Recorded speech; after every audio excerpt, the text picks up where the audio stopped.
boys to work at 10:10. So we'll start playing the blocks. So welcome everyone to the live stream for day 2 of the Irish University Athletics Association Track and Field Championships 2017 from the beautiful Cork Institute of Technology campus out here in Bishopstown. Big shout out there to our sponsors Fyffes once again for sponsoring the live stream and putting it up on their YouTube channel, and also to the boys here in Entry. They've been doing a great job all day yesterday, and looking forward to working with them again today for providing the live stream, so a big shout out to them. Conditions here in Cork, it's a little bit cooler this morning, bit overcast, but we're hoping that the clouds are going to clear. It's going to be a good, nice, bright day again, as it was yesterday. I know I've got my cap on this morning because I got absolutely scalded. I know a few other athletes around the place, they were the same, so I was layering on the after sun last night. So I'm joined here up in the commentary booth by Michael Deedy, the Irish University Athletics Association legend. What's the story?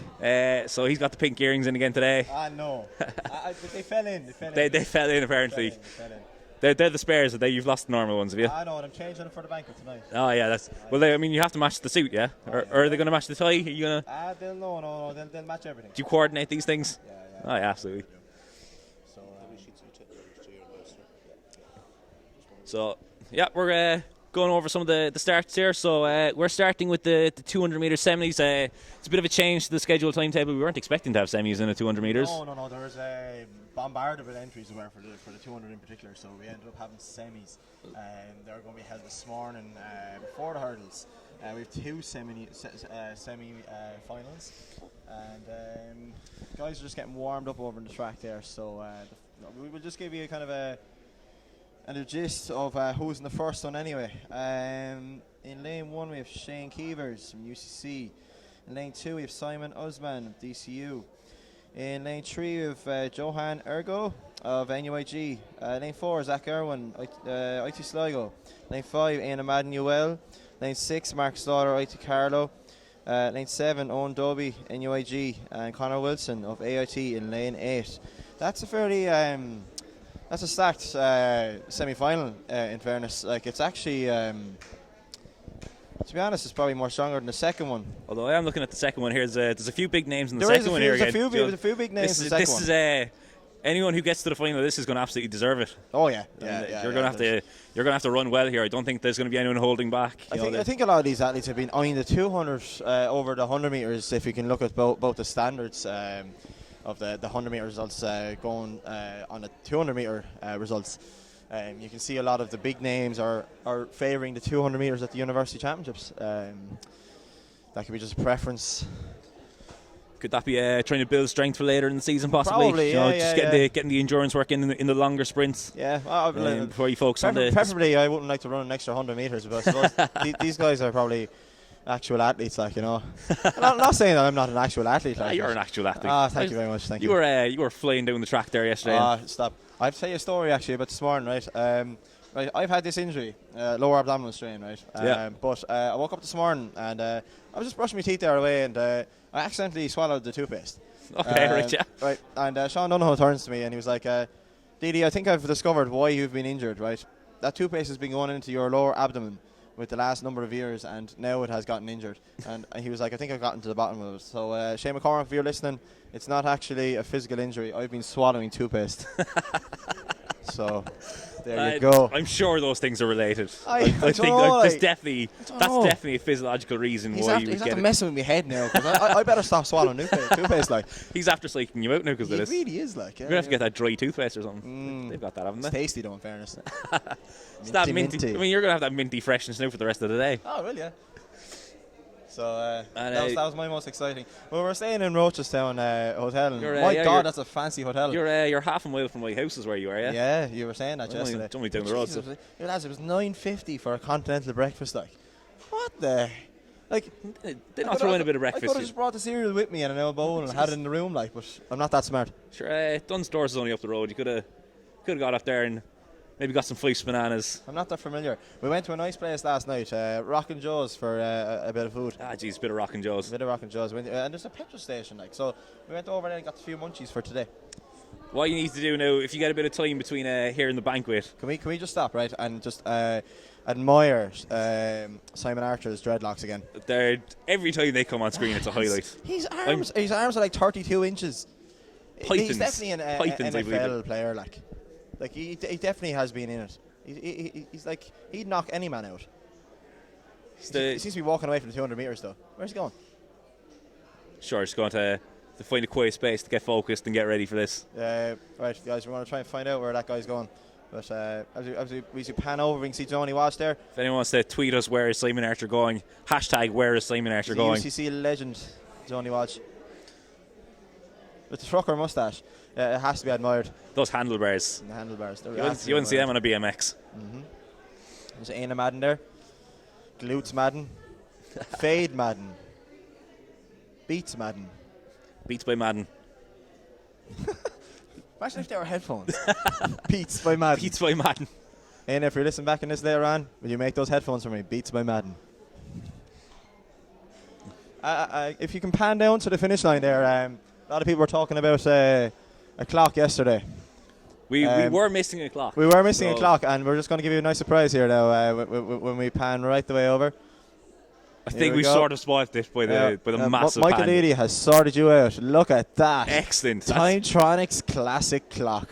Oh, yeah. That's a beauty. That is a retro I classic. actually went up to IKEA and I said, can I have a Timetronics clock?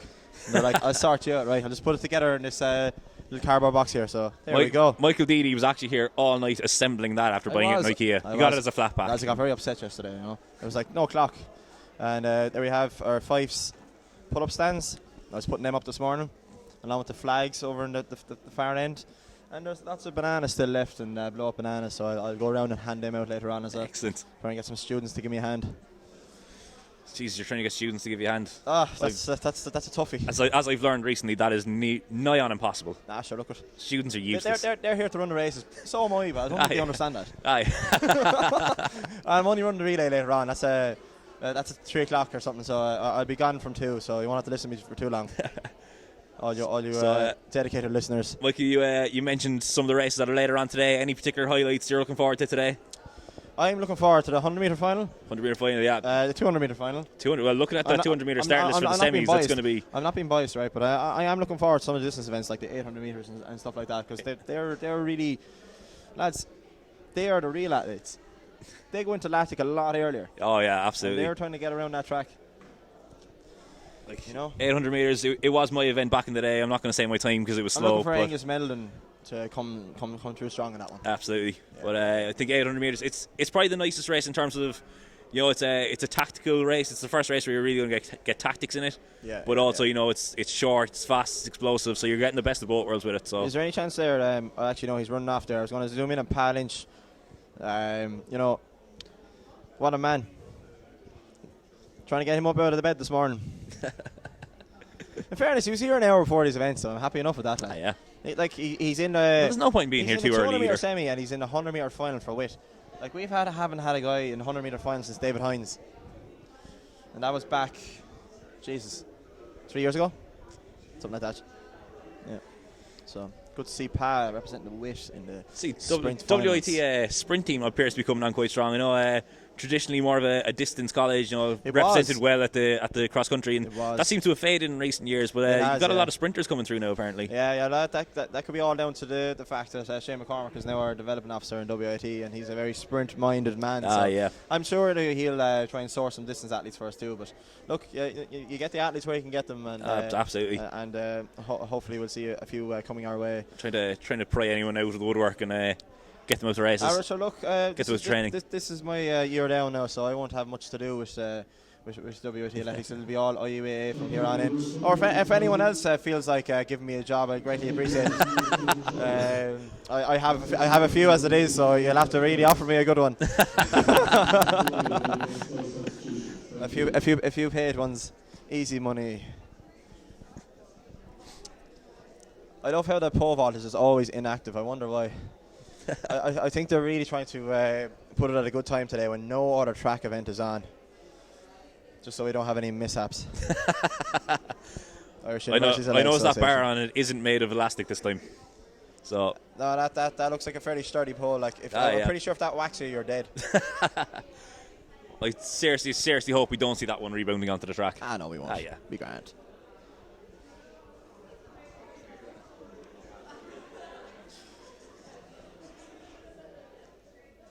So yeah, a lot of athletes just warming up here for 200 meters and various other events. We have the guys down the other far end of the track warming up for the 400 meter hurdles.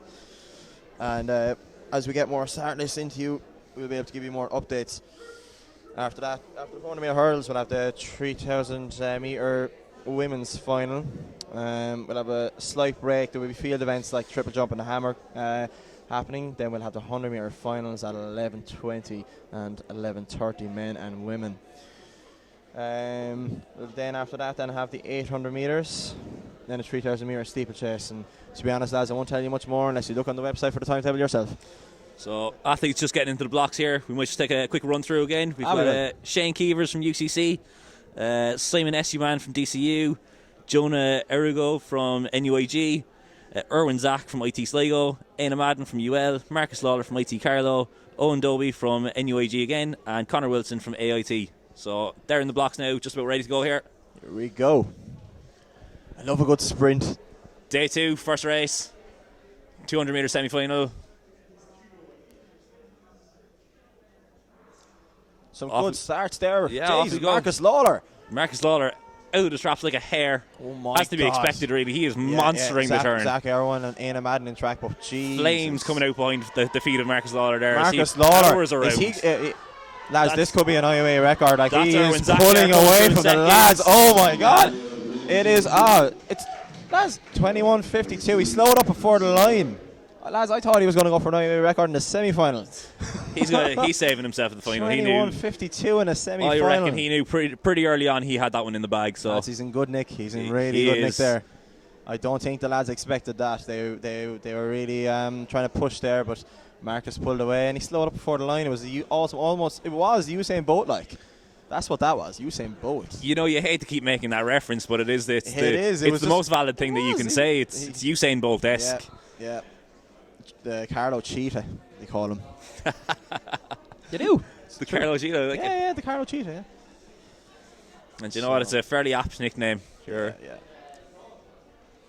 So I presume the qualification will be the first 4 from each semi-final. Would they do something like first 3 and 2 fastest losers? No. I think it's just. They're going to keep it simple. Yeah. I think they like to keep it simple. So we had Erwin Zach from IT Sligo. He came through in second place, and Aina Madden from UL came through in third. So we'll have to possibly look back on a replay, see who got fourth there. But yeah. We're getting very excited. Those 3 were quite clear of the rest of the field. Oh, they were. Yeah, they were the class there. They are probably 3 are certainly going to look to medal in the final. I think so. Like a 21:52 is some shifting for a semi-final. That is a massively impressive time for a semi-final. Yeah. And that's easing down. I mean, that's that is the IUAA record outdoors. Marcus Lawler has a 20:98. That's going by that time, and at the 200 meters not until later today. I think Marcus Lawler will break that. I mean, conditions here are perfect for it. It's dry. Yeah. It's crisp. It's quite mild. CIT is a hard track. It's nice. It is a fast track. It is very hard, fast track. So yeah, that's a record that could be under threat. Mhm. So we'll have the athletes then for semi-final 2. They're getting ready to rumble. So we have Keith Pike from DCU, John O'Sullivan from UCC, Gareth Thompson. He was impressive yesterday from QUB. Simon Archer with the majestic dreadlocks from Letterkenny in lane 4. We've got Adam Murphy from IT Carlow again in lane 5. Stephen Gaffney from UCD in lane 6. He had an impressive run in the heats yesterday. Connor Dempsey from Trinity College and Pat Lynch from WIT. Lovely stuff. So again, any messages, any questions you may have, comment on the YouTube stream. You can tweet us in at the IUAA Twitter, and you can also Snapchat me, but you'll probably get a selfie back of me putting a very funny face, so it won't be much help on the Snapchat. More so Twitter. Absolutely. So do you want to give the Twitter handle a shout there?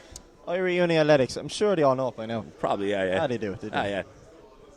And hashtag us with IUAA TF17. Yeah. We want to try and get that trending, so We will. tweet away. I have the Twitter screen tonight now, so you can put all your messages to all the athletes at the banquet.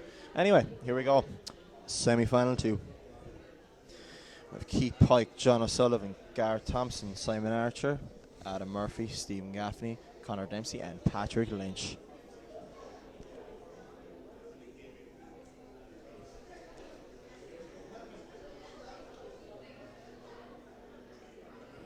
Oh, that was a close there. That looked like Gareth Thompson here. It's from hard to QUB. see with that barn shed. Yeah, it is It's unfortunately placed. It's hard to see some of the athletes on the start, but Yeah. Gareth Thompson, he looked to have twitched first there. He looked to have gone. And get someone to move that, would you? Dave, Matthews, sort out. But those things are actually incredibly heavy. Yeah, no, I've tried to push one before. Yeah, you might be able to make this out in the live stream, but just the hut there that's in the background, you can see that there's 2 different tiles in it. There was a hurricane a couple of years ago, and the pole vault covers actually blew up and ripped the roof off of the hut. What? Yeah, I heard rabbits burrow underneath the pole vault mat and actually eat it. Probably, yeah. Yeah, no, I was here one Friday evening. It was a nice sunny evening training here, and I've seen lots of rabbits in the. There's lots of rabbits around, a lot of wildlife around this campus. So. Actually, there's lots of trees and clouds and the whole lot. So Yeah, it's like a forest. It's a nice place down here. Anyway, here we go again. So yeah, that looked to be Gareth Thompson. He's standing off on the side there. He's putting the bottoms back on again. Thompson So of QUB is gone. absolutely devastating for him because he was in good nick. He ran a good heat yesterday. So Yeah, he's a fast lad. yeah. So he could have been in contention for definitely a good lane in the final. to he's gone now. to come all the way down here from Belfast as well. That's Yeah. going to be disappointing for him. But Actually, he'll enjoy tonight. that's it. He's only getting this out of the way early. No, he wasn't. So here we Absolutely go again. not. Here No we go athlete's again. going to be doing that. And we're off. Way clean this time. The leggy stride on Stephen Gaffney and Adam Murphy. Adam Murphy and Stephen Gaffney going well. They're going very well. Expect to see Simon Archer in the second half of this Yeah, race. He tends to power down the home Take it straight. on. The crowd are going wild here for Stephen Gaffney. Adam Murphy and Stephen Gaffney, they're in a battle here. Yeah, so it's Adam Murphy, Stephen Gaffney. Stephen Gaffney just pulling away there at the end, and Trinity College Dublin. That's Connor Dempsey coming through there to take third. So there we go. So yeah, but the 2 lads, Adam Murphy and Stephen Gaffney, pulling clear. So the clock has broken. They have apparently ran 8 seconds and 14. And that is a new world record. That's a in new 200 world meters. record. That's a 100-meter world record. That as is also. knocking 11 seconds off the previous time. So I thought Marcus Lawler was going to win the 200 meters, but I mean, it's now going to be Stephen Gaffney. on the basis of this, he's not even going to medal. He was cruising, so I think he's going to run 7 seconds for 200 meters. So if you'd like to question me on that, call me out on the Twitter there. I told you I got the clock from IKEA, so. Dee was the one who set this up, so blame him. Yeah. I'm not very technical minded. I'm a social media head. So, Adam Murphy there. Walking away there. I'm sure he's going to have a lovely tan after the warm weather training camp now for the next 2 weeks. We're going to have a bit of banter over in Tormalides. You're heading over with the We're excellent, heading over Sunday afternoon there. I have to get up tomorrow morning after a lovely night at the banquet, drive back to Waterford, collect the lads, pack my suitcase, drive up to Dublin, Jesus. park my car, get on a plane, forget about this weekend. I'll also have to try and get up results and tweet and all that, so bear with me, lads. I'm going to be very busy on Sunday. This is going to be totally dependent on airport Wi-Fi, so is it? It is. Well, no, I have mobile internet. Yeah, you're right, so. I recently went off bill pay there, so it's going to be a bit of a struggle. Cutbacks, you know. Yeah. It was easy money for a while, but I have to work for it. As you can see, 8:14 for that 200 meters. We'll get the official time for you, don't worry. So that's our 2 semi-finals done. Our two unscheduled races. Yeah, look, we weren't expecting to have them, but we'll get the final start sheet for you later on. So next up, then I presume it'll be ladies first. But So, yeah, going by IUAA, it could also be men first. So I actually don't know which one's which. on the schedule we have here, it's saying ladies, and the ladies are out on the track there going through their warm up. We haven't seen any sign of the men around the place yet. So yeah, so for this 400-meter hurdles women's final, we'll have Aoife Conroy, IT Carlow in lane 1. Lane 2 we have Emma McKay, UU. Lane 3, Claude O'Mahony, UL. Lane 4, Liliana O'Hara, DCU. Lane 5, Denise O'Connor, WIT. Lane 6, Jessica Neville, CIT. Lane 7, Laura Fry, TCD. And Kelly McGrory, DCU in lane 8. 1 to 8, full lanes, women's 400 metre hurdles, that's always a good sign. This was a straight final, so yeah. A lot of these athletes were here yesterday. They were, yeah. They had to check in for this race yesterday. Wondering, are they going to run, and then they realised it was a straight final, so they went home to bed. So what's the overriding sense of emotions here? I mean, are you kind of disappointed you didn't get to run yesterday and get a bit of a blowout and see where you are, or are you just relieved to be in straight into a final? I'd be relieved to be straight into a final. Yeah. But then some athletes would also be like, I'd like an extra race, and I'd be one of those athletes. I'd like an extra race. But this is championship running. It's all about the medals and it's all about the points. Like Absolutely. I said yesterday, this is like a league event, guys. Yeah, yeah. This is all colleges against each other, and so you are running for your team. You're running for your team. You're trying to get points on the board. First place is 9 points, second place is 7, and I think third place is 6, something like that. Anyway, but 9, 7, 4, 3, 2, 1. I think so. It goes. Something like that. Yeah, I don't really look into it, to be honest. But I have no gist of it. I think it's 7, 5, 4, 3, 2, 1. So the points are It scored. was like someone was asking me the rules yesterday. I said, lads, I learned the bare minimum, and after that I didn't go into depth because it's about 60 pages long, that constitution, and I don't have time to read a 60-page constitution. That's fair enough. We can't argue with that. You've got other things to be doing. Oh, stop. Like tweeting, Snapchatting, Snapchatting your way up to Swords, up to Fyffes, our sponsors. Yeah, working as a care assistant. Let's not talk about real jobs here. Lads. No, it's a real job. It's tough, lads. Yeah. Brothers of Charity. That's where I work. Shout out to Brothers of Charity there. Are we in Waterford? Waterford, down Waterford. Yeah. Shout out to them. It's got Cigars here are warming up. It's got Jessica Neville there from CIT. Jess, that's some movement there by Liliane. She's very flexible, isn't she? Yeah. I can't even touch my knees. Jesus. I wish I was that flexible. Might stop me getting injured all the time. I've stiff hips. But that's where the good cadence comes in. Like I've good old cadence, but apart from flexibility, I don't want. But I was nice, cool, calm, and collected in that 4x1 heat there yesterday. So we'll see what we have for the final. You powered through in that 4x1 heat yesterday, actually. Sure, I had a bit of crack. Yeah. Yeah, you got up there well. Yeah. Sure. We're coming from a bit back and came through strong for the. Brought back memories of 2013 so. when I came fourth in the heat of the 4x1, and hopefully I won't come fourth in the final. It'll crush me because this is my year down and I don't have a varsity medal. I've been trying for that medal for 5 years now. You always want to get that medal. You always want to get up there and try and grab that. Sure, so they're going around everywhere here, and I've even have them on my neck, but they're not mine. I've seen photos of you from the indoors with about 70 of them hanging off your neck. I had 3 of them on my neck, and that surprised everyone. I came first, second, and third in the 60-metre final. No one got it though. Everyone was like, "Congratulations, Michael!" I was like, "Lads, come on! Now. How can I come first, second, and third in the 60 metres? It's not possible." Like, unless I dipped 3 times, like a boomerang. You managed to do 180 metres, and the time took the others to do 60. That's pretty sick. Yeah, it's pretty sick. So I might invite over to that CIT lounge later on. Yeah. You can head over there and chill out if you want. Oh, cool. Can we bring the live stream over there? Because, to be honest, it has a pool table and it has the darts. And there's a window, actually, from the lounge, so you can actually still see live action. Yeah. Why didn't we set up over in the lounge over in CIT? You can actually see it from here, look. You can actually stream through the window. Like, it'd actually be good, like. I mean, you're going to have some trees and hedges and stuff in the way, but I'm sure you'll be fine. Yeah. We'll be able to figure it out. So we have the women here warming up for the 400 metre hurdles final. Predictions, Adam, what do you think? I know Jessica Neville from CIT, our own home girl from CIT. She's been renowned now for the hurdles. She's been doing this for a couple of years. Laser focused as usual, no doubt. I'm probably going to call it. That's right. It's going to be a toss-up between Liliane and Jessica, and then it's probably going to be Kelly McGrory to come through. Emma McKay is also very good in UU. So, lads, it's a toughie because, like, you just don't know what's going to happen in the women's 400 metre hurdles.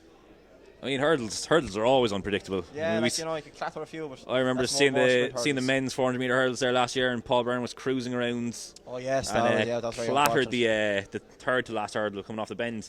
Ended up falling, getting back up, and still going on. I think he got silver, bronze. He definitely medalled, but yeah, I mean, he was cruising for a win, and just like that, took his eye off the ball for a second. Yeah. Flattered the hurdle, and it all went to pot for him. I've just gotten a few messages here. We'll have Robert Bennett live from 11:30ish. Yeah, that's going to be. He said ish at the end of it. Ish. If Philip Crowley arrive at 12, so he'll be here at 12. And apart from that, then you'll have myself and Alan. So we'll be bouncing back and forth, and you'll hear various voices. You can make your decision on who you like more. I can take constructive criticism, but no personal daggers, please. Can we get a poll set up on Twitter? Which commentary do you prefer? Yeah, actually, I'm going to start a poll on the Twitter. Who do you prefer in the commentary, right? Here we go. Get everyone in it, and whoever wins gets a point tonight. Yeah, actually, that's not a bad shout. There we go. Right, so ask question. Points are on the line. I don't drink, so it'll be a pint of water for me. But see, El Capitan Craig Harrington has just arrived into the stand. It's starting to get bright out now. It's the sun has come out. The sun's out. The sun's out. Guns out. The shades are going to have to be thrown on. The shades are in the car. I must get them. Shades are in my car as well, actually. Ah, lads.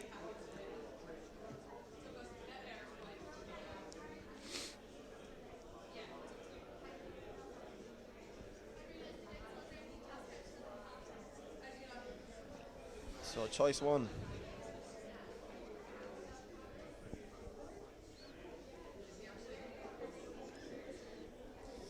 So this poll will be going up on our Twitter momentarily. So at IRE Uni Athletics on Twitter. So if you want to vote for who is your favourite commentator, and winner gets a point. Just in a moment here now.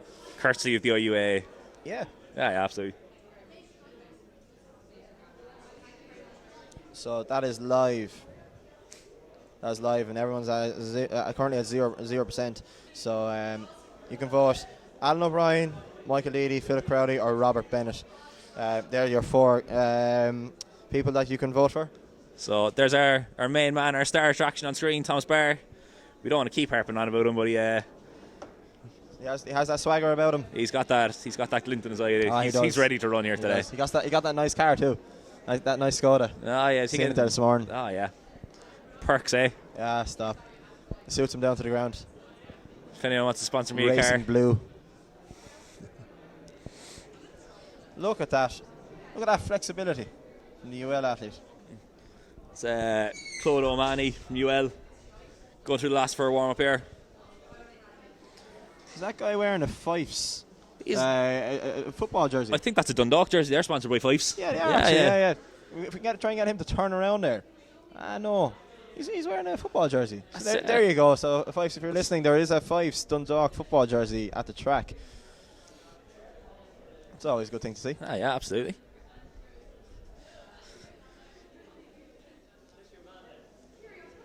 I think Dundalk are T actually. Yeah, they are, sure. Look.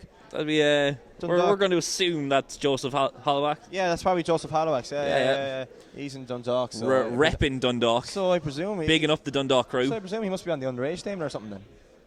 Absolutely, that's the reason. I never know. He could be on the senior team. I don't know. Dundalk have gotten wildly popular. If I was going to try and clarify that, do you know a Joseph Holloway's in Dundalk?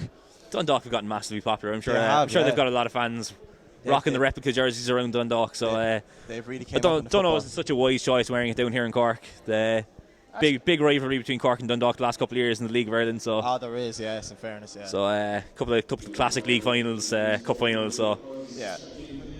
Shamrock Rovers kind of went down. I remember they used to be the team, but they went a bit downhill in fairness. So we'll have the women's 400 hurdles here starting very soon. So athletes still going through the last of their preparations here. Blocks are set up. They're going to be ready to go, but.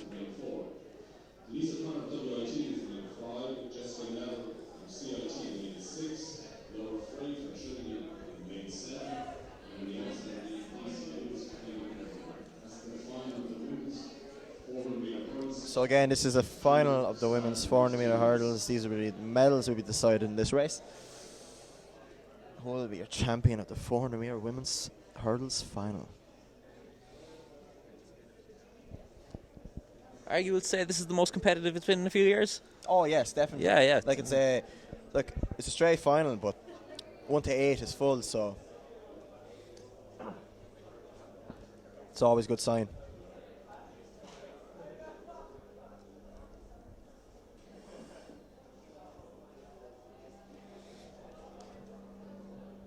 Yeah, and some of these girls will be lining out to try and get points for this team also. So a lot of these are experienced and some not so experienced. Sun's out, guns out. So here we are, athletes in the blocks. We're just about ready to go. Aoife Conroy, IT Carlow, Emma McKay, UU, Claude O'Mahony, UL, Liliane O'Hara, DCU, Denise O'Connor, WIT, Jessica Neville, CIT, Laura Fry, TCD, and Kelly McGrory on the outside there from DCU. We're off we go, clean start. It's getting the start not as vital in the 400 metres. You can afford to delay. Jessica Neville looks to be rising first. Yeah, gone out strong, gone out hard here. She's away. As you would have expected from an athlete of her calibre. Coming down the back straight here. I'm just going to stand up here because it's more visible. So Liliane going very well. Look to Jessica Neville rising first there in that hurdle. UL athlete, Claude O'Mahony going very well there also. But Claude O'Mahony seems to be making up ground here on Jessica Neville. So I think it could be between these two athletes. The athlete on the outside also. Kelly McGrory from DCU. DCU was going very well. Running from the outside, obviously a bit more difficult. But struggling to catch up with Kelly. They seem to be kind of neck and neck here. Coming off the bend, coming off the stagger. Claude O'Mahony looks to be Jessica Neville with maybe a meter here over the UL athlete. That's Claude O'Mahony coming down, but Jessica Neville powering down the home straight here. Away with this one. Coming clear to the last hurdle. Jessica Neville from CIT, the hometown girl. She's got about 2 metres on them. She's going to come across the line, take the win here on her home track. The Lions Den here out in CIT. That's a great win for her. I know she's been putting in a lot of work, a lot of hard effort and training, and that's the reward for her. She is absolutely spent on the track there. It's very good to see. Ian O'Sullivan, coach, obviously coming over and taking photos rather than helping her up and sorting her out. But as you do in the social media age. Go on, Ian O'Sullivan. Ian, if you're listening, hashtag IUAA TF17 on, and we'll get that on Twitter. So we have a lot of carnage down there. Snapchat. This is one of the toughest events on the track. I mean, 400 metres flat is a devastatingly hard event, and you put obstacles in the way, and it's only making it harder. Try and run 400 metres and then jump a few barriers there. Believe me, I've been there. Me? I've been there. Oh yeah, you have been there, yeah. Less said about my career, the better. The last time I jumped a hurdle, I was 11. I clattered one. I said, never again. I'm going to turn to sprints. Oh, we have people here giving us the start lists. Thanks very much, girls. That's the 3,000 metre final start list just been dropped in front of us. We'll get to that away one there in a while, but we've got a 400 metre men's final first to deal with. Oh, we do, yeah. Probably one of the highlight events of the day because of who's in it. So we will run through the start list there again. Conor Gaffney from UCD, Dylan Kerwin from Newton University, Tom Barr, the man himself, from UL in Lane 3. Joseph Holwax is outside him from DKIT. Daniel O'Mahony from the home college here, CIT. We got Owen Power from DCU. His teammate, Michael Quilligan, outside of him from DCU. And Uwatse Yutsuritzelagu. You're doing very well there. That was a struggle. He's from LIT. He's in the outside, so I'm hoping I don't have to say that name too much in commentary. That's good. By the time I finish, can we abbreviate that? I don't think we can. I'm going to call him Uwatse. Yeah, I'm going to call him Uwatse. Professional as always here. Yeah, We've done our research, so. Jeez, that's some name. It's like a load of random letters. It is. No offense to you there, Uwatse, but it's like a load of letters just thrown together. Did LIT enter him right?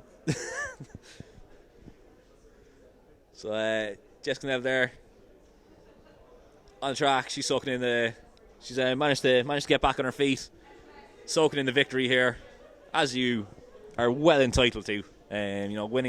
Winning these championships is a massive achievement for every athlete. So, she's gonna relish in this one for a while.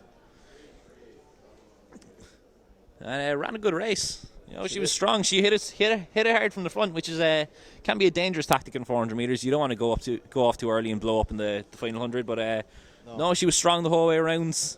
Never really looked in threat. Oh yeah, absolutely. Yeah.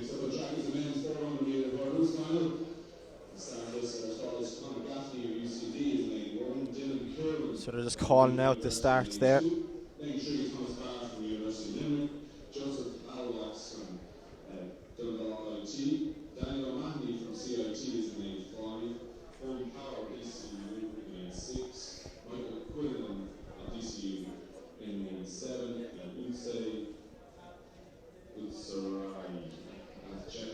Good job, Dev. Good job, Dev.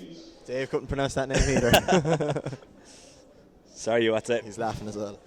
He's like, what was that name? Look, he's showing it to Cyril, look. He's like, how do you pronounce that name? He's like, Cyril, you pronounce that.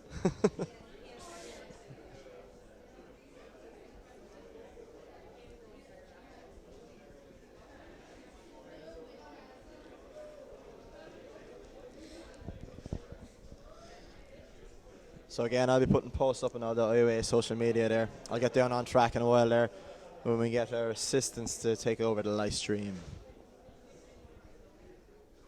Can also do a bit from here, but let's try and concentrate on the race. It's the most important part. It's very difficult to multitask this. I'm supposed to be running the I'm a CIT man though, in athletics. fairness, like it's social very hard media. for men to multitask. But I'm supposed Shout to out to all men there. I'm supposed to be running the CIT athletics social media, but sure, that's got no world. You have a better job now. I'll put up some summary ones. But if you want to follow us at CIT Athletics on Facebook and Instagram, and at CIT_athletics then on Twitter. We don't have a Snapchat because I couldn't be bothered. Yeah. I'll leave the Snapchat to Didi. Thanks very much, lads. No worries. That was a random idea one day. I get lots of random ideas. I wake up some mornings, but like, I'll make a Snapchat. Yeah. Or I wake up some mornings like I'm in Waterford, like I'm going to go to Dublin today. I'm going to go shopping today. Yeah. I'm going to do something today. I'm going to go to the beach. I don't plan my days, like I don't. I just wake up and I'm like, I'm going to do this. I'll do that. Spontaneous way. I'm so a spontaneous night. That's the way to be. I was once driving my car at 2 in the morning in Kerry, and I was still driving on the road at 4 in the morning. And I was in Dungarvan, and this was the night before the IUAA road relays a minute.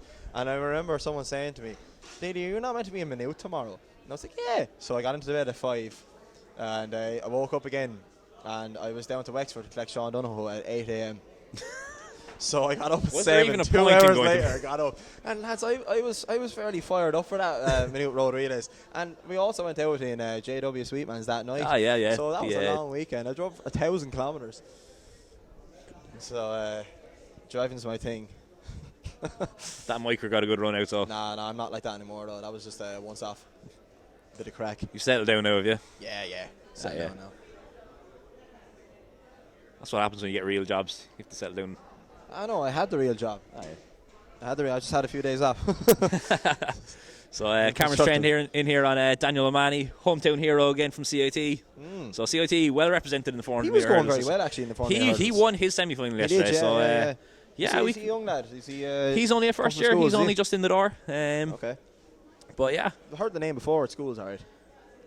He's been rocking around he's a proper 400 meter hurdler as opposed to some of the other chancers that we have here in CIT. So. Like yourself? Yeah, yeah. I mean, when you jump your first ever hurdle. Belfast 2015. Alan for bursary. Look that up on YouTube if you want to laugh. Thomas Barr was having a cup of tea at the finish line, and Alan was coming down the home straight. Tom Barr was finishing his warm down. He was. As I jumped my last he was having a hurdle. cup of tea as well. Yeah. He was actually chatting to a few of the lads at the think rail, the and he was watching you walk down the home straight. I think the medal presentation was going on as I was finishing. There was no live stream that year. Like, it's a bit of a pity, isn't it? The race is on YouTube. It is on YouTube. It was filmed. Of course, my good friend and captain Craig Harrington decided to film the race and put it up there. So yeah. Search Alan O'Brien IUAA 2015. I'm sure you'll get it if you want a bit of a laugh. So you have Conor Gaffney there on the inside. I'm an Apian man. Very random to see him in a UCD singlet. I suppose he is a first year. I saw him yesterday with Mikey Cullen sitting over the grass. Mikey in a UL singlet and Conor in a UCD one. I was like, lads, you should be wearing WIT singlets. Stop.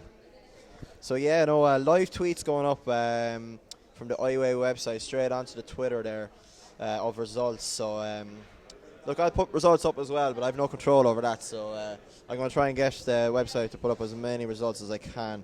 The women's 400 metre hurdles results just went up there now. Do we have the results that there, Michael, actually? The 400 metre hurdles for women. I'll just get it there now. Just seeing it go up. We know Jessica Neville took first place. She took first place. Jessica Neville was 63.37. She won it in. That's not a bad time. Manny then ran 63.59, and Lily Ann took the bronze at 63.91. So all 63s. Standard enough, good running, but we didn't see any sub 60s in that race. But still a very solid race, very close race, hard fought there by Jessica, and well done to her on taking that title. Thomas Barter striding out. He looks like he's doing 200 metres. He's that fluent over the hurdles. He's like a gazelle. Look, he's eating up the ground there. That's it. Well, I mean, he's getting run. his stride patterns down, and we have actual students here from CIT that have no interest in athletics and have just come here to watch Thomas Barr. Absolutely. We've been promoting it all week around the college. Yeah. Just trying to get some people out there. Have no interest in athletics. I've turned up to this athletics championships just to see Thomas Barr. You know, it's not often you get to see an Olympian run in your backyard. So I was walking in the back straight there yesterday, and Thomas was just walking across, and I seen a lot of students in the corner with their cameras out and their phones taking Snapchat. What I presume Snapchat's like, and they were all laughing away. Oh, look, it's Thomas Barr. Oh yeah, and all excited and they were not athletes I did get a Snapchat from a work colleague here yesterday. Did you? Yeah. And her friend was asking where to meet Thomas Barr. So really? Yeah, it's genuinely happened actually. Yeah. Okay. A very big name from the Olympics. I'm sure our live stream numbers are going to peak around now. I'd say so. I don't know if we get live data of this, but try scrambling here furiously because of my comments. Lots of people over in the bend there having a look. 70 people are currently watching this, Michael. Nice one. That will grow. I mean, Dee knows. It's a bit early for a lot of people on a Saturday morning, I think. Yeah. So shout out to all 70 people watching this. Give us no comment there. Tell us how we're doing. We've also other big athletes running at these championships, like Michelle Finn and Marcus Slaughter, Phil Healy, John Kelly in the throws. There is the cream of the crop really of Irish athletics. There's a lot of big names here. Shona Heaslip yesterday, the national cross country champion. Yeah, absolutely. She's actually after getting the World University standards for this year. Yeah, excellent. She did. She got a 29-second PB. She was massively impressive yesterday, and considering she ran that race entirely by herself, she won the from the gun. gun. She won the cross country by a clear 300 meters. Yeah. Just in the form of her life at the moment. Finn there in the end, and she's shown her class. She won the cross country. University standard now for the World University Games. She's living the dream. Absolutely, she is in absolutely amazing form at the moment. Joseph Holloway's there with the Dundalk football jersey with the Fyffes logo on it. I'm taking a look at that. Only football jersey from Dundalk here in this stadium. I'm taking a look at that. I think that's a couple of years old, but you didn't see that come. I didn't plan that. No. I actually don't know Joseph at all.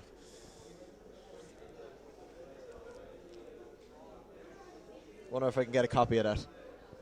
Looks like a nice tight fit jersey.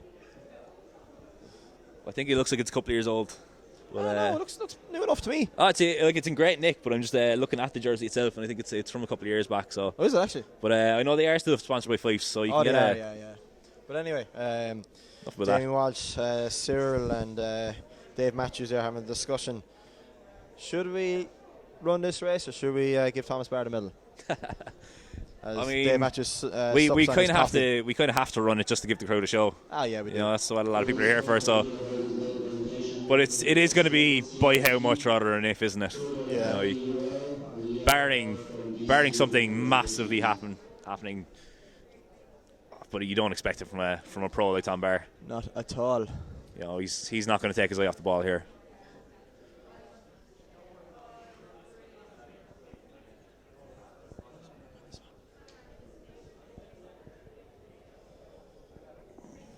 So we'll be kicking off here soon enough.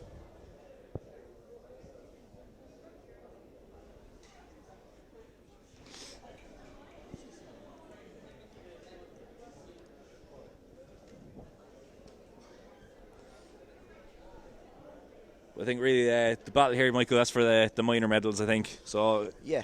anyone from the start list here catching your attention? To be honest, Anyone? right, like you'll have Thomas Barron with the gold. Well, look, anything can happen, but you presume that would happen. You'd also have Owen Power come through strong. Joseph Halifax, I have a feeling Joseph will probably get the silver. You also have Michael Quilligan. He's also quite good, but I'd say it's a toss-up between Joseph, Owen and Michael there. You'd also have, I suppose, Daniel O'Mahony from CIT. He also done very well. So the minor medals, it's really between 4 people there. He won his semi-final yesterday, and I was speaking to him afterwards. He wasn't particularly happy with his performance in the semi-final and still came out and won it. So okay. You know, if he can get it right on the day, I know he's kind of returning to action. So you can kind of predict here that there will be probably a 10 to 20 metre lead for Thomas Barr, and then the minor medals will be decided then, and the rest of the athletes that would come through. 4 athletes, I predict, that would be fighting for those silver and bronze medals. Those other athletes, they're going to be doing very well to get within 10 metres, I think, of Tom Barr. I'd say so, but that's still a big gap. Waiting to see it. And, like, to be honest, unless Thomas is going to go for some sort of a standard here, he's going to be chilled and relaxed, and we'll just go for the title. We'll have to just really see. You won't see until the back straight whether he's going for a time or not. You know, if he's going for a title, you just kind of see him relax off the top bend and onto the home straight. Could he be going for a World University Games time, or is this? You don't know. You really don't know what his plan would be. He is the reigning champion in the World University Games. Games. He could be going for the standard. Well, it's early days. Like, he could get it now, or he could wait. He's going to get it eventually. He will run. He probably will run the time. Like, but whether he wants to run the actual. If he wants to do it here, that'd be great. That would be great if he does it here. Would be great. But in terms of people to push him, there's no one really push him. So this will be if he wants that time, it'll be all self grit. I'm sure that will be no trouble to him, though. Oh, I'm sure it won't be. On your marks from Cyril. I just get so nervous when he does that. I do, though. He's asking everyone to be quiet in the stand. He's a ruthless man. To be fair, everyone was respectful of that silence yesterday. Everyone observed it well, so. I was. Everyone's went quiet now. So here we go. 400 metre hurdles, men's final. We were on our feet for this one.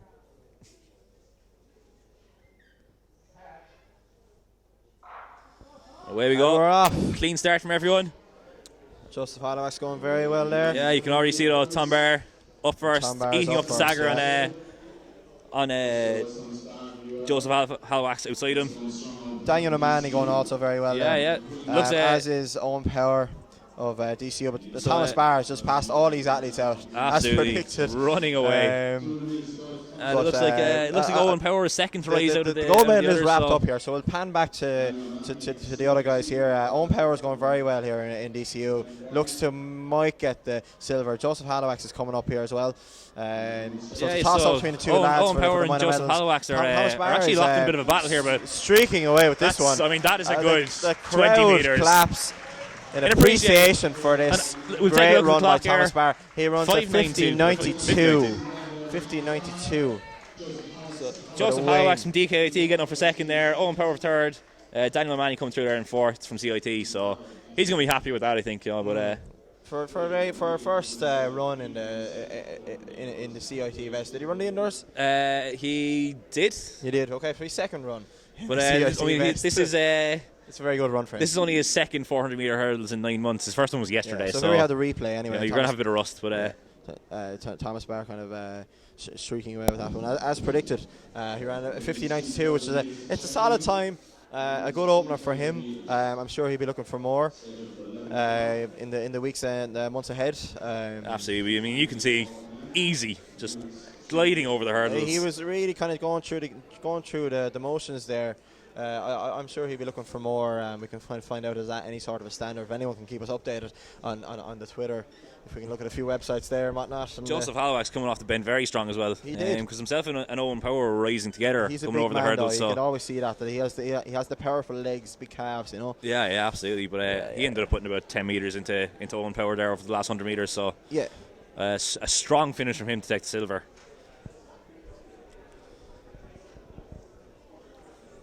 So we're getting a few tweets in here. Clodagh Dunbar, Saturday morning's entertainment. a picture of the live stream. Thanks for the support. She has it on the big TV screen as well. Shout out to you. She's a dedicated supporter. Thanks very much. I'm going to retweet that.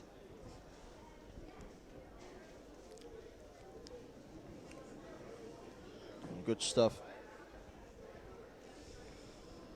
So that's the hurdles wrapped up. Medals decided. The whole shebang. So we'll have the 3,000 metre women's final up next. It's scheduled for 11 o'clock. We are now at 10:46, so we'll have about a little under 15 minutes here to get ready for this one. I see a Shane McCormack walking along the end of the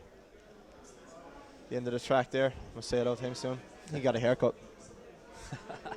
Shaved the head, as per usual. He's getting ready for Tormalinas. Look at him, shaved head. I won't shave my head. Is he going out to Tormalinas with a shaved head? He's going to have to pack the sun cream. I think he will, yeah. That's by choice. He does that now and again. I always say to him, like, Jesus, Shane. That's a close shave. Is it fair aerodynamics? Is that a barber or a Gillette shave? The best a man can get.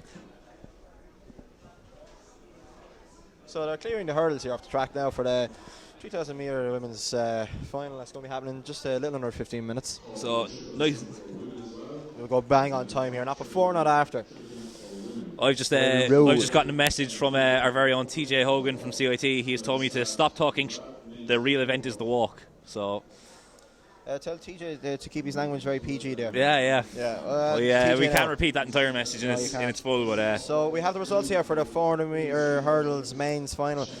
Thomas Barr was a 50.92. Joseph Hallax was 53.83, and Owen Power was 55.53. Daniel O'Malley ran a 56.79. So that's the top 4 results up on the IUAA Twitter. Some good stuff. I think we can call that swift. Swift shifting. Not quite under Tom Barr's IUA record from 2 years ago. No. Probably because I wasn't in the race. I didn't push him around to that fast time. But No. But like he ran, 2 years ago, 50.44. 50.44, yeah. I think that was a World University standard that year. That was, yeah. Yeah, he ran it then. So I'm not sure what the World University standard is. Didn't actually look at that. Might have a look now. But he ran it that year, so it must be close enough to it. In Mary Peters. Dee Dee's going off to give that a quick Google. And bye. Guys, I was going to open up Tinder there instead of Google Chrome. That says a lot about my phone. Says a lot about your habits on it as well. No. I've shied away from it. Lots of notifications, but I'm like too busy. Right. You've been trying to match some fine Cork girls there over the weekend, though. What? Just go away with it. Make an honest man again, this side of the border. Lots of ads coming in here on IUA Snapchat. Send us a no selfie there. I won't shy away from a good selfie. Yeah, absolutely.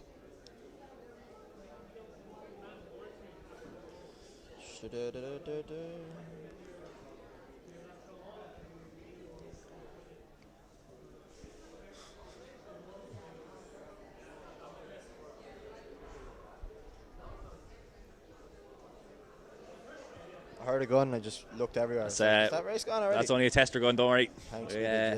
We're keeping track on this, we're professional. So, I have some standards here. The 400 metre hurdles men's standard is 50.60. So he's just missed out on that, but that's well within his capabilities. Thomas Barr will run that eventually.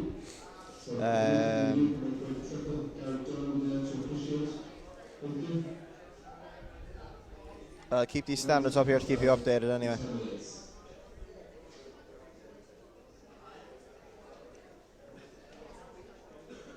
So just looking here off screen, or on screen now actually, we've got the medalists from the 400 metre hurdles for women. Yep. I'll get a lovely picture for you there, guys. I'll zoom in for you from the stand here. Once we get our other commentators, I'll be on track throwing shapes. A maximum, I set a maximum of 6 shapes for this weekend. A maximum of 6 shapes? Yeah, I ended up running 7. So there we have it with the Fyffes logos in the background. Yep, the girls there.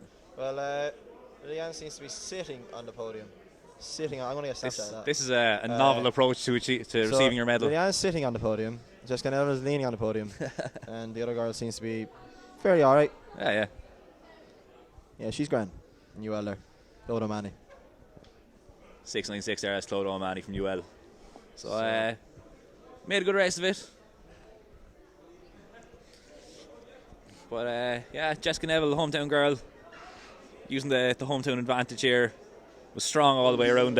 Strong the whole way around the lap. Strong from the gun, down the back straight and around. Some good stuff. Giving out the medals there. Leanna Hora, DCU.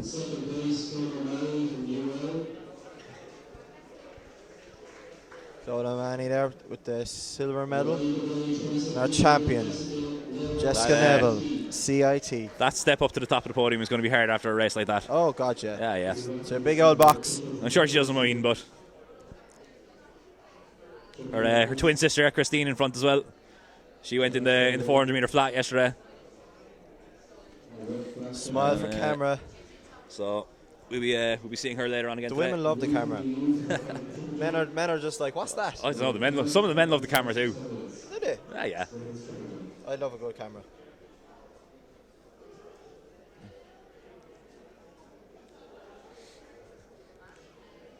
Ian O'Sullivan is trying to work out technology so he can get a selfie.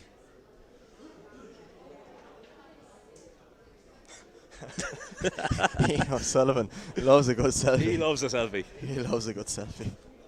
You should see his Instagram. Is he on Insta? What? He's on Insta? Yeah, he actually is on Insta, but he doesn't use it much. Oh. He is definitely not posting selfies all over it. Some more star sheets here. Excellent. These random girls I don't know are giving me star sheets. Thanks very much, right? Thanks, guys. Thanks very much. So we have start lists also for the 100 metres. So we'll get to that in a while. It's all about the 3K women's final coming up next. But we have the medal presentation here for the hurdles. Thomas Barr, arriving late for his medal, only got whacked by a 5 stand. So Owen Power has his bronze. That's Joseph Hallowacks from a silver, and Tom, as you would expect, Tom Barr taking home the gold. Taking the gold. 50.96 was the time on that, so just outside of the World University Game standards, but no doubt he'll be achieving that later on in the season. Exactly. I done fairly well there. It's fairly windy, and I held up those stands fairly well, didn't I? Cheeky stuff, isn't it? Clive here from CIT getting you those pegs. Yeah, they're working I didn't well. put pegs on. I just tied them back with a pole. All right. Yeah. Smart thinking. Bananas are brains food, I'm sure. So that's just stuff.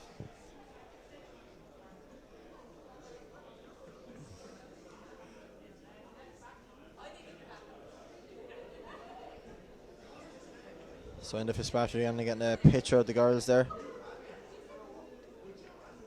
And now he's going to get a picture of the lads. The bios. this is nice. All the 400 meter hurdles medalists there. 400 meter hurdles athletes. I'm going to get a nice snapshot of that there. There we go. All the lads, the fam. It's nice to see, you know, once you step off the track, there's a nice community here of university athletics. Oh, there is. You know, the rivalries get put aside once the suit goes on, so. I like soup. Yeah. So do you have any stories for me? How was your morning? Morning was it was good. I was looking after my little nephew there this morning, so he was in good form. Do you have any stories for me? Any stories? Not really. It was, I went home last night. I watched the live stream to see what I was actually like on commentary. I've done that too, actually. Yeah. You know, because someone said to me I went to town on the whole history of the IUAA, and I was like, I must listen to that. Damien said I was quite good, so I was happy enough. I got the approval from the Damien Walsh. That's all right. That's what you want. I think once we're keeping the fans happy, that's the main thing. We're all about the fans. We love the fans. Love my fans. Ah, yeah. All 70 who were tuning in there for the live stream earlier. I have more fans than that. Just the ones who were tuning in for the live stream there earlier. So. That's a fair point. Yeah. So yeah, want to get a few more tweets up here. So we're looking over here, 3,000 metre finals for women. And we'll run through the start list very quickly here. Sorka McAllister from TCD, Laura Ryan from Garda College, Grania Kelly from NUIG, Noreen Mackey, the mother of CIT, Elizabeth Carr from DCU, Deborah Gillians from QUB, Grace Lynch, she's on her 1 year down from UL, Aisling Joyce from NUIG, Rachel Smith from DCU, Eleanor White from UL, Nadine Donegan from AIT, Catherine O'Keefe from UL, Hannah Gibney from UCD, Deirdre Nicannon from TCD, Niamh O'Neill from UCD, and Andrea Bickerdike there from CIT again. So, big field, 16 athletes in this. And I recognise a lot of these names from yesterday as well. Some were competing in the 5K, some were competing in the 1500. So a lot of athletes doubling up here. Are they mad? Like, they must be. That's a lot of running. That's a lot of laps. That's a lot of miles. It's all about getting those appearance numbers up. So the record then, the IUAA record, is from 1980. Why are these records so old? Fanuna Morris, 9:20.20 from the Mardyk for the 3,000 metre women's. So yeah, just down the road there in UCC. The under 23 record is held by Sonia O'Sullivan, 8:52.65 from 1990, and the national record then is 8:21.64, London 1994 from Sonia O'Sullivan. So we're underway here in the women's 3,000 metres. And straight to the front there, we've got DCU athlete, that's 351. That's Rachel Smith going to the front there early on. She's trailed by her teammate there, number 308, which is Elizabeth Carr. She ran yesterday. QB athlete moving to the front there also. QB, that's 508.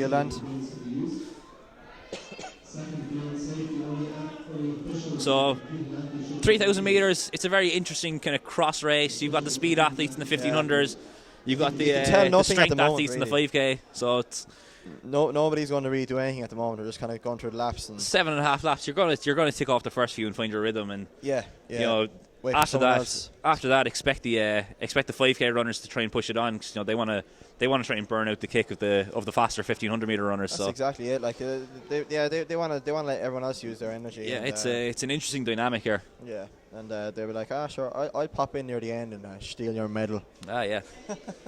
It's dirty tactics, but that's what gets you the fame, the fortune. It's all fair in love and running. All important university medals. So as you were there, as they come through the first 400, it was about 82 seconds on the clock as they came through. So they're going through all right at the moment. It's very steady pace. Like no surprises here yet. Anyway, UL athlete there. So 351 there from DCU. That's Rachel Smith still carrying them around. She's taking up the early running here. 689 nice there from UL. That's Grace Lynch on her shoulder. Keeping close attention, watching for any moves. Anyone wants to kick her home early. Most of those athletes in that pack are wearing fake tan. They already got prepared for tonight. They are prepared for tonight.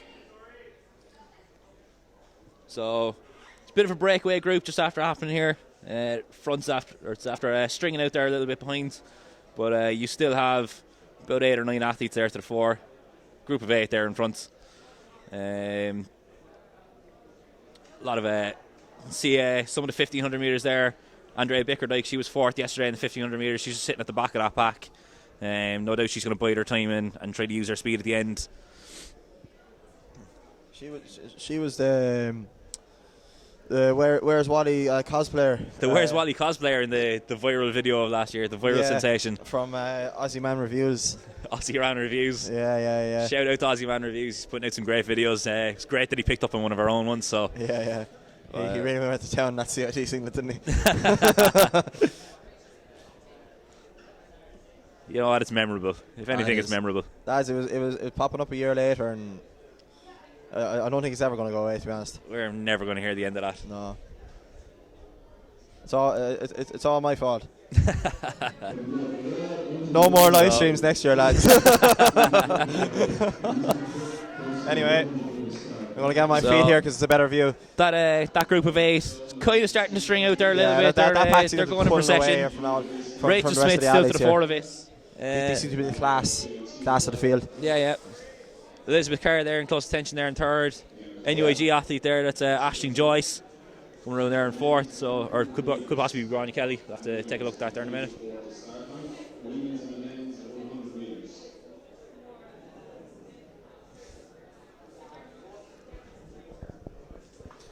Well, yeah, just possibly beginning to turn the screw here a little.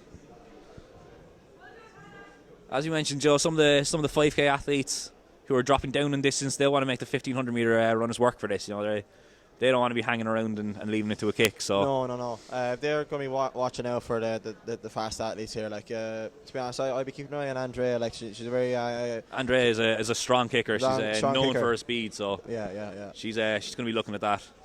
She's going to be eyeing this up from the back of this group.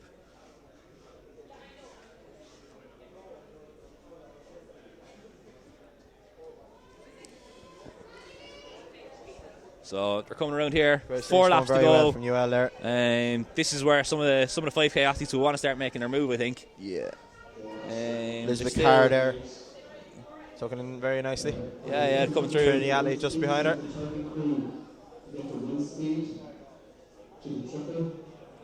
So that is. I think they've just lost the AIT athlete there. We have got a bit of a breakaway group here, as you mentioned. You know, yeah, some of these longer distance runners will want to make their move now, and you can see a group of 3 is sort of gone. Yeah, the TC athlete's trying to catch up though. Yeah, the rest of the group were slow to respond to that move. Yeah. So he seems to be going with that group there. Yeah, they're trying to put in the hard running there to make it back onto the group. But will these athletes suffer? You know, you are expending a lot of energy to try and get yourself back in touch. But Rachel Smith there still to the fore of that group. It's early days, that's early days. Well, look, 4 laps to go here now. Things could get interesting with these 3 athletes. They're looking to put a bit of pain into those girls' eyes at the back there, looking at their bums.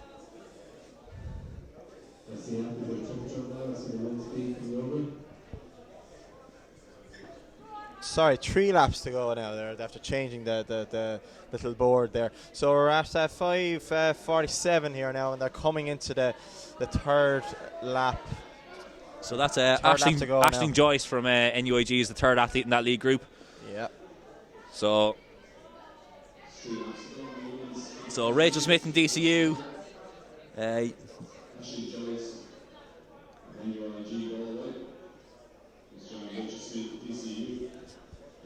So they've made the breakaway here, and the athlete there from TCD is really trying to get back in touch, but that gap looks to be widening back to the athlete there in 4th. They're kind of just trotting away there together like that. This is going to be a lovely battle now. With this is on the 3rd last lap now, so you know, they're now going to be sizing each other up because they know this is the battle for the medals. If they are still like this with a lap to go, this is going to be very interesting. I am interested to see who has the better kick the last 400 meters. You know, is somebody going to try and take this out from further out, or are they going to leave this to a last sprint? Honestly, I don't know.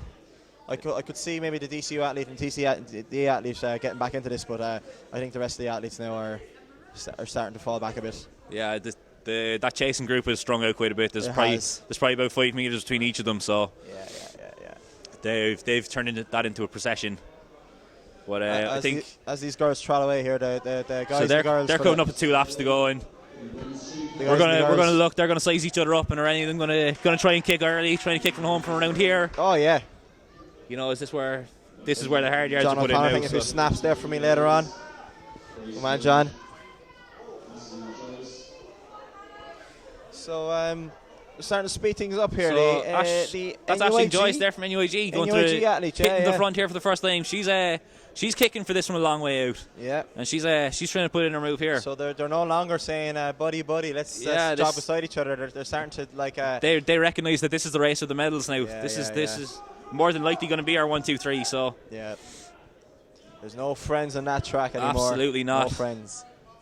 They might be friends later on, though. Friends at the ball later on, but so as they hit the top bend, we're currently at 8:04, 8:05. So 1 lap to go. So Aisling Joyce, the 2 of them, they've dropped the UL athlete. They have. Grace Lynch is now gone. Yeah, Grace Lynch has been dropped off the back of this group. So This is really strung out, and I have a feeling like Grace, though, will have the bronze wrapped up, unless she can find a bit of a kick here now, because I don't think she's gone just yet.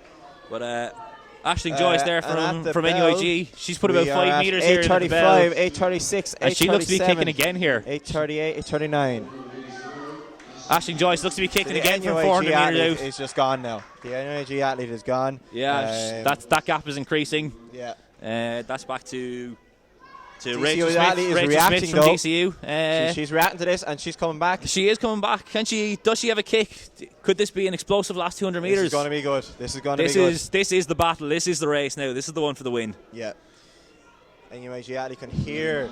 I say she can Aisling hear Joyce this versus DCU Rachel athlete Smith. coming, even though there's about a 10-meter gap here. Does she have another kick? Does she have a kick for home? No, I don't know. As we all nervously watch the pole vault pole I there. don't see it coming. Yeah, that gap looks to be widening. That's out to about 15, 20 meters. NUIG seems to be the wheels seem to be 100 meters to go here. turning a bit Joyce. quicker than the DCU athlete. So yeah, she's put in now. another devastating kick here, and that gap's only widening. Yeah, so Aisling Joyce from NUIG. Aisling Joyce, NUIG. Very impressive run here. 3,000 meter university. Very impressive champion. run. She took this from a long way out. She did. She kicked.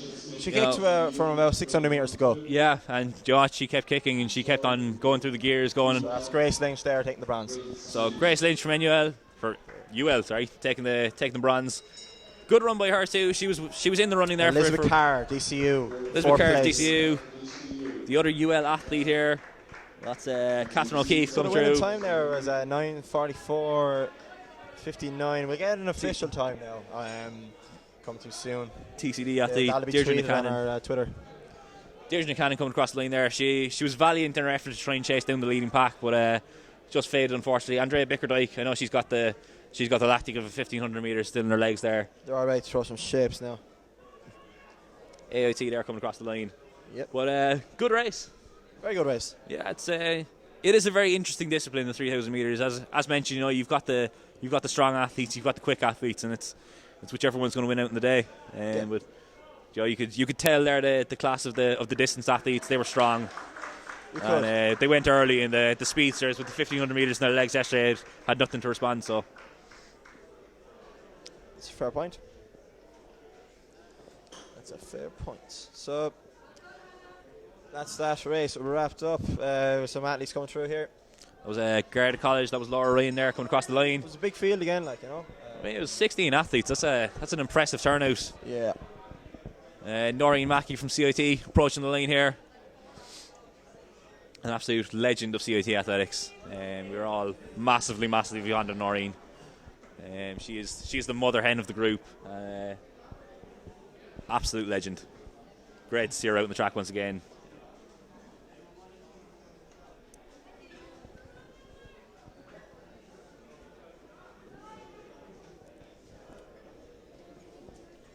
But yeah, our winner here, Aisling Joyce from NUIG.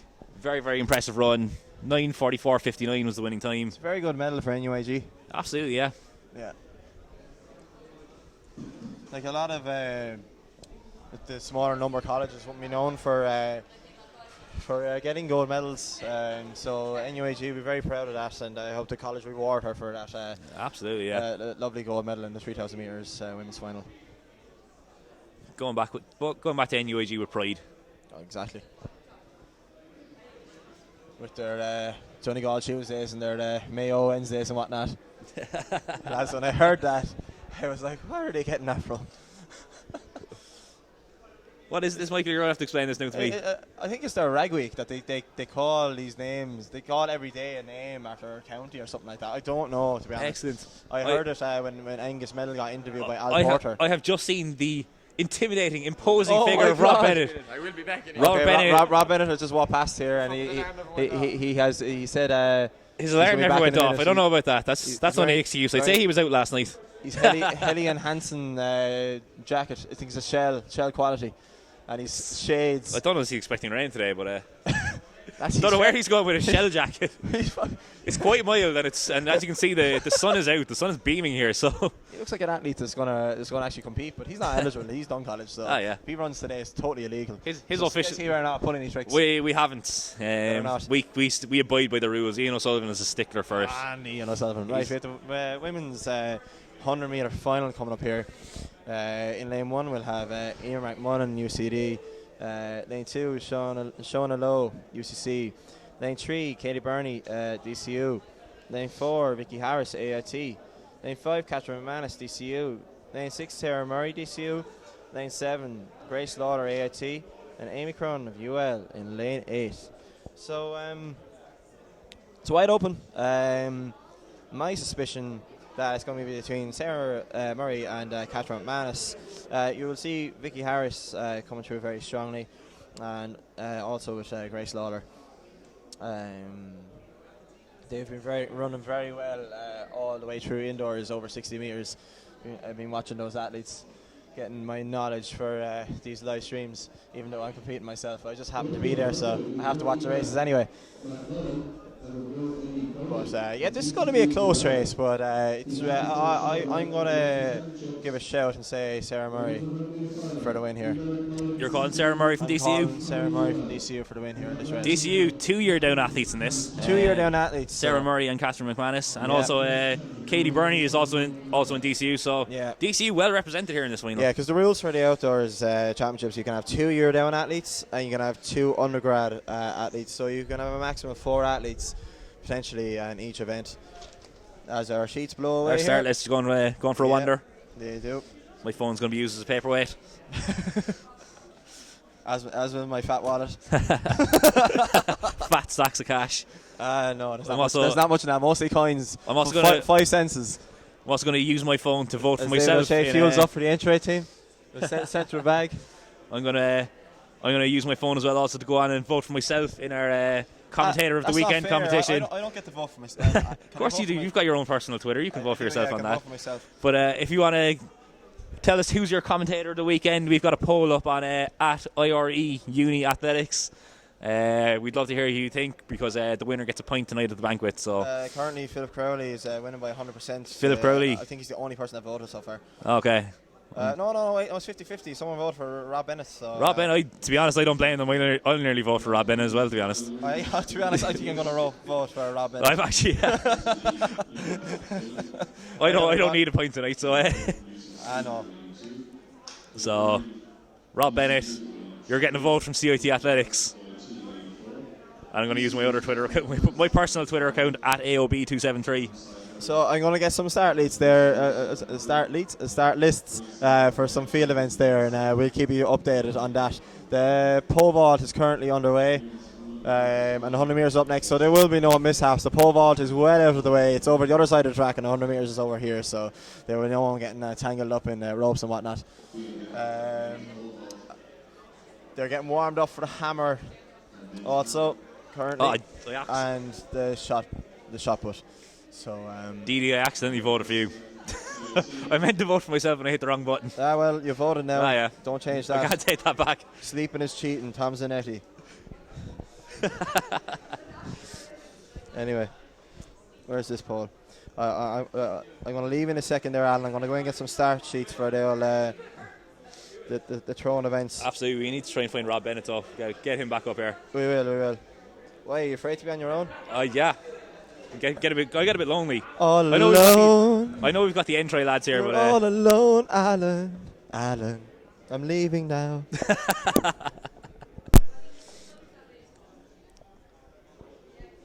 So just looking, we've got the pole vault is in action there over in the background.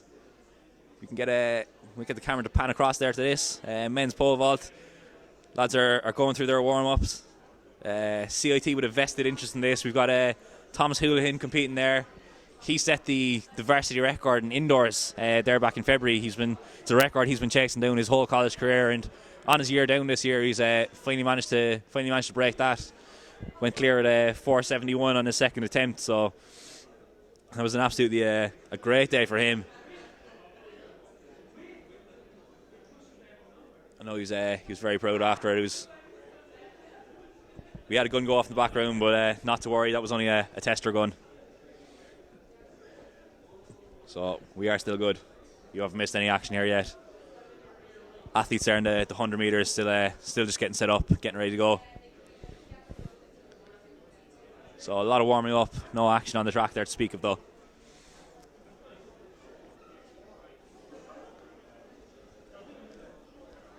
So lads, keep the questions coming in.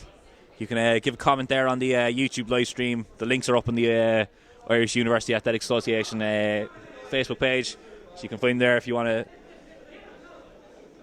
to watch along. Although you're probably already watching along if you're watching on this.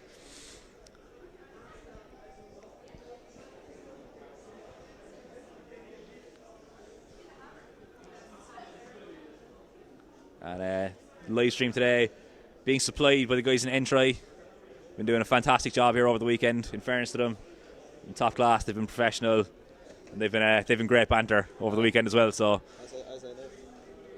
and here he is, Michael D's back. We're just going to give a quick shout out to Fyffes there as well for sponsoring the event, sponsoring the live stream here as well. This will be a. I went in to get some fields event start list, and I got a hammer for the women's final, and I also got a sandwich.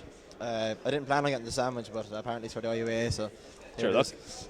So the women's hammer.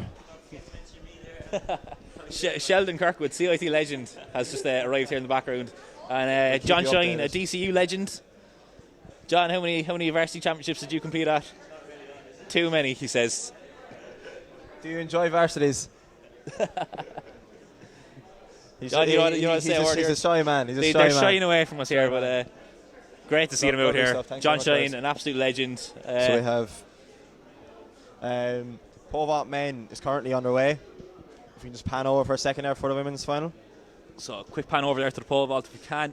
We have Shane Ashton, Conor Birmingham, Shane Power, Christopher Doherty, Jamie Fennell, Thomas Houlihan, Dylan Purcell and Conor Daly will be in that one. So we keep you updated on that. They're just warming up there now before this women's 100 metre final. So we'll keep you updated on heights and stuff like that. But very hard for us to find out, but we'll try our best. They're only in the warm-up at the moment. Can we get a reporter in the field? When technology gets better, we'll get a reporter on the field. We'll have about 100 cameras all around the track, and people won't know what camera to look at. So that's the future of live streaming, I hope. Otherwise I'm lying. So I'd say pan back over there to the start of the 100 metres. So athletes still just getting prepared there, going through last minute preparation, getting focused, getting in the zone. Loving life. It's a vital part of any race, isn't it? It's that time just before when you need to get your mind right and get focused. Yeah. No. Yesterday I was eating a sandwich at the live stream. Thanks very much. So I won't eat that sandwich on the live stream this time. It was chicken and stuffing yesterday. It's ham and egg salad today. Changing things up a little bit. I like egg. The ham will have to do. Is that a canteen sandwich? That's one of our, the Nexus CIT, that'll be our student centre. The Nexus CIT, big shout out to the Nexus CIT for starting me out a quality sandwich. The Nexus is that's our student centre over there, so upstairs there's where that's where our common room would have been with all the couches and the pool tables and that. So great facility over there. Some setup, apart from the Modern Warfare building with the rifles appearing out from the from the windows. There's some college. If you go down to WIT, it's all modernised and whatnot, you know. Yeah. I heard the college is in debt, but that's just a rumour. I don't actually know if that's a fact. I've heard they're all in debt, so. Really, yeah? Yeah. They're not there to make money, I suppose. Actually, they're not. They're there to provide a vital service. They're there to educate us. And to provide us with championships that even we can come and run care at. if we turn up to lectures or not. Which I don't understand. That's not education. That's just not really caring. That's about getting a few bobs for themselves and sorting out their own lives. Massively controversial statements here from Michael D. It is, yeah. Yeah, sure, I know the system. I work the system. I am the system.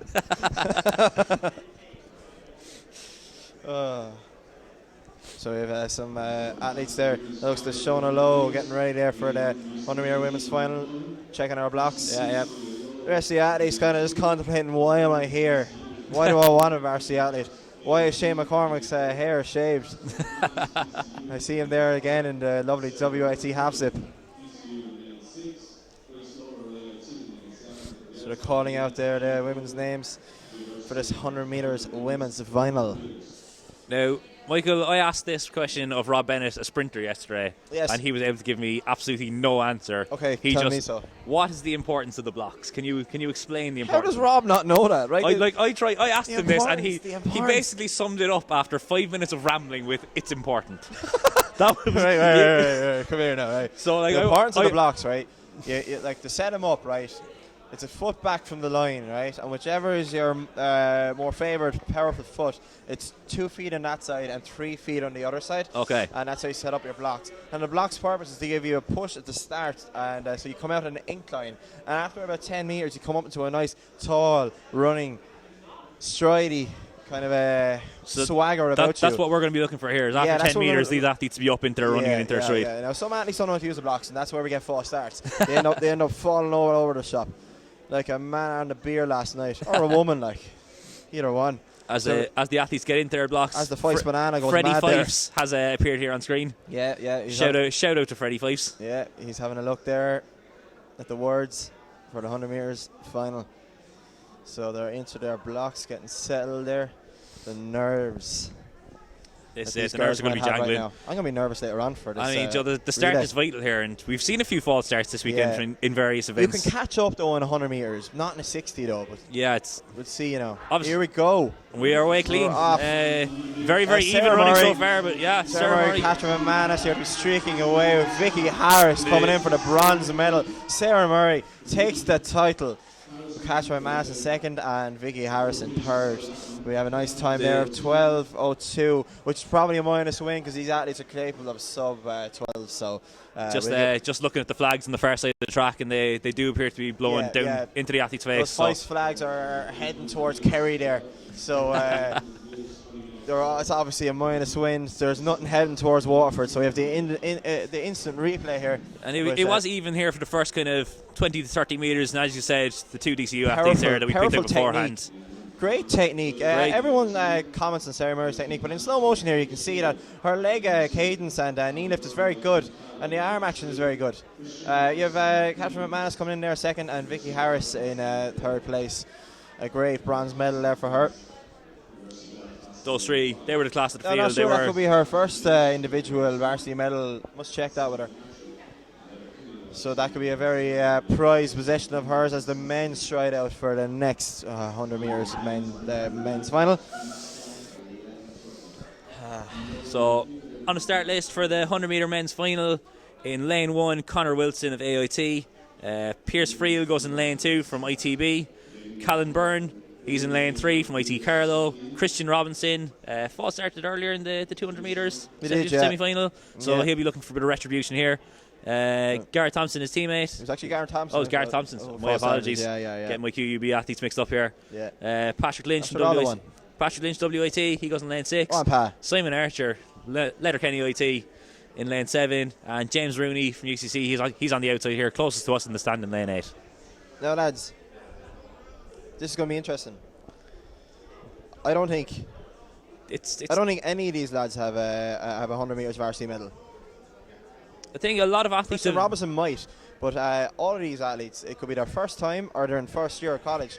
So this is going to be a very happy moment for most of these athletes. I think a lot of athletes have decided to focus on the 200 metre this year, and that's why we've seen such stacked fields in the 200 metres. Yeah, a lot of stacked fields. Thanks very much for that. Some more throwing. The discus throw final. We'll get to that in a second here now. When this 100 metre final is over, we'll have a bit of a break and we'll pan into some of the field events.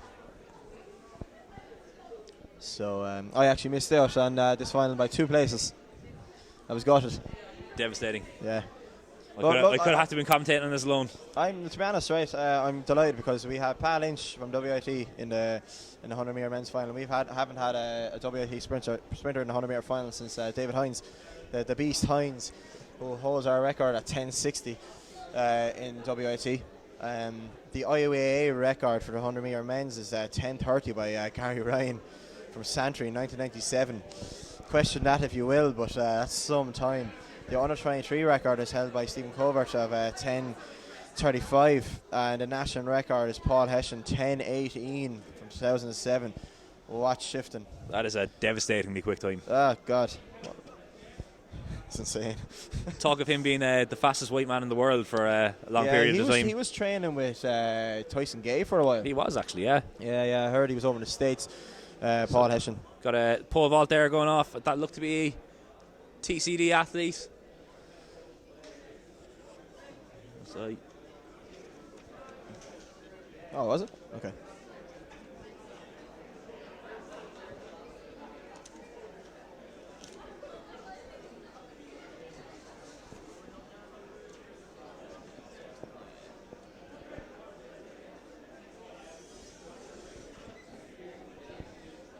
So as you can see, the national under 23 and the IUA records are fairly quick. Being bluntly honest here, it's not going to be broken. These athletes, we're going to see a sub 11. We're still going to see a sub 11. We're going to see a 10:98. I think, depending on the wind, there's still a minus wind. So it's picking up and dying off. So yeah, we might get lucky. But the athletes' caliber, they're capable of sub 11. But the wind is not going to do them any justice. So we could see an 11-2, maybe 11-1, depending on the wind. But these athletes are going to be delighted to be in this final. The calves on Pad Inch there are ripped as hell. All that farming, all those lifting those bales, milking the cows at 6 a.m. How are you getting on, lads? A proud Newport man. He's actually from Kilnascully, Pat Inch. He actually starred in 2 Kilnascully episodes. He was in the Christmas special. If you look on YouTube, Patrick, Emer and Connor, they're in the Christmas Carol. Part of Kilnascully, yeah. Without wishing to be disrespectful here, I did not realise Kilnascully was a real place. It is, yeah. Yeah, they live in Kilnascully. Yeah, that is fantastic. Yeah. I remember they came to the college and we all found out that, and we all went looking for it. It took me about half an hour to find it, but when I found it, I was like, "There's the Lynches." Straight into all the group chats then. Fame and fortune at the ages of 9, 10 and 11, I think. Looking for fame and fortune here again at the IUAA TF17. IUAA TF17 will have a live tweet screen at the banquet tonight, so you can send in all your messages and how you felt about the weekend's live stream, how you felt when you woke up this morning, how you feel when you're eating your dinner at the banquet. If it's good or if it's bad or indifferent. If you're here in Cork, tell us how you're enjoying Cork as well. There's a vegetarian option, I heard. There's always a veg option. Catering for all needs. Yeah. Cork Institute of Technology. As I stare at my sandwich that I am now going to open, because I've had enough. I've had enough. There's a bit of a break here as the athletes are going through their last minute preparation. So, and Alan, can you help me out here? Thanks. Alan is going to open my sandwich for me because I just don't have the coordination right now, as I'm too excited for this 100 meters final. I'll keep the crunching and the chewing to a minimum. As Michelle Finn tries to break the barrier to get into this live stream here. The red tape's there for a reason, Michelle. Do not cross it. Yeah, she actually went through. She thought she was dipping for the line again as she went past that red tape. I know she's used to breaking tape, but not this type. She loves breaking that tape.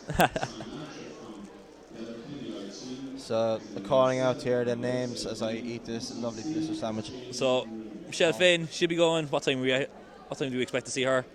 Scheduled for 12:25 later on today. So if you want to see the second Olympian of the championships in action, 12:25 and 3,000 metre steeplechase for women, we expect to see Michelle Finn there. So I'm gonna call this.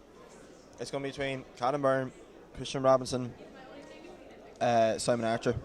We could also see Patrick Lynch and Conor Wilson in the mix. Pierce Friel, ITB athlete, very good. I think he has a PB of 7:19 for 60 metres, so he could feature in this also.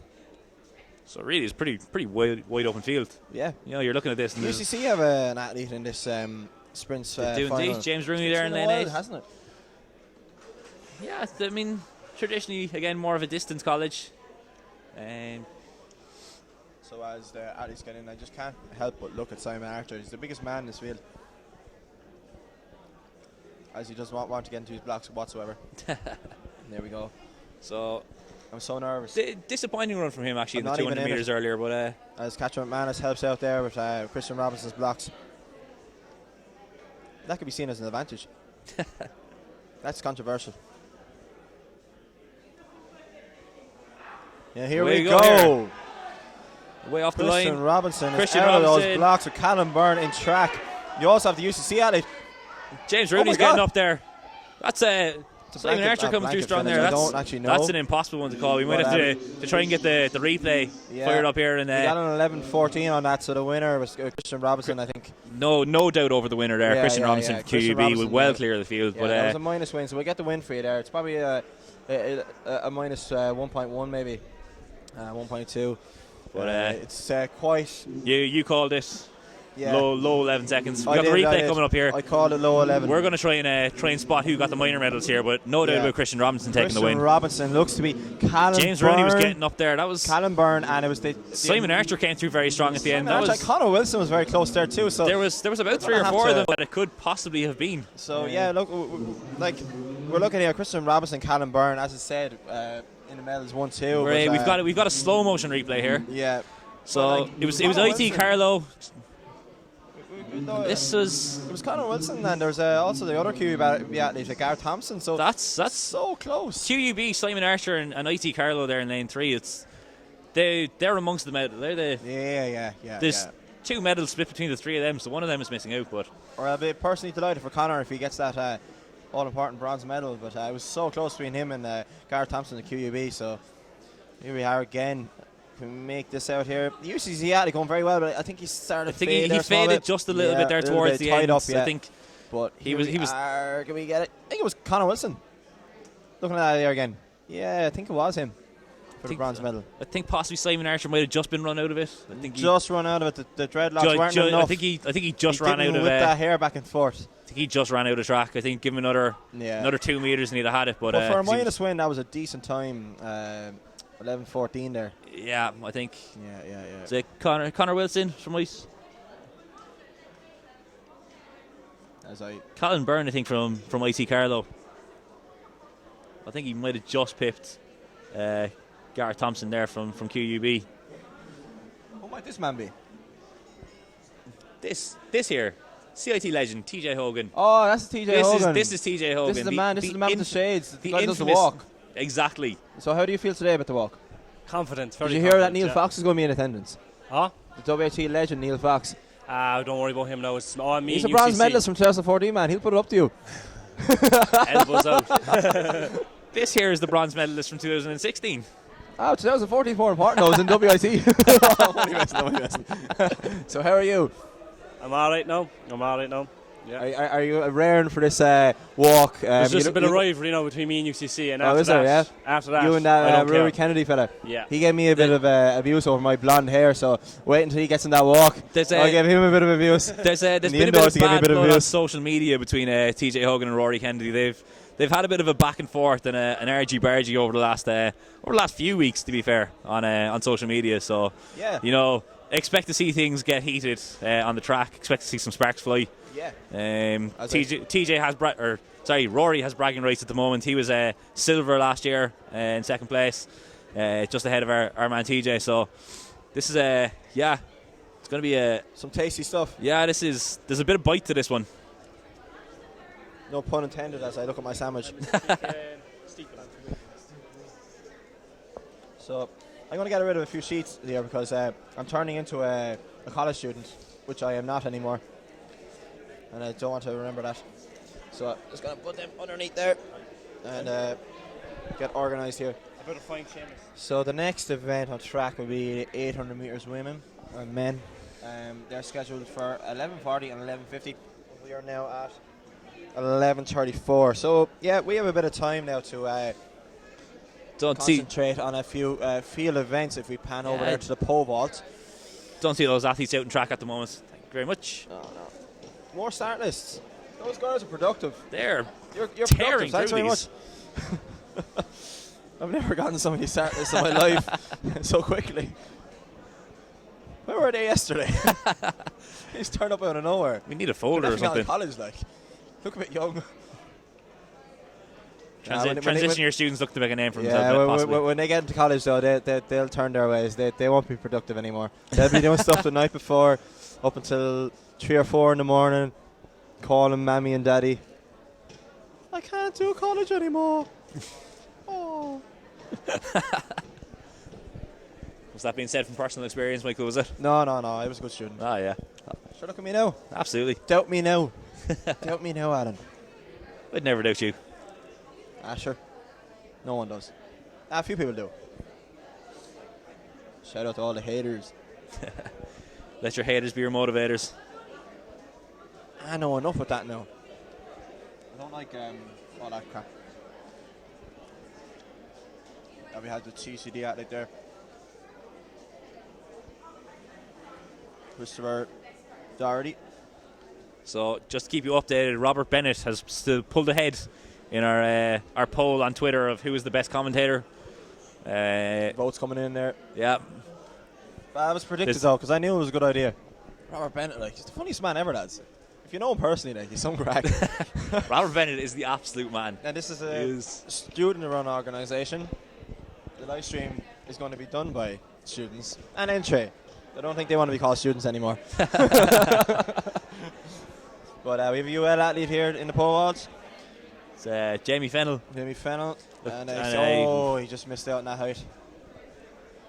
Just missed out on that height. Don't know what height he seems to be at, but high. The caliber of athletes, maybe high 3 meters, mid 3 meters, maybe. Well, like the record anyway. High record is 5 dead from Jesse Stern, 1995 in Belfield. That is an impressive record.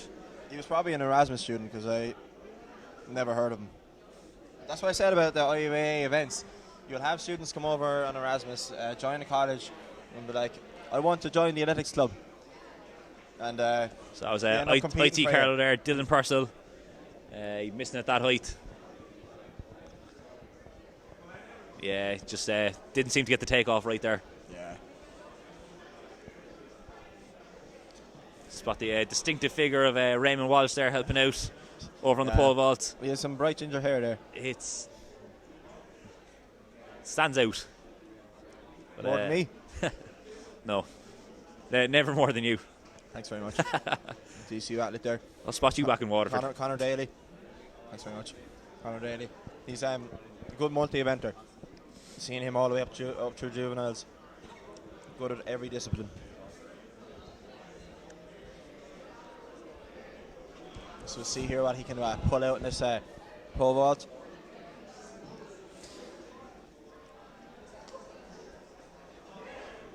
If we can look over there and see what height we're at. It's very hard to see, but no. Nope, he hasn't gone clear there. No.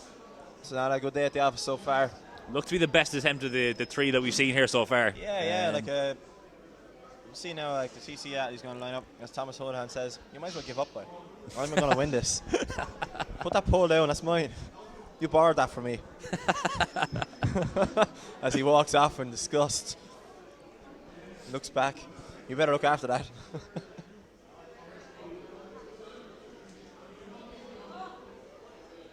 It's a quality sandwich. CIT did good food. Only the best down here in CIT. I hope the dinner is nice tonight. Yeah. What's for dinner actually? I don't know. I didn't organise it. I heard it was chicken. It's usually chicken at these things, isn't it? I think it's a choice between chicken or salmon with veg and potatoes. And then your dessert is a nice chocolate truffle. Ooh.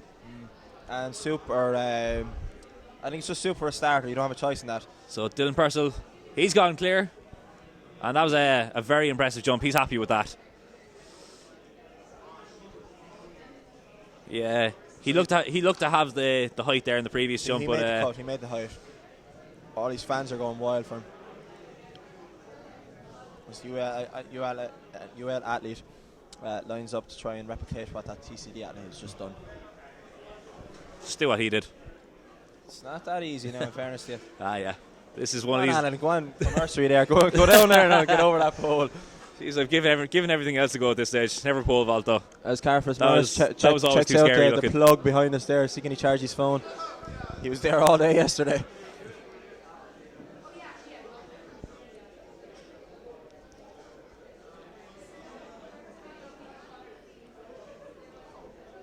So, Next stop is the final of the women's 800 meters. Heard here first. Final of the women's 800 meters is up next. It's going to be stacked. So yeah, it was two impressive semi-finals in the 800 meters there yesterday. I'm sure it was like. So, let's get the sheets together. In lane 1 for the 800 meters women's final, Louise Shanahan. Lane 2, Katie Conroy, Oitz Carlo. Lane 3, Sinead Gaffney, UL. Lane 4, Sarah Tobin, TCD. Lane 5, Aoife Delgary, UCC. Lane 6, Amy Nihamel. I think that's right. DCU. Lane 7 then we have Emily Shields, UCD, and lane 8, Jenna Bromell of UL. So yeah, Jenna Bromell, she was impressive there yesterday in the semi-final. She was. Yeah. So we'll be looking for her to make a good go of this. They're out in track here now at the moment. So we'll pan back over there to the 800 meter start. So yeah. Don't worry guys, I'll be finished my sandwich pretty soon here. I don't want to be doing too much chewing on the live stream.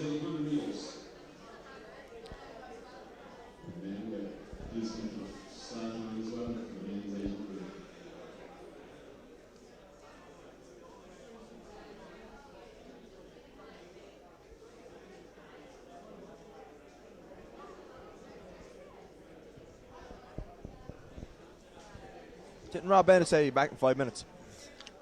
He's gone like a half an hour. I wouldn't trust Rob Bennett as far as I can throw him. And I couldn't throw him very far. Nah, he's a tall man. He's a big lad. Yeah.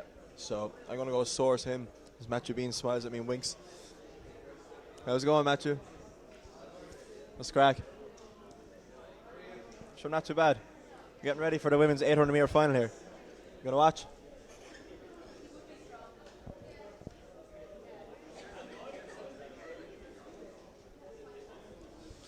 So again, Louise Shanahan, Katie Conroy, Sinead Gaffney, Sarah Tobin, Aoife Delgary, Amy Hamill, Emily Shields, and Jenna Bromell. Cyril gets into total line on your marks. And we're off. Away we go here. And the clock is not working. It's currently at 13:37 and they haven't even ran 50 metres yet. So it's going to be interesting to see what happens here at the break. Yeah. Always be contacted as you fight for your position on the track. Shannon's going quite well there on the inside. She's moving up to the front. Yeah, she's there. moving up. She's just getting boxed in there on the track. Bargy. Bit of elbows flying, yeah. Yeah. No, look. She's never go on the inside of an 800 metres. You're going to be boxed in. Absolutely. It's not the ideal place to be, but out in front there we've got the UCD athlete. Boxed in, boxed off. That's Emily Shields out in front there. And that looks to be possibly Jenna Bromell in close attendance there behind her, sitting on the shoulder. That's a spot for anyone to leave Jenna Bromell because I think I know what's going to happen here. She's just going to cruise, and as soon as she hits that bell, she's going to take off.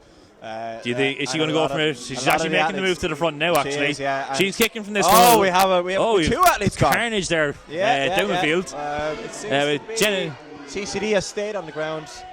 She's not getting up, so Jenna Bromell is gone. She's put 10 metres in them. She's gone, and Louise Shanahan's in second with the UCD athlete Emily Shields in the third place. UCC Aoife Delgary in fourth place there, just behind her. But yeah, this gap has absolutely Jenna Brown just showing her 400 metres speed here in 800 metres, and she's just streaking away. Now, Louise Shannon going very strong. Very strong. She didn't look too impressive yesterday in the semi-finals, but this is a very good performance from Louise Shannon, from a top-class athlete. Yeah, she was an athlete of very good calibre. Great juvenile who was progressed through the ranks. Absolutely, European Youth Olympic champion, I believe. Yeah. But very struggling to stay with Jenna Bramall here. Jenna Bramall, very comfortable. She comes off the last bend. Streaking away. She's going to monster down this home straight. Unfortunately, we're not going to have time on this, but it was a very impressive run. University 800 metre women's champion, Jenna Bramall of UL. Monstering down the home straight here. Crossing the lane with ease. Louise Shannon, UCC 2 and 3 here. That's UCC there again in second. That is Aoife Delergy from UCC coming through in third place there as well. So very impressive runs from the UCC athletes. Some major points there for UCC. Absolutely. 2 and 3. With UL taking home a lot of points out of this event. Yeah. But yeah, the talking point there I think was carnage coming down the home straight in the first lap. It really was, and look, the clock is still on 13:37 as it was from the gun, so we'll find out your official time for you. Unfortunately, we don't have a time on this, but it looked to be impressive. That should be tweeted because the results go straight from the website up until the. That was a quick 450 metres from Jenna Bramall. It was. And she didn't let up. She did not. You know, some athletes when they're in a position like that, they'll ease up down the home straight, but she kept powering on. So I don't know. Maybe she was going for a time. Exactamundo. So I'm going to give you a few results here that have been posted on our Twitter. As the 800 metre men appear on the track here. Oh, they're just getting on the track. Well, I'll just give you a few results here first. 3,000 metre women's results was Ashton Joyce, NUIG, was 9:44.58. Then Rachel Smith, DCU, was 9:49.43. And Grace Lynch, UL, was 10 minutes and 77. So we also have the 100 metres women's final results. Now, no wind reading on this, but we'll presume it's a minus.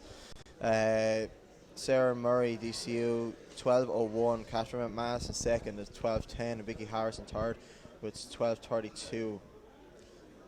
Then we have a hammer final provisional results.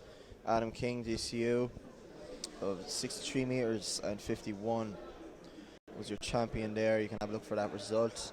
And the 100 metre men's provisional final was Christian Robinson with 11:13, so that was rounded down.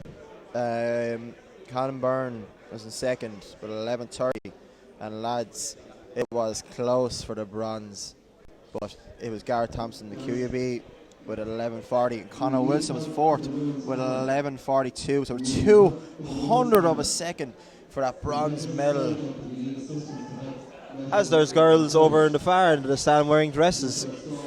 Are they getting ready for the banquet? Sorry about that. They prepared early. They prepared early. Spotted them there during the 800 metres. There's a few results. I'll keep you updated with some more as the day goes on. I've only finished one half of the sandwich, by the way.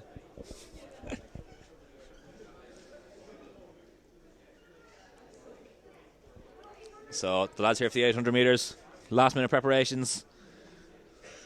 Nerves are jangling. I can see an Angus Meldon there. What a man. Look at him. I'm going to snap it in there. Men's 800 metres up next. So carnage there in the women's race. Can we expect to see something similar? Is there going to be elbows flying? There's going to be fists. There's going to be jabs. There's going to be everything. There's going to be kicking. There's going to be screaming. There's going to be giving out. Similar to a UFC fight. No. We won't quite go that far. Athletics is not like that, but they do want to get their medals and they'll do anything possible. I've seen athletes dive over the line like Phil Healy did for the 4x4 last year. Oh yeah, absolutely. In that sensational video. So you'll do absolutely anything for a varsity medal. You'll do anything. Well, one of the forgotten parts of that video is the fact she absolutely face planted afterwards. Yeah, it's great crack, really. Oh yeah, she enjoyed it. Sure, she was fine. She was. Was she up and about the banquet thereafter? No. Oh, no, she wasn't. She was in a bit of pain, so I think she went to bed. Ah, yeah. To be honest, I don't blame her. I wouldn't blame her either. I'd be in a bit of pain after that. We'll leave her off. I think I'm going to go to bed early tonight. That's a lie.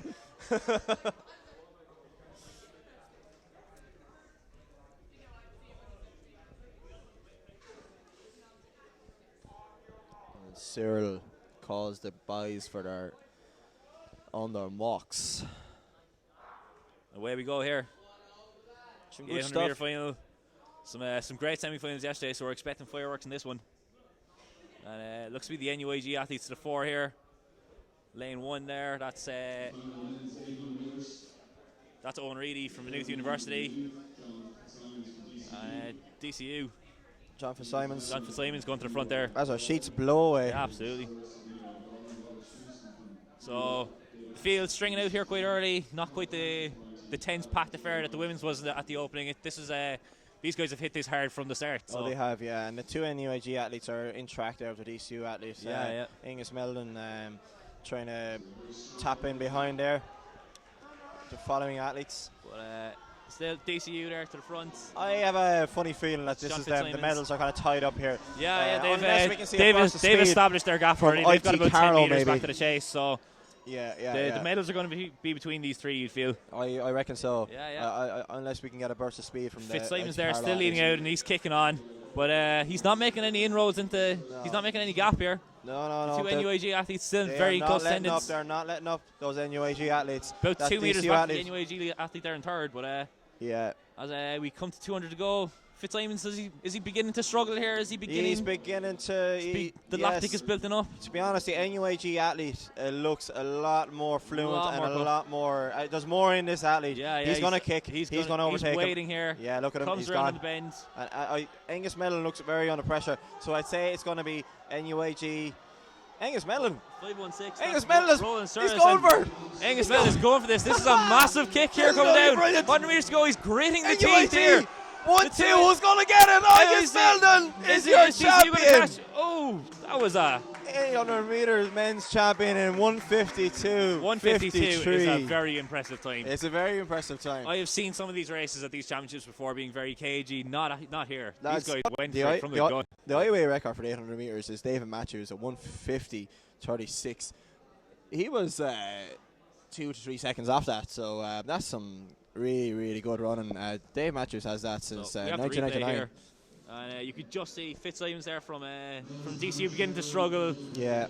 And 516, that was Roland Surlis coming past. He might have thought he had that race in the back. He threw the head back and he saw Angus coming and he was like, "There's no rope around your legs this time. You're getting that title." He was kicking. He was making sure of this. Yeah. So that's a great win there for Angus. He came from a couple of metres back. He had about 2 or 3 metres to make up there with about 200 I did not. I actually didn't see that happening because, in fairness, the NUAG athlete Roland Surlis, he looked so comfortable in that race as the crowd clapped there for Adam King getting the gold medal there in the hammer throw.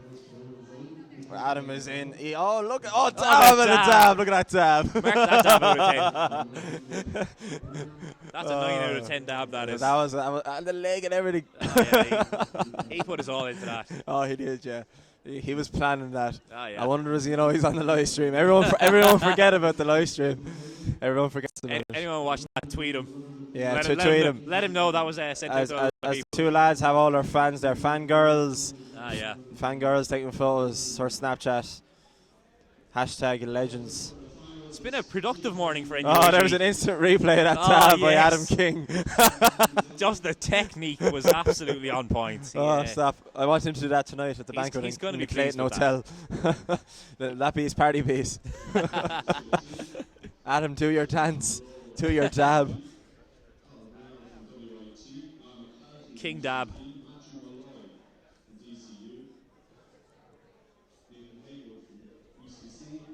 So getting a shot of the crowd here. It's good attendance here so far this morning. A lot of athletes have turned out early, no doubt, I'd say, to catch some of the high caliber races early on. Some of the marquee events were probably on early this morning. The 400 metre hurdles, the 100 metres finals. We've just seen the 800 metres finals. So yeah. It's we've got a very good attendance. It's a good atmosphere around here. Yeah, the attendance is very good. Like I said, 534 athletes registered for this event. So a record attendance. Record attendance. Yeah. Fairly sturdy, fairly steady. Always have the numbers for the outdoor track and field as we have the pole vault here again. So this is IT Carlo. We got our sheet out here again. He was impressive there in the last round, but no, didn't get the height on that jump. IT Carlo, Dylan Purcell there. I remember he gave me a pole vault for one of our athletes one year in WAT. Mehdi, he was from Saudi Arabia. He came over on Erasmus, like I say again. And he told us that he actually quoted in our group chat, no Mehdi, no medals. No pole, no medals. So he was basically saying that we would not have a varsity medal if we didn't have Mehdi.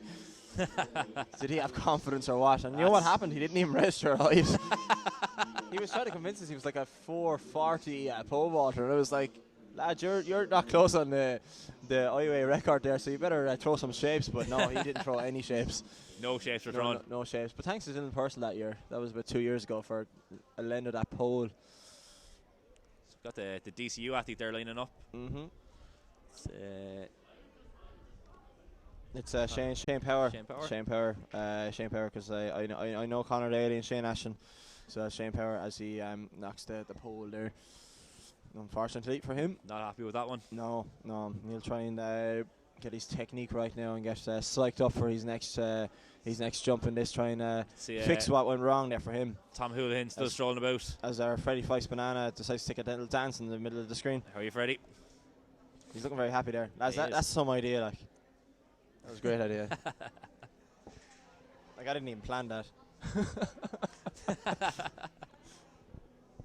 I just say put a few logos on the screen there, but they just upped their game. Entry, always producing the goods. They are absolutely monstering the championship so far. Entry, to be fair to them. The steeples are out, but there's no horses on the track. There's athletes today.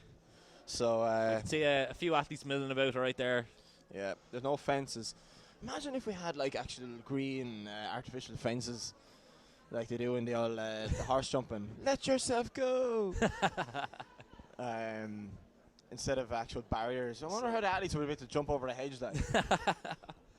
It's hard enough trying to get them to jump over a barrier. Imagine getting them to do a 3,000 meter steeplechase with beer, right? And have proper horse jumping fences. There's the intimidating water jump there. Yeah. In the background of this jump. Let's jump by T. Carlo here again. Carlo, no. He's saying no. Saying no. I'll try again. I'll have another go. He's rejected that one in the run-up. Yeah. As he shakes his fist as he holds the pole. Yeah, you want to try and shake that off now. You know, this is a big moment for him. Like Thomas Houlihan doing a little jig there, a little dance. Would that be a Dungarvan thing? I think he was just flattening out the grass there. No, out there he is jumping up and down. I think that's something from Creation nightclub in Dungarvan. I'd say he was doing that there last week, throwing a few shapes there. Rob Bennett has finally arrived back to us. Rob Bennett, so to be honest, it was a long minute, alright. About 45 minutes, Rob Bennett. I know our clock is a bit broken, but that's a long minute. Rob Bennett, I know I'm not paying anything, but I'm not going to definitely pay you now. I promise I'm not late.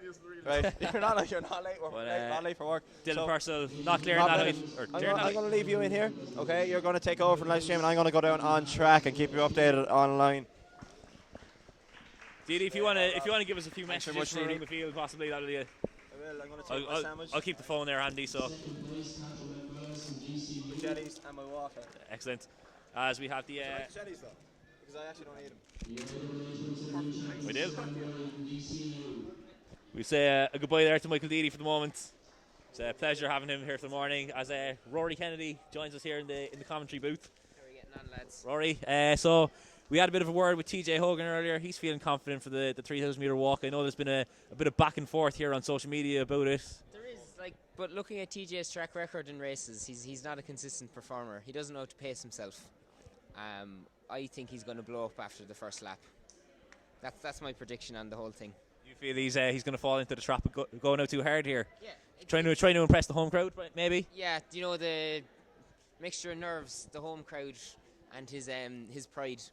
He's gonna like the walk is it's a long walk. It's 3K. Like we're out there for a long time. It's a long 3K. The shins do start to seize up after a while, so I wouldn't be surprised if he did fall off the pace. Do you fancy your chances, Rory? I do. There's a good feel there, but I've It's faded in. Is there a bit of a Obama coming out in you here now? Yes, we can. Oh yeah, absolutely. Brilliant. Yeah. How much do you fancy beating TJ Hogan by, just to put it out there? There'll be a minute in it at least. A minute at least. Yeah. We'll hold you to your word. Looking for a bit of retribution there from the indoors as well, possibly. But we'll leave Rory Kennedy off. He's going to go get prepared. He's getting psyched up for this. UCC team captain as well, so he's going to have a couple of other jobs here on the day, getting his athletes sorted out. As we get prepared here on track, the next event, the 3,000 metre steeplechase final for women. Straight final because there's 3 athletes in it. This one didn't require heats, but just to run through, we've got Jessica Coyne from UCC, Michelle Finn from UL, and Harriet Robinson from DCU. So it's a small field, but it's a stacked field. Michelle Finn, Olympian, Irish Olympian, hot favourite, you'd imagine, for this. You would you'd be hard pressed to look beyond her now. You know, if you were a betting man, and you bet on anyone except Michelle Finn, you'd be a fool. I think you'd be in trouble. I think you have to go for Michelle Finn, without a doubt. If you wanted to bet on anyone each way, though, you'd be doing all right. top three pays out. Just to let everyone know. So it's better than Paddy Power here. The final presentation, or the presentation of the medals here for the 100 metres for men. Christian Robinson, the winner for that. Yeah. Second, Callum Byrne. Third was Garrett Thompson. I think Garrett it was. Thompson. Third, It was a very, very close finish. There was good headwind there going in for the 100. It's been a strong headwind. This has been affecting some of the times, but it's our own Michael Deedy down there. Look at him. Again. He's in the background there. In the background. But that was a great race. You know, we had to get the replay up about 4 or 5 times before we could try and pick anyone who got the medals. That could be their first. Those guys, I think, is their first varsity medals. That was a first varsity medal for a lot of them. For a lot of them guys, so nice. Something to have in the cabinet to look back on in years to come. Yeah, you're always going to hold a varsity medal with pride. That's it. Neither of us have any varsity medals, but no, you can buy them online somewhere. We'll get them. We'll have to find out who supplies them. We'll have to just borrow the medal and see what's in the back of it there. You know, gold medal for commentary. Yeah. Actually, Rob, just to inform you, we do have a poll up on Twitter at the moment. Oh yes. Who is commentator of the weekend? You were winning it at last check. Oh, not so bad. Keep voting, lads. So we might give this no refresh. So things are still 8 votes. Rob, you're winning with 50% of the vote so far. So the popular choice. The pressure's on. Michael Deedy, 25%. Phil Crowley, 25%. I've still got no votes. I'll give you a vote later. I accidentally voted for Michael Deedy. I went to go and vote for myself, and I accidentally hit Michael Deedy, whose name is below mine. So he'd be delighted with that. Yeah. I also gave you a vote from the CIT page. So I give myself a vote, and I give you one too. Okay, we'll keep things level. I know, we'll get you on the board later, Alan. I've got a work account that could possibly vote about that, but I don't know if my boss be too happy. How many votes have we in? 8 votes. 8 votes. Jesus, it's been hopping, absolutely hopping. It's a popular poll, so popular if you want to vote here for anyone listening on the live stream, it's at IUAA Uni Athletics. Take a stroll down there through the field, and you'll find that poll. Winner gets a pint at the banquet tonight, so it's all to play for here. This is a big prize. Loser of the four. We can say loser in this poll pays for the point. Well, that's going to be me by the looks of it. So we'll put it towards Deedy there. IUAA can look after it. He can claim that back off expenses, surely. Who we hear the pole vault here is Dylan Purcell, is it in the pole vault? Dylan Purcell here, yeah. IT Carlo. As that's the 3,000 metre men's steeplechase final has gone off first here, actually. There we go. So Seamus Rainsford from CIT, Simon Munro from UCD, Cathal Grennan from WIT, Niall McCarthy from UCD, Matthew Malloy from DCU, Nathaniel Hayward from UCC, and Michael Carey from DCU.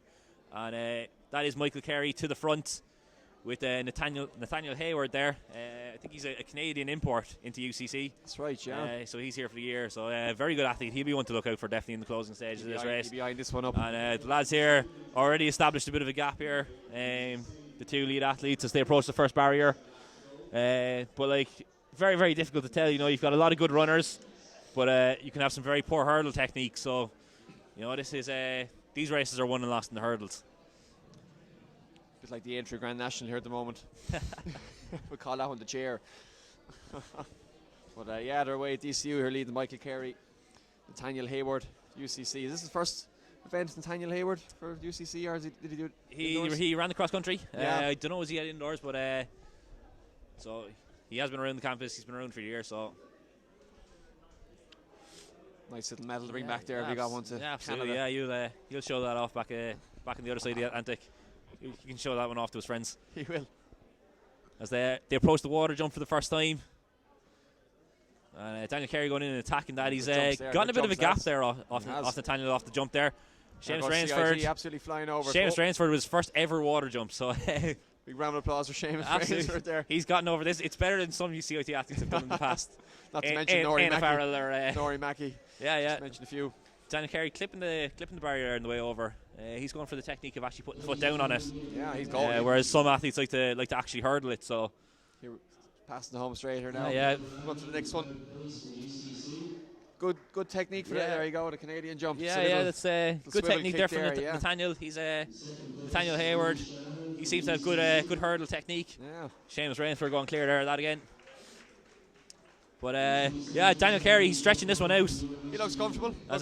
We take a quick look there. This is the 800 metres. Jenna Bromwell taking her gold medal. Jenna Bromwell, Louise Shanahan second, and UCC 2 and 3 there. So it was Aoife Delergy from UCC also taking third there. So very, very impressive performances from the UCC athletes. Jenna Bromwell was an absolute monster. Absolute flying. She absolutely tore around the track. She flew around the track. She had lows left in the tank. Yeah, it was up road. It was a devastating performance from her. UCC as we will be happy. Number 2 and number 3. 2 and 3. That's going to be a lot of points for UCC now in the team competition. All these athletes, of course, competing for their team. It's not just individual here on the track, as with a lot of track championships. So, you're going for pride. Taking a look here at the water jump. Seamus Rainford in attacking that. Seamus Rainford he's suffering a bit, you could say, at the moment. Yeah, it's the technique is letting him down there in the water jump. He's losing a bit of time there, but Michael Carey here just absolutely motoring. He's opening that gap all the time with 5 laps to go. Still a long way to go in this event, and fatigue can set in later on in the event. Those hurdles only get higher every time you approach them. So exactly. I've always been too intimidated by them to even try it. So I go under them or around them preferably if I could. I'm sure they thought of that. I think that gets you a DQ. Even better. Save you finishing. But it's Michael Carey. He's got about 40 metres at the moment. He's very comfortable there in first place. Looking very comfortable. You can say a 50 metre gap there, 60 you metre gap. You can look at the technique. There's not much of an arm swing. He's not really working the arms. He's not really lifting the legs. He's very, very comfortable going around here. You could say he's just he's very comfortable. Cruise control. Nathaniel Hayward then, he's got about another 50 metres back to third place there. That's the other DCU athlete I think in this event. That's Matthew Malloy back in third at the moment with it's a WIT. It's Cathal Grennan in close attendance there, sitting on the shoulder there, the third place athlete.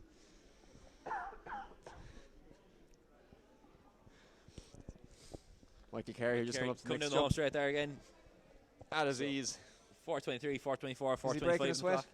I don't think so. It's quite sunny out there. It's a bit of heat, so I haven't been out in the sun. It's warm the commentary box here, but we're up here in the shade. Yeah, shady. Which is probably just as well because my face is still absolutely scalded from yesterday. So same colour as the CIT top there. Same colour as my hoodie. Bright red. Yeah. Canadian man running for UCC just Nathaniel Hayward there, clearing the flying over the hurdle there.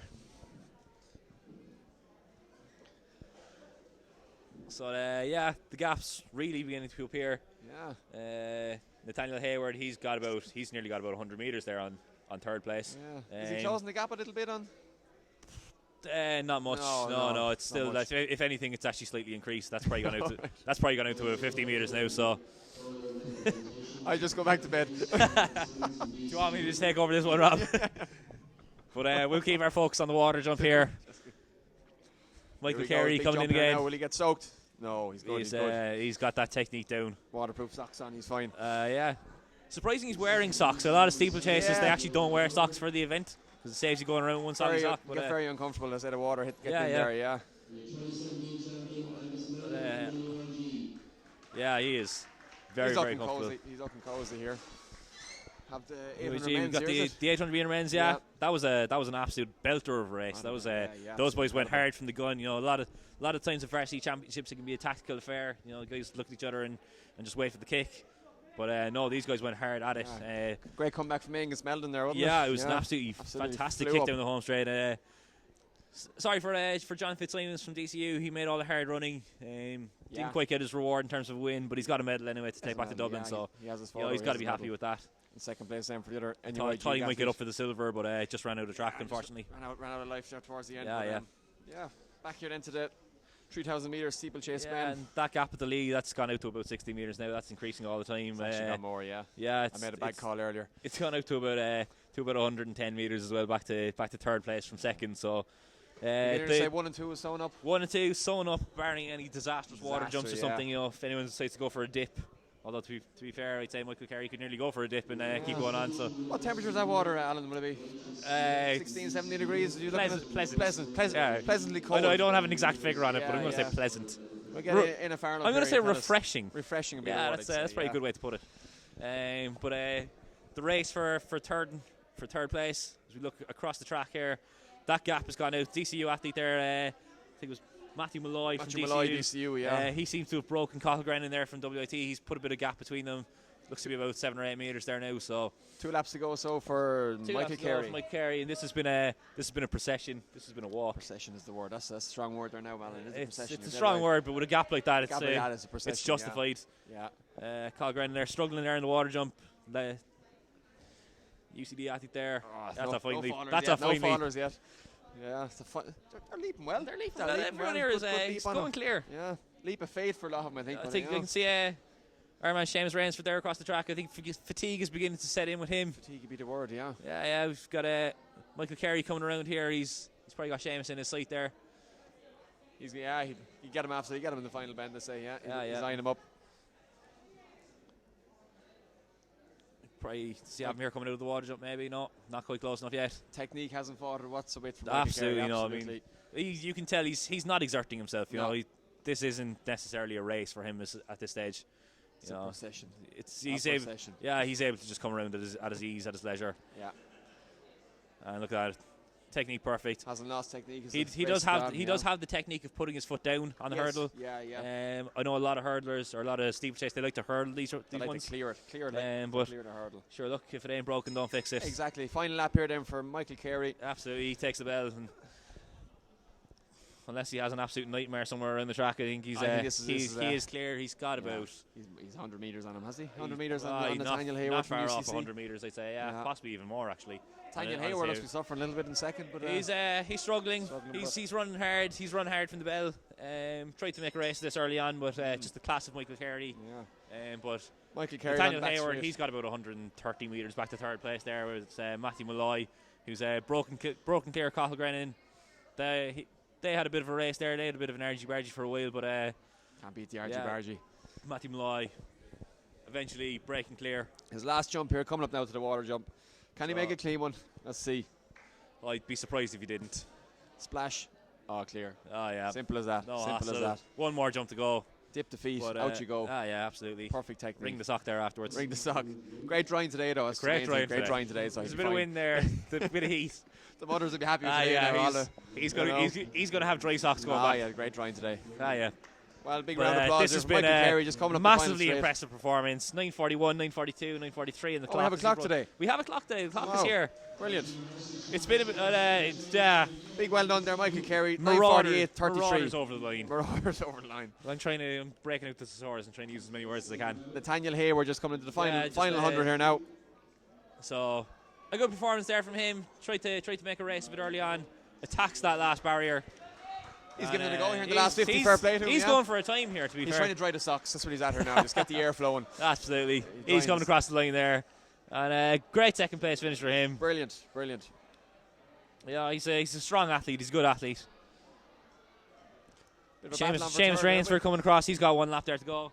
It's like the UCD athlete here, is it? I didn't think there was a... Niall McCarthy. He made a bit of a burst. Can he get over it cleanly? He can. He's making a burst here over the DCU athlete. Is he? He's after making a comeback somewhere here around the track. We were too focused on the leaders here. He's going for it. Look at this. This is an absolute monstrous kick here. UCD just that's UCD stealing that one. Yeah, stealing that one in the kick. Yeah, that was sneaky steal. The finish he must have came from a long way back. Lowe's left in the tank there. Yeah. Cochran in tried to make a race there for the bronze in the early going, but just faded as the race went on. But a good performance there by him. He's gone clear the last barrier and he's making his way up to the line. Home and hosed. Yeah, absolutely. Go Michael Deedy there cheering him on, crossing the line. It's about 11:12 there in the clock as he came across the line. Clock's have to come back running again. When did the clock go up? That went up this morning. We didn't have it yesterday. I missed that. Seamus Rainsford, he's coming around for his last water jump of his first ever. Before he goes. There you go. Yeah. Oh, a bit of a stumble there coming out, but he got it. Nothing too disastrous. Nothing that's going to go viral. We won't give him any stick for that. He's gone clear. He's ran a good race here. It's his first ever time at a steeplechase, and he's all laid to dry off. He's happy out. That's it. He'll be back later for the 4x4 final. That'll be exciting. The 4x4 final later on. Yeah, that's going to be an absolute belter of a race. This is a belter. You've got UL. Has he an issue with his knee, Seamus Rainsford? He strapped it up. hopefully it's nothing too serious. Looks like he strapped it last night after a few pints, but it's all Oh, right. It's holding. It's holding. We went for a nice dinner and home last night for an early night, Yeah, so not so bad. yeah, nice team dinner after yesterday's events. But so One athlete left to. we've one athlete left One there. athlete We've got left in this race, yeah. UCD. athlete. I don't know if Simon that is, Monroe. is I that think Simon is, Monroe, is it? 6'2", yeah, I'm not just getting sure. over the water jump. Simon Monroe, yeah.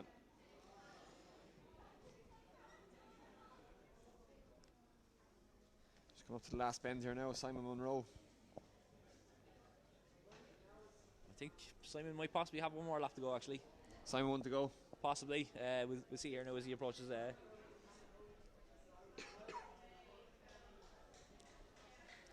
Simon Monroe here coming down the home straight. You know, I think he's one lap left to go, yeah. The bell is about to. yeah, the bell's about to ring. Dinner's ready. The bell is going to give a lash. But so he comes around. One lap to go here. One lap to go, yeah. We'll, see can he get around him. One piece. You know, it's going to be tough. Fatigue set in. Probably should push into lane one, to be honest. But Sure, he's running a bit longer around. Yeah, yeah, should go into lane he's one. he's only making this harder for himself.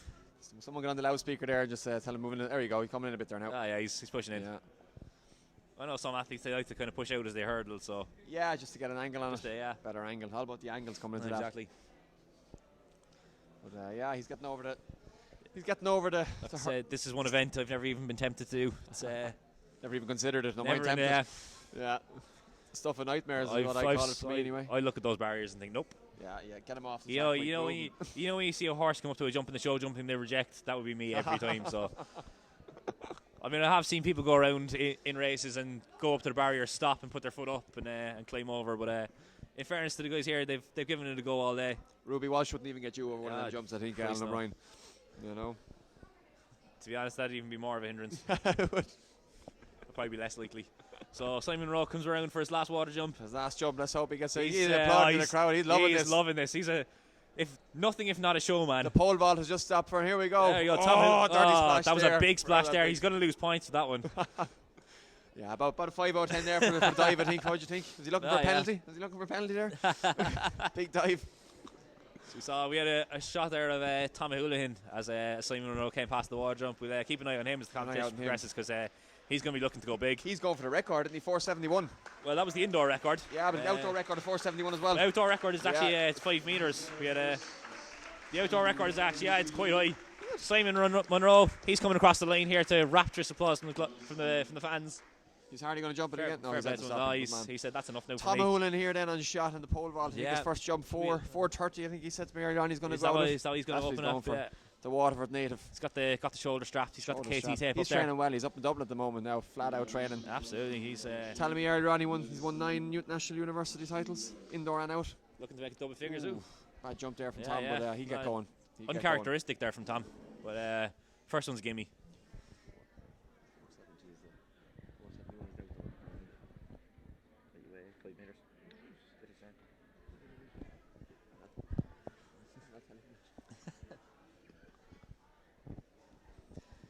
So a bit of preparation going on here in the track. Steeplechase barrier is obviously lowered there for the ladies' race coming up.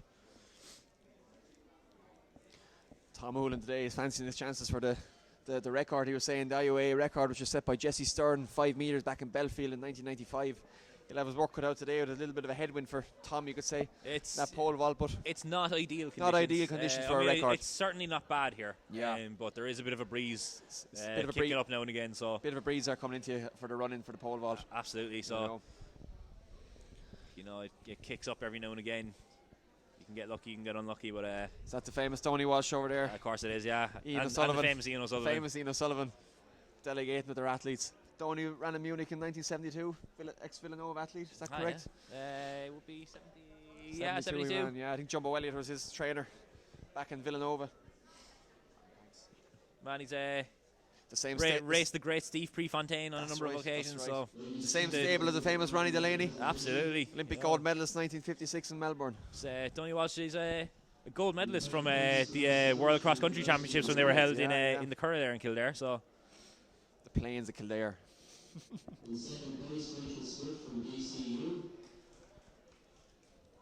So with Tom Houlihan here now back for a second attempt of 4:30. Oh no, we're going back to the medal presentation.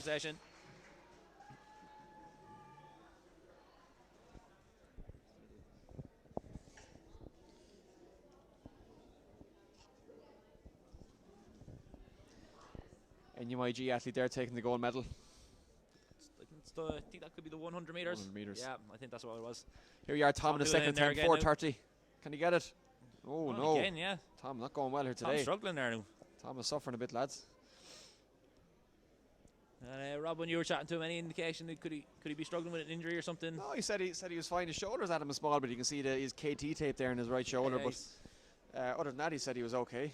He says there's only one Tom in town today, and that's Tom Houlihan, not Tom Barr. So you know the pressure's on him from early start. But I wouldn't write him off yet. Here he is a defending national champion. Yeah, he's the indoor national university record holder. I'm gonna put it out there. He'll make this 4:30 here. He'll get over this one for the third attempt. His coach Eamon Flanagan there just sitting down wondering what the hell is going on. We'll try not to put the commentator's curse on him, but yeah, Tom Houlihan, one of the favourite, not even one of the favourite for this event, and suffering a bit of word here at the moment. Yeah, he's struggling here. Hometown pressure, maybe. Hometown pressure. This is his last event. This is his last ever event. Last ever event with CIT. Body language is not looking good at the moment. Is it little down? Is he finished? No, he's okay. He's only talking. He's only codding us. Yeah, I was worried there for a second. He's getting a few words of wisdom here. See, can he pull it together for the final attempt, his last attempt? Absolutely, yeah. Has he come in? Has he set the bar too high to come in and win the Rallye? It's always the worry with these. Yeah, always the worry. You feel confident going into it. Can they jump 4:30, 4:40? Having not been a jumper before, yeah. It's hard to see. It's hard to call these things, but you would think that you should guarantee the competition first, and then go after records. But he seems to be getting a bit of a pep talk here, just to try and get things going, you know. So I'm just looking across to the far side of the track here. I can see Jessica Coyne from UCC getting prepared for her. Michelle Finn, Rio athlete last year, Steeplechase. Absolutely, yeah. So Beijing 08. Beijing, I think she was Beijing 2008. Michelle Finn. No, London 2012, surely. Oh, it's a long time ago, Rob. I don't think she was.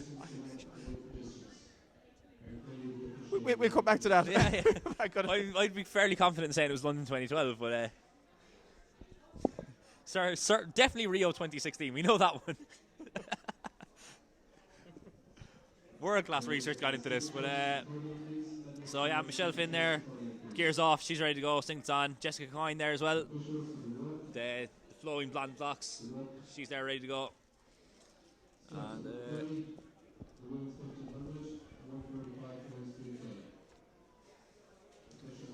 Harriet Robinson, the third athlete in this from DCU, so you'd expect Michelle Finn to go away with this. You would expect her to take the win here. Jessica Coyne and Harriet Robinson, do we see much of a battle there?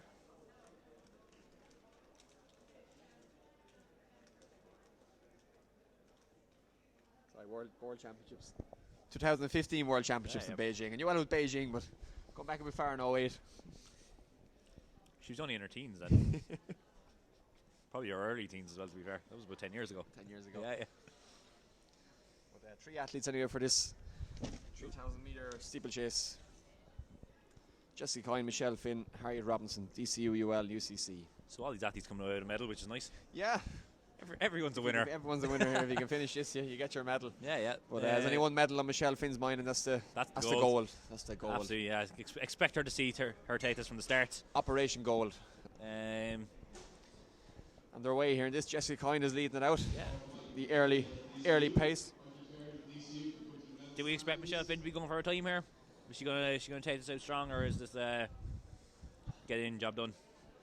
Oh no, time will tell. Absolutely. Time will tell. We'll know in a few minutes. See Mickey Padder running around after, but time will tell. But Jessica Coyne to the front there, off the gun.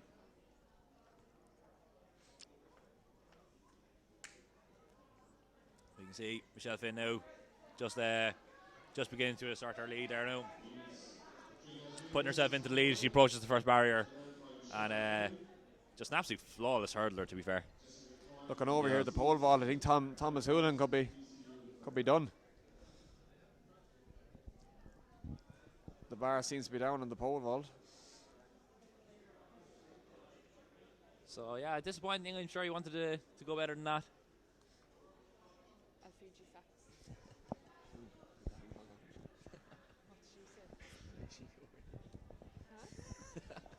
So yeah, Michelle Finn, she's got a big lead here already. Come through that first lap, about 78 seconds. So 81 seconds come through that first lap, and already well clear.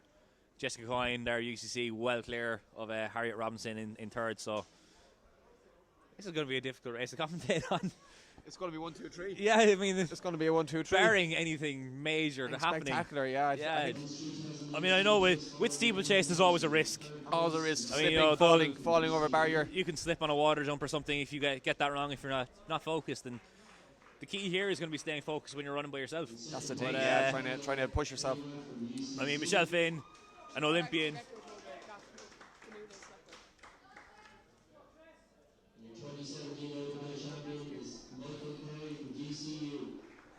So, Michelle Finn, she's opening up her season. Varsity record holder as well from last year. 9:54.89 set up in Santry. Will she go for that today? She'll she'll have to give it a go if she's feeling good. Yeah, feeling look, good.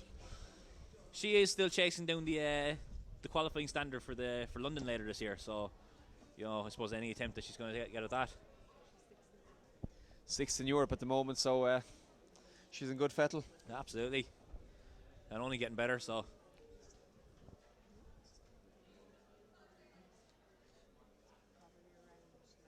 So it looks to have about 40-50 metres here already. Coming up the water jump. Little bit of a stutter coming up there, but well clear. Into her stride then again very quickly. Yeah, no. Perfect technique, Absolutely. No problem whatsoever. The standard is 9:43 for the World Championships in London. So Jessica Coyne should be looking for the standard for the World University Games. 10:25. 10:25 is what we're being told here over our shoulder. The facts and figures. Niamh Moore from UCC has joined us here from the commentary booth, and she's feeding us facts. So I'm not going to try and claim any of this. No, we're not going to try to go against it. The facts are the facts here. Yeah. Niamh Moore. But Jessica Coyne, she's going well. She's going quite well. If there's any race you're going to do it, this is certainly going to be one. You've got Michelle Finn to chase down. So nice day for it as well. Yeah, absolutely. It's perfect conditions. The wind's kind of died down a bit for the moment, anyway. Apparently, it's 35 jumps. I'm going to trust that. Niamh Moore could throw out any factor, and I'm just going to. An encyclopedia. That's the thing. She's printing out the facts here from her head. She's like Google, and I'm not even searching, to be honest. Google Niamh Moore and facts come up. That's what it is at the moment here. Michelle Finn avoiding the water, not even a splash there. Yeah. 10 out of 10. No 10 out of 10 for that dive. Yeah, we'll give her that. Not too bad. 10s across the board from the 5 judges. Any more facts there? Niamh Moore's been very quiet for the last 10 seconds. Yeah, she's apparently ran out. Ran out of facts. We'll break out the smartphone there in a minute. Guess there's more steeplechase facts. Michelle Finn here in the zone, very comfortable coming up with the last. Straight here. There's always the danger you're going to lose focus in a race like this when you're on your own and you're cruising, but I don't think an athlete of her caliber is going to suffer from that. 4:40 in the clock, 4 laps to go. Bit of a stagger and a stumble. Just as I said about not losing focus. Bit of a tap just dance appeared there. Yeah. Warming up for the ball later on. Yeah. Jessica Coyne is still going well. Gap there is probably about 60 metres there, maybe I'd say back to Jessica Coyne, but she is well clear of Harriet Robinson then third. So this is a race. It's pretty much over. I think we can say. You never know, but there's a big gap there between the Michelle Finn and Jessica Coyne. And back to Harriet Robinson and DCU. We focus the camera here on Jessica Coyne. Jessica Coyne, a prolific 800-metre runner as well, 2:10, 2:12. It's an unusual event to step up to. It's a 300-metre steeplechase from an 800. It's not a bit of a step up. Not one you would have seen much of a crossover between, but you know, you're going to have that endurance base and that speed base, and get that.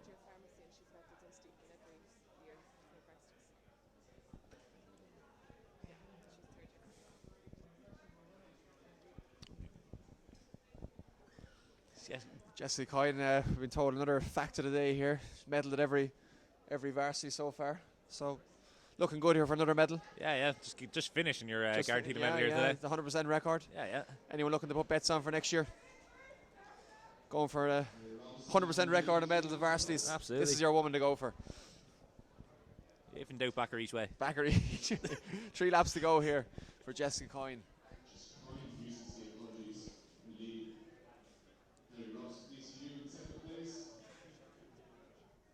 Michelle Phil pulling out? This is... No sign of Michelle Finn. This has happened off camera. We were focused on Jessica Coyne there for the moment, but Michelle Finn seems Michelle to Finn seems to have pulled off the track. Don't know what the issue is there, but Michelle Finn seems to have pulled up. We're currently searching around the track trying to look for her. Jessica Coyne is now the leader in this race. Yeah, I think is that her over behind the pole vault? No, that's not. Unexpectedly. Yeah. Oh yeah, she's with Tony Walsh, their coach. Tony Walsh, Nino Sullivan seems. Yeah. Seems There an must issue have here been some sort of issue. She's right leg, is it? We did see that she had a bit of an issue there in the hurdle there down in front of us, just past the start line there. It's like her right foot. Yeah. She's been quite ginger on that foot. Hopefully it's nothing too serious. Possibly maybe tweaked it off a water jump. Could have maybe. But this is open the race up for Jessica Coyne to take the win here. A win I'm sure even she wasn't expecting. Yeah. But looking in the far distance here away from the race, Michelle Finn seems to be suffering about her right foot. Yeah, this is I mean, you never want to see an athlete getting injured, but especially an athlete of Michelle's caliber. Yeah. But Jessica Coyne here with 2 laps to go. 2 laps to go, yeah. Looking comfortable. She has probably about 180 metres. 180 metres, yeah. So stay out of trouble, and she's got this one in the bag. It was funny, yeah. We did see Michelle Finn struggle over one of the hurdles there before we went to focus on Jessica Coyne. So this is not good shock. news. No, not good news. No, absolutely not. Like, just in picture here, we've Harriet Robinson, DCU, coming up to final straight here with 2 laps to go. So 200 metres between the 2 athletes, between first and second. Definitely putting in a big effort here. You can see it on her face. Yeah. 8:25 on the clock. She wants to run a good time. She's hurdled that well. But I think the overarching story of this is concern for Michelle Finn. That's she was hoping for a big year with the championships in London later this season. So 27, coming up. Yeah. I mean, she is back up on her feet now, thankfully.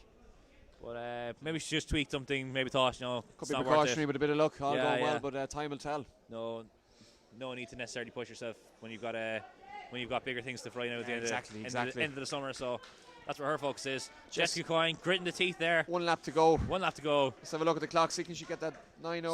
So she is chasing down this time. 10:25 World University Games. So 9:11 on the clock here. 1 lap to go. Yeah. So she's going to have to put in a big lap. It's going to have to be around 7. Has she got it in the tank to do it? Under 70 seconds is a big ask. That's a big ask, especially after 2,600 metres. She's after going. She's going for it. She is kicking. Have to open the legs a bit up here. She is absolutely kicking for this. So let's keep an eye on the clock here. Keep an eye on the clock, but we'll see as she comes through 200 metres. She has 200 to go. Yeah, it's all going to come down to that. And the water jump, the last water jump, is that going to be vital? Absolutely. Well, I mean, every water jump is vital. But I suppose, yeah. I mean, particularly in the context of the situation. Yeah. That could be the make or break here. But she is going. 200 metres to go. 200 metres to go. 9:50 on the clock. About 30 seconds. Looking for 10:25 for the World University. Yeah, she's got about 35 seconds to get there. She's on pace for it. She's on pace. Coming up here to the water jump. She's actually going for this, folks. She wants to try and reach this. This is going to be a big finish.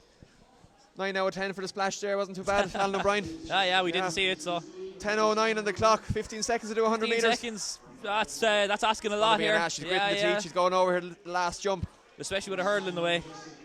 But here we go. Big kick now for the line. 50 metres to go. The crowd encouraging her all the way. 10:20. Oh, the cameraman's in the way. We've got a cameraman. 10:25. 10:27. 10:27. 23. Standard, we think. Yeah. Good run there by Jessica Coyne, though. I mean, she's running it alone. And with Michelle Finn dropping out, that's going to... But, You know, you can see she is spent. She's out there on the track. Harriet Robinson still going around. She's coming up to 200 metres there to go. Yeah, Harriet Robinson here, DCU, just finishing up. Putting in a good performance. But I think Jessica Coyne maybe have gotten distracted by the fact that Michelle Finn pulled out ahead of her. Could have been very easily, yeah. Yeah. You know, it's tough running out there by yourself as well. You know, it's not easy to run a race alone. Rob, here about the poll. The poll that we have up on the IUAA Twitter with the voting. I just heard I'm leading the poll at the moment, so I'll buy you all free drinks tonight at the... No, I won't actually. I got good bad. I won't buy any drinks tonight. I mean, if you want, like. Don't vote for me, don't vote. Harriet Robinson coming over the last hurdle here now. She's making her way down to the finish. Good performance here by her. So she's going to be delighted with a silver medal. You're going to be happy with a medal of any colour, but a silver here, especially in a race that was containing Michelle Finn. But yeah, Michelle Finn, really the big story of this race, to be honest. Story, yeah. Let's hope she's okay. She's walking gingerly here over the... If anyone is around the track and listening in the stream and wants to get us an update, that'd be But yeah, it would be great if anyone can get us an update there on the condition of Michelle Finn, what happened out in the track. We missed it. We were focusing on Jessica Coyne at the time, so just have a little bit of bragging here to do. I've been showing the poll for the IUAA I've got live stream. Somebody has given me a vote. Someone has voted for Alan. Someone felt sorry for him. Thank you, whoever gave me a vote. It was probably one of the COT Alan lads. O'Brien, Philip Crowley are level at the bottom of the poll. Just say this, at the bottom of the poll. That's 20%. Michael Deedy is after closing up on me, 27%, but leading the way on 33%. It's myself. Keep voting, folks. Keep voting. Free shots, free water, free my waddies. I get them free tonight. There's no panic. Keep voting. Keep voting. We see Michelle Finn walking across the infield there. Spikes off, but she is walking across by her own under her own effort. So that's good to see. Hopefully that injury's not as serious as first hoped. She was quite ginger on that leg there a while ago, and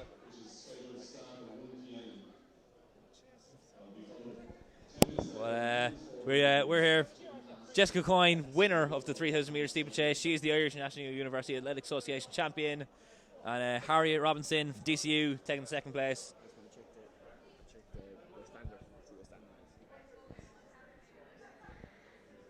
So, just looking down at Michelle Finn here in the track, she's explaining what had happened. I think she might have tweaked it off a water jump, possibly. Yeah, she looks to be favouring that right leg, whatever's after happening there.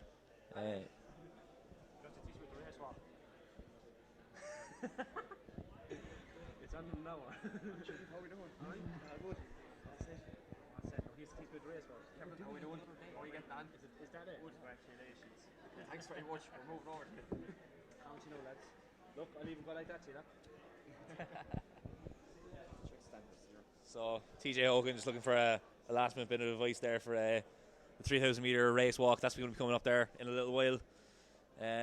Expecting fireworks on that one. Big rivalry between Rory Kennedy and TJ Hogan. They've been at each other's throats all week on social media. So, yeah, we're expecting there was some strong words from Rory Kennedy earlier, some strong words from TJ Hogan earlier as well. So, as we get drop more start lists.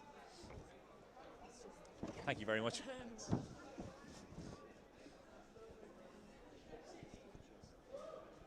So we're here. Focuses on Jessica Coyne. Yeah, I think it's 10 now, but 10 minutes was just looking here, the standards for the World University Games. I think it was 10 minutes on the dot is what the standard was for the world. 10 minutes on the dot. Yeah, so she's a good bit outside it. Yeah, we got a bit excited there. Needs to make it 27 seconds. We made it too exciting there with 100 metres to go. Niamh Moore from UCC, yesterday's 5,000 metre bronze medal winner. Filled us with false facts. So she's been slowly escorted up. No, they're not false facts. They're alternative facts. Alternative facts. Yeah. She knew what she was doing. But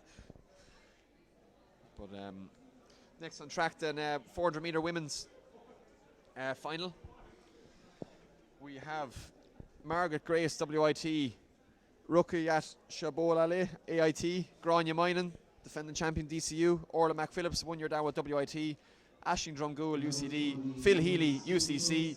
Phil Healy in this one big one to watch. Christine Neville, UCC, and Emer Lynch, WIT. This is absolutely stacked. This is a strong final.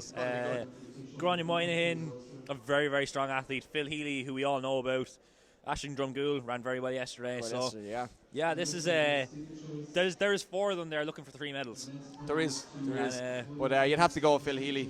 She ran 400 metres in the European Indoors this year in Belgrade, so she will be the favourite for this, I'd imagine. I mean, you would expect Phil Healy to come away with the win here, but After the last race, nothing is expected. absolutely, There's there's nothing set in this stone. is a day of surprises apparently so far. Tom O'Houlihan seems to pull out as well with the pole vault with yeah. injury as well, so bit of a day for injuries. This is just goes to show the unpredictable nature of Irish University athletics. There you go. Absolutely. See, it's early season too. You know, a lot of people coming straight from training into flat out racing. There's no build up. You know, and to go this hard this early in the season too, you know, you do leave yourself open to strains and niggles and stuff. I don't think what happened to Michelle Finn was too serious, thankfully. I think she was just experiencing a bit of pain, but she was walking around there. She was we'll find out more on it later on. She was a bit ginger on her right leg, all right. I saw her there just down in front of us in the stand. She was off camera at the time. She's here on camera at the moment. She's shoes off anyway. Talking Yeah, to yeah. Shannon and Donny Walsh. She was just explaining what was happening. I think possibly, came off a landing a bit hard. Seems I think. to be a landing, yeah. It can happen. You know, you can get the foot down a bit too early and just land awkwardly. I don't think she wanted to take any risks at this early stage of the season. She's got a long season ahead of her, hopefully culminating with a bigger things to do this year. hopefully culminating with a race in London in August. I just think wasn't really for her to risk that. It's like a foot injury, does it? She's pointing towards. I think I'd say she just came off a jump a bit hard. She's got physio free to Daphne in there now in front of her, explaining what happened. So herself medal presentation. medal presentation there for the 3,000 metre steeplechase. Michael Deedy doing the honours there, handing out the medals. Thank God he's not any smaller. He'll never make it up there. The lower the box for Michael Deedy here, folks. She's a tall girl, and he struggled there with that one. Step ladder for Deedy there at the podium. That hair must give him another half an inch, I say, does it? So he's using it for.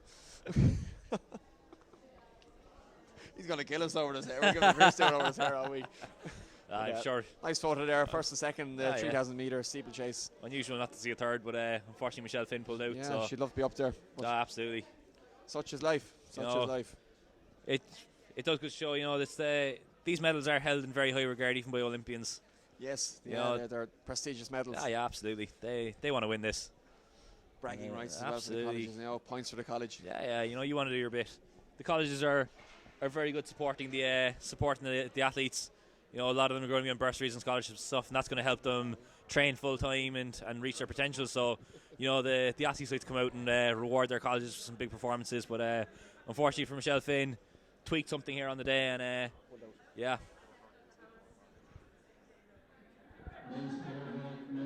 So we're just getting a quick update from Raymond Walsh as to what happened with Tom O'Houlihan there in the pole vaults. He's explaining there to Rob Bennett. So Rob, can you fill us in? I'm after forgetting. Rob needs a second explanation of this. So second explanation there. What happened to Tom O'Houlihan? I wasn't listening. So Tom cleared 430. He skipped 440. And he missed 450. And then missed 450. So no record for Thomas O'Houlihan. Absolutely. The boy wonder, the national champion. The golden boy. The golden boy of athletics. But the only Tom, I think, today. The only Tom around this athletics. Raymond, could you fill us in on a 1, 2, and 3 position wise? Did Tom O'Houlihan take the gold medal? Tom took the gold, which is good. That's another gold medal in the bag. The second one today for CIT. Dylan Purcell second. Yeah, second. No, Third. Dylan Purcell was third, apparently. Sorry. Facts of the day are not good. It's facts. Facts again.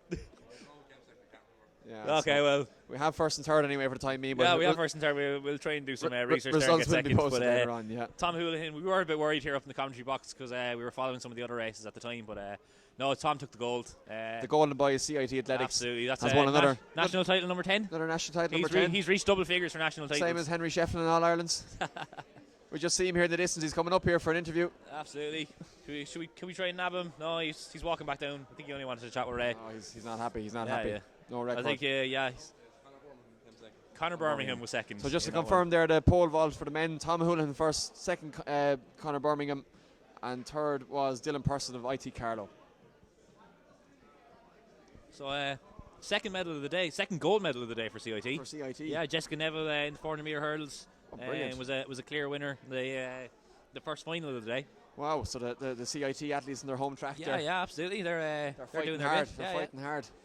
As we're just looking here. The medal presentation for the pole vault is about to go off.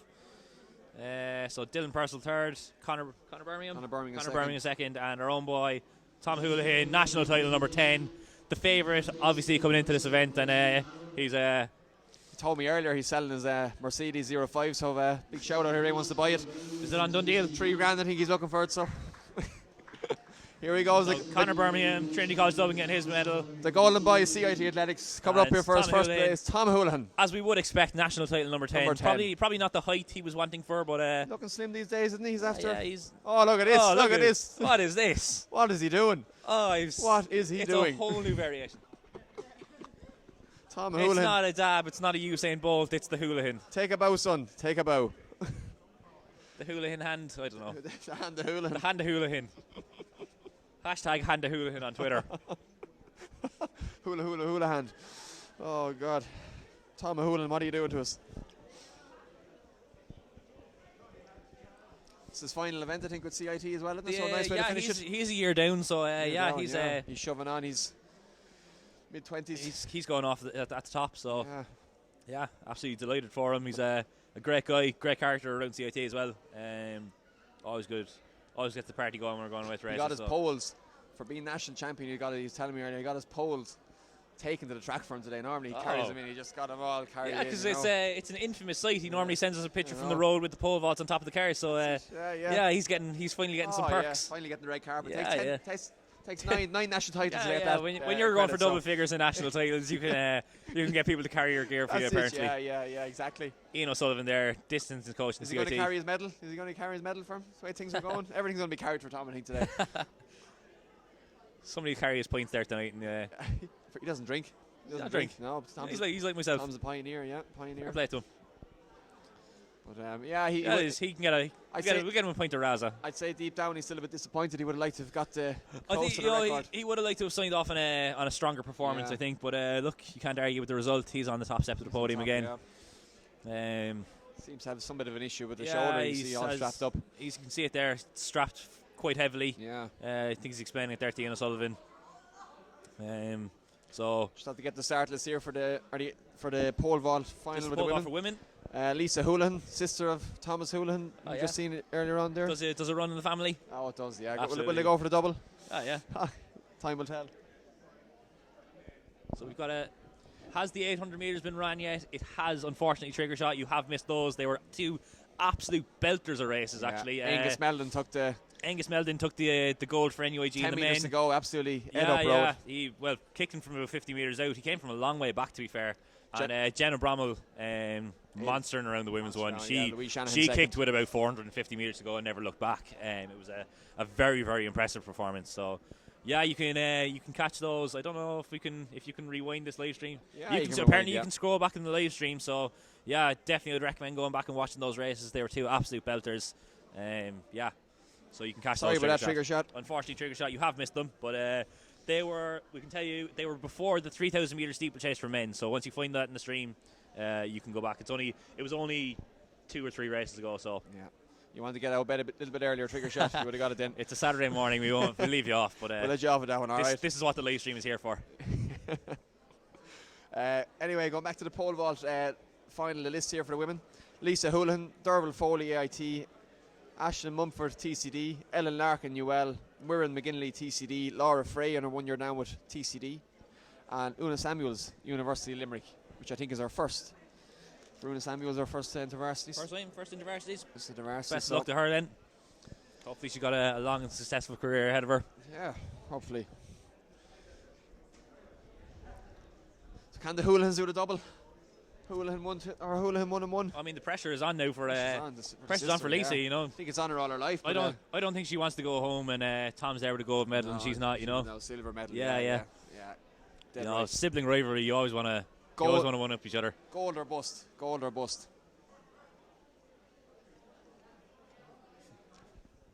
Ian O'Sullivan giving a bit of dance here off camera, unfortunately. But Laura Frey there, going for a bit of practice. That elastic rope is out there again. Let's hope there's no race going past this time. Angus is finished, so we're fine. Yeah, Angus we're all right. won't get it again. Things are good. He was lucky. Yeah. We made sure we got the 800s off early to avoid it. Get them out of the way. Before Lengus gets another. There is a bit of a gap between the pole vault and the track. It's going to take a serious effort to get it onto the track from there. But 10-1 is the betting. To be honest, we never really expected it to go on the track in the first place. So get your bets in 10-1. 10-1 for the we strap flying off again. We do need something to go viral though. So if you can, maybe we can loosen up one of those knots there on us. Yeah. We see the grandfather of CIT Athletics here. Ian just O'Sullivan up there. is coming up here. Ian O'Sullivan, Ian O'Houlivan for those looking for a bit of Osquailga. Two jokers on the. We're going to give Ian a. What happened with Tom Hull in the pole vault, Ian O'Sullivan? He won. He won. He did win, but it wasn't quite the height we were expecting. You know, he seemed to be explaining to you afterwards what was going on, but. Well, that's a state secret. I couldn't be letting information like that out. He seems to be a guy saving a lot of energy. 4:30. That's it. He's maybe saving his energy for lifting points tonight. For lifting points tonight. Pints of water for It's a people. sad day though, Rob. Sad day. That's his last event. Yeah, we may get him up. We may get him up for an interview later on. After I think 17 or 18 years in college. Yeah. Failed about 10 years, but he enjoyed it. He enjoyed him, you know. He's very, very economical in terms of doing 1 year, taking a year down. Yeah. I think he took 5 years down, didn't he? You might have learned something like that yourself, Rob. I actually should have took a slip out of Tom's book to do that, you know. Yeah, but But that's the famous Tom Hoolan, the golden boy of CIT Athletics. Absolutely, The son has come down in a fantastic career. 10 titles. 10 titles. I mean, same car the whole way through it. Wouldn't change it. He would not change the car. So he might change the car now. He spent all his money on pole vault training and not on cars. Like, who drives a Mercedes when you go into college? Like, you know, Mercedes. That's a Mercedes pole as well. Mercedes pole. Mercedes pole. Yeah. All right. Yeah. Jeez. They made especially from.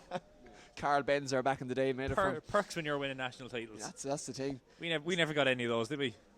No, never. No, it's not looking good at the time for the time being anyway. Yeah, we barely got the bus. The mileage is on the clock here. The mileage is on the clock with us too. But Ian O'Sullivan, a legend with the legend of IUAA. How many national titles have you for being in the IUAA? Being in the IUAA, yeah. None. You never won a steeplechase, or? Oh, I won a steeplechase. Yeah. Steeplechase, yeah. Before you were even born, though. Before I was even considered, I'd say. Yeah. 2001. 2001. Wow. Just trying to put an age. You're over 40 anyway, you can say at this stage. Thanks. Thanks for putting that out there, yeah. Well, he got these infamous sunglasses for his 40th birthday, he was telling me there yesterday. Best thing that ever happened to my face. The best thing that ever happened to his face. They've knocked years off it. Can't see Exactly. Not sure. So Ian from and when I can't grow a beard either, you know, anywhere from like. Oh yeah. He's still getting asked ID in Tesco when he goes for a bag of cans. You know, he's very proud of that. Bag of cans. I'd like to think Ian's moved on from bags of cans. You know, I get those carriers. Yeah. Hey, look at you with your carriers. Fancy carrier, yeah. Reduce, reuse, recycle carrier as well, I bet you, you know. That's it, yeah. He's able to afford bags for life and everything. That's it, yeah, bags for life. So you do realise that they've probably turned off the microphone here, and it's just... This is comedy gold. These boys are never turning off our microphones. There's someone else commentating, we're just talking to ourselves here. So we look here, Phil Healy on camera.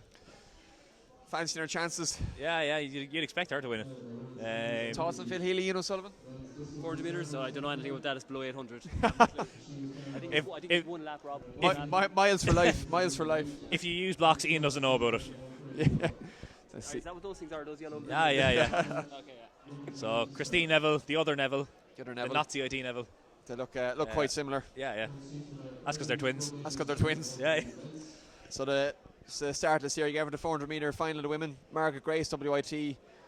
Ruka Yat, Shabawale, AIT. Grania Moynan, DCU. Orla McPhillips, WIT. Ashing Drumgool, UCD. Phil Healy, UCC. Christine Neville, UCC. And Emer Lynch in her final run here for Emer Lynch. It's her last year. That's the relay, yeah. She doesn't have the star for a year down, so does she have a year down next year? Yeah, I think it's her final year. All right. Yeah. But Grania Moynihan and Phil Healy should be a good battle. That's something. It's a pity that there's two lanes between them, but that should be an interesting scrap. Ian O'Sullivan, did you ever run 400 metres back in your day? Are you still in your day? Yeah. Oh no, yeah, definitely, of course. Yeah. In things like this for points and whatnot. Yeah, it's all about the points for the team. I never got any. So. The only points he got was on his licence driving home, I say. Yeah. Pretty much. But no, it's a bit of a spectacle here today in CIT. There's a good crowd out, isn't there? There's a very good turnout, to be fair. We get handed more start lists here over my shoulder. But yeah, no, good turnout. There's a good atmosphere. There's a good buzzer in the place, actually. There's a good buzzer in the place. Yeah, the anticipation of the ball tonight, I think that's what it is. Yeah, I think it's a nice place to view athletics too. We've got a very nice stand here. So one of the little gems in Yeah, Irish yeah. athletics, I think, down Absolutely, here in CIT. yeah. Yeah, I'd say it's CIT a well utilised track in terms of Cork athletics, but not so much national in the last few years. So yeah. it's nice to see a national championships here again. Obviously, this is the home of the Cork City Sports as well. That's right. Over the summer, one of the biggest events of the year. So middle of July. Absolutely. As we see David Matthews on camera, the development officer here in CIT, who was integral in bringing the championships here to CIT. We might get the gig for the CIT for the City Sports. You never know. Yeah. We might get the gig. Joe, if Entry, if Entry are doing the stream and I'm sure they can get in contact and we can get on commentary again. Commentary for that, yeah. We can get into the Brother Dooley is giving him a blessing there, pointing to God. Brother Dooley there on camera. He's looking for divine intervention here for this 400 metres. Absolute legend of Irish athletics. And he's blessing the track there. I think the nicest man in the world, actually. Brother Dooley. Ian O'Sullivan has claimed he is the nicest man in the world, and I'd say there's very few who disagree with that statement. Although Rob Bennett's pushing him close with it. I will get nowhere near that man's legendary status.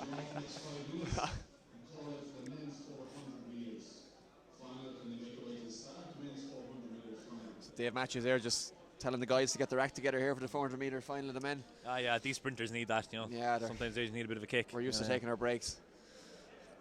Yeah, so that's coming on straight after the women's race. Yeah, On time, everything on time. everything seems to be on time. Yeah, where are we? This should be starting at 1 p.m. So yeah, we seem to be running the schedule for once. for once. Things seem to be going all right. We were about half an hour behind yesterday. Yeah, a few teething issues there, but yeah. That's because there's so many people competing. Yeah. First time in about 20 years we've had heats, semis. Sure, it's 200 metres. There was a heat, semi, Yeah, final. yeah. Numbers are up. We are using the same timetable as last year, and but we're using it with record numbers in competing. So a lot of the events yesterday did run behind because of heats. We weren't quite anticipating so many races. So great to see the numbers in athletics in Ireland starting to rise. Yeah, especially in university athletics.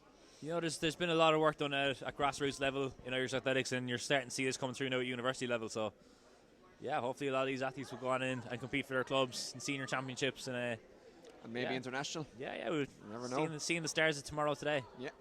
Well said, Alan. Yeah. Very good. Beautiful. That's beautiful. That's poetry in motion. Very there. articulate. That's poetry. Brilliant.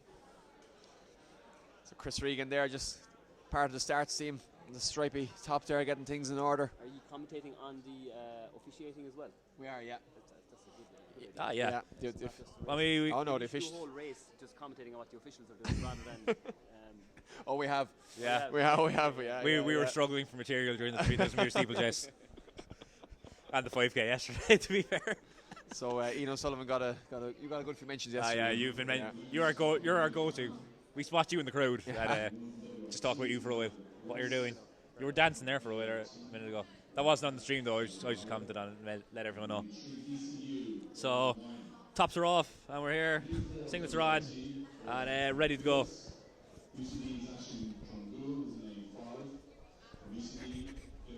So Margaret Grace in lane 1 from WIT.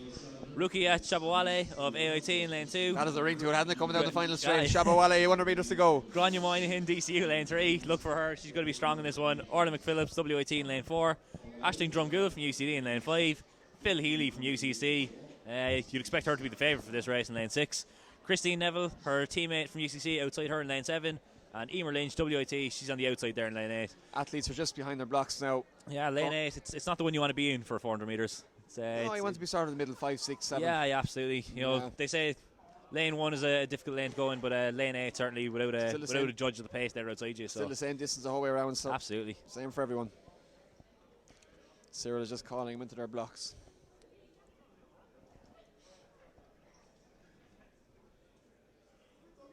A little rowdier here today, isn't it? The crowd are not as quiet as yesterday. So,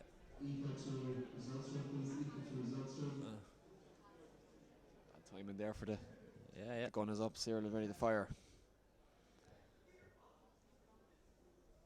Well, and, that's seems she didn't hear the set. Possibly a bit of an issue there with the sound maybe.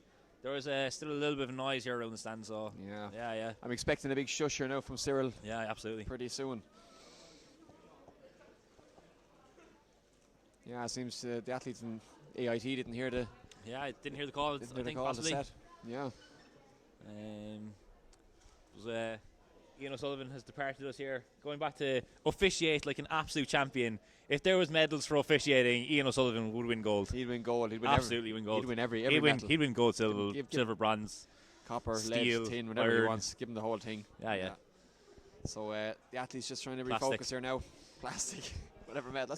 We get the plastic medal. We get the plastic medal. We don't get the metal ones. So Cyril there just testing the microphone, make sure we're all good to go. If he wants our microphone, he can have it. Working perfectly up here at the entry team.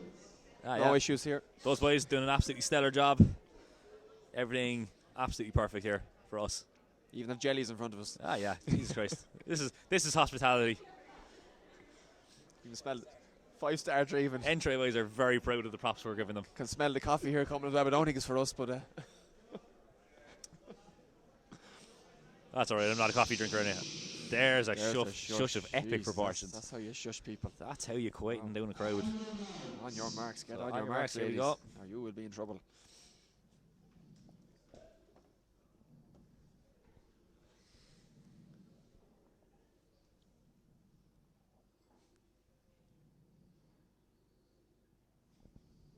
That microphone's so loud you can hear him breathe.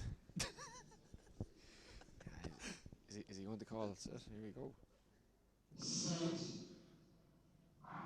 And away we go. No issues there for the ladies. They're no all false away. starts, we're away, we're clean. And Phil Healy Already eating up the stagger there on Christine Neville. Christine Phil Neville, a very good athlete in her own right, so to see Phil Healy breeze past her. Phil Healy has just breezed over the first 100 here, absolutely cruising. Ashton Drumgool is going well here. Grania Moynihan there on the inside there is eating up the stagger there as well, and she's closing in, so those are the two we were expecting to be to the fore, but Phil Healy absolutely flying. She's coming in 200 metres to go. 200 metres we gone. will She's watch lifting. because Grania Moynihan is 2 lanes inside her, so going to have a lot shorter way to run around this bend, but Phil Healy is coming off that bend with a considerable lead. She's looking good here now for goal. Phil Healy. Grania Moynihan moves into second. Grania Moynihan second. Ashton Drumgool here third. Phil Healy, she's Phil absolutely Healy. flying. They'll cover the clock. 46 seconds, 47 seconds. Phil Healy. Absolutely. This is going to be a big performance from her. She's swimming a bit, but she's As we going come down okay. here, 52, 53. 53.99. 53.99. Second there for Grania Moynihan, third for Ashton Drumgool. So marginally outside the IUAA record there. 53.50 was the record for that. So Karen Shinkins and Mary Peters. Back in 99, but very a good close. run there. Yeah, just 0.4 of a second off, and there's the breeze had kicked up there coming into the home straight. So it was hard running into the home straight here with the breeze in your face. Strong but breeze there, without a doubt. But Phil Healy, she had the gear. She went early. Absolutely. Look at this. Established her set earlier on. Grania Moynihan, a very good runner in her own right, and she's got about 10 metres on her. And that gap was only extending coming down the home straight. Great technique. She held it well the whole way. We just have a look here. Is Grania Moynihan right? Grania Moynihan second. Just held off the attention there of Ashing Drumgool there. So UCC first there. Phil Healy second. Grania Moynihan DCU third. Ashing Drumgool UCD.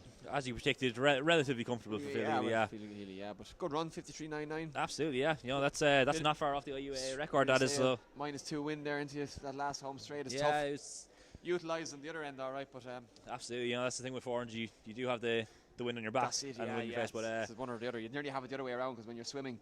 Yeah, I mean, Joe, when you have it in your face down the home straight, it's when you're struggling. It's when you're feeling it like so. You want that wind in your back. You want that wind in your back. So you look for any help you can get. Any help, any excuse.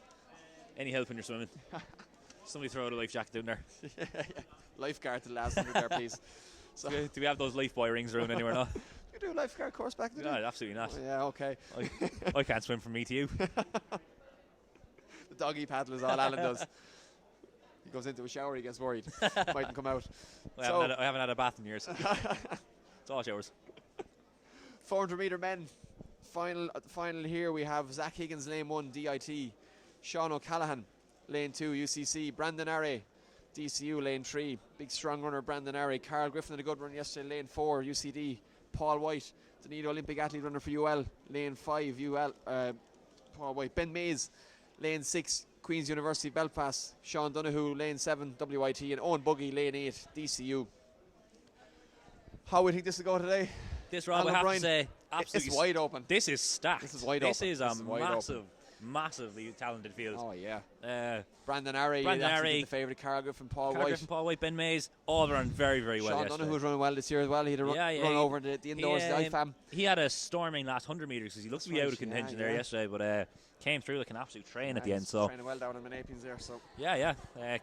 clubmate of our very own Michael Deedy. Michael Deedy. Shout out to Michael Deedy there once Shout out again. to Main Apians there as well. I think he's the trending name this week on IUAA. Hashtag Deedy. Yeah, well, to be fair to him, he always puts the IUAA first. He's not out for self-promotion, but yeah. it's nice to give him a shout there as well. Give him a shout out. Give him a bit of recognition for all the hard work he puts in. He's doing a fantastic job. So, well done, Michael Deedy. Absolutely, well done. So back to more serious matters after Michael Deedy pat on the back. Only called you Deedy. 400 metre men here anyway. They're just behind the blocks. Ready to go. Brandon Array is going for a stroll. Going for a stroll. It could be too easy. Oh, yeah. Let's hope. Does he think it's going to be a stroll like that? I don't think so. If he thinks he can do that and win a race, he's got another thing coming. Yeah. He just pipped me in the AI Games 200 metres, got me on the line. I remember back in February. So I'm waiting for him in the outdoors. Brandon, I won't be that strolling 200, mate. I'm ready for you, boy. I mean, Rob Bennett, fresh from taking down David Gillick, David Gillick, the national 400 metre record holder. Exactly. Yeah, you took him down there over the took him down over the spring, indoor. so, just got him there back in the AI Games. They're back in February. I'm sure he's waiting to get his own back on me. I'm not going to run again against him because he'll be waiting for me. We're 1-1 this year. You're just going to hold that over him for the rest of your life. Yeah, we're 1-1. He hasn't got a Tip County medal. That's one thing I have on him.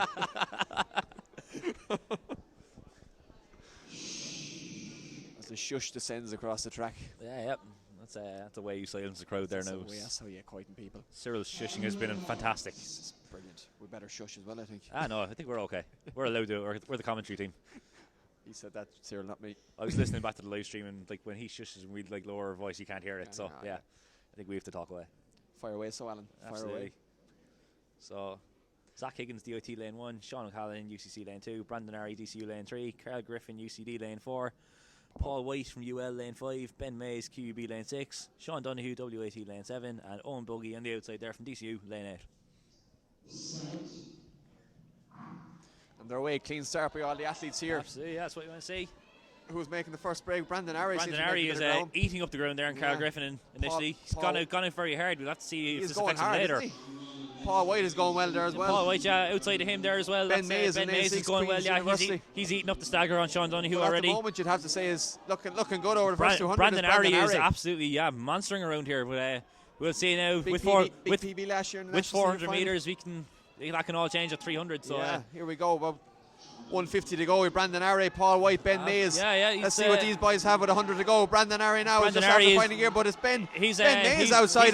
Find another He's got a meter, but Ben Mays is coming back strong. Brandon Arry is fading. And Ben Mays is coming through here. He's going to take this. Ben Mays Paul White is going to be pipped for third, is he? Oh, that was very close between Paul White and Carl Griffin on the line. Wow. We might have to get the entry lads to get the replay back up on that. If we can. To have a look and see if we can separate third. But exciting 400 metre race there. Ben Mays, Brandon Arry went out hard, and I think that affected him down the last 50 metres especially. You could see him fade. So we have the replay up on screen here. You can see Brandon Arry absolutely monstering around here, and I think did he go too early? It might have gone too hard too early. He went very strong from the gun. Wind in your back, you tend to go push early, but Ben Mays had Ben loads Mays of tank perfectly paced this. Absolutely, here we go again, and folks. Just put on the afterburners and off he went. Great strike, great technique. Ben Mays, what a run. He held that form, so we're going to take a look here. Oh, I think Paul White might have. Yeah, Paul White might have held up for a university medal. I think that dip might have been might have saved him there. The hair might have saved him there. Just an extra bit could have saved him.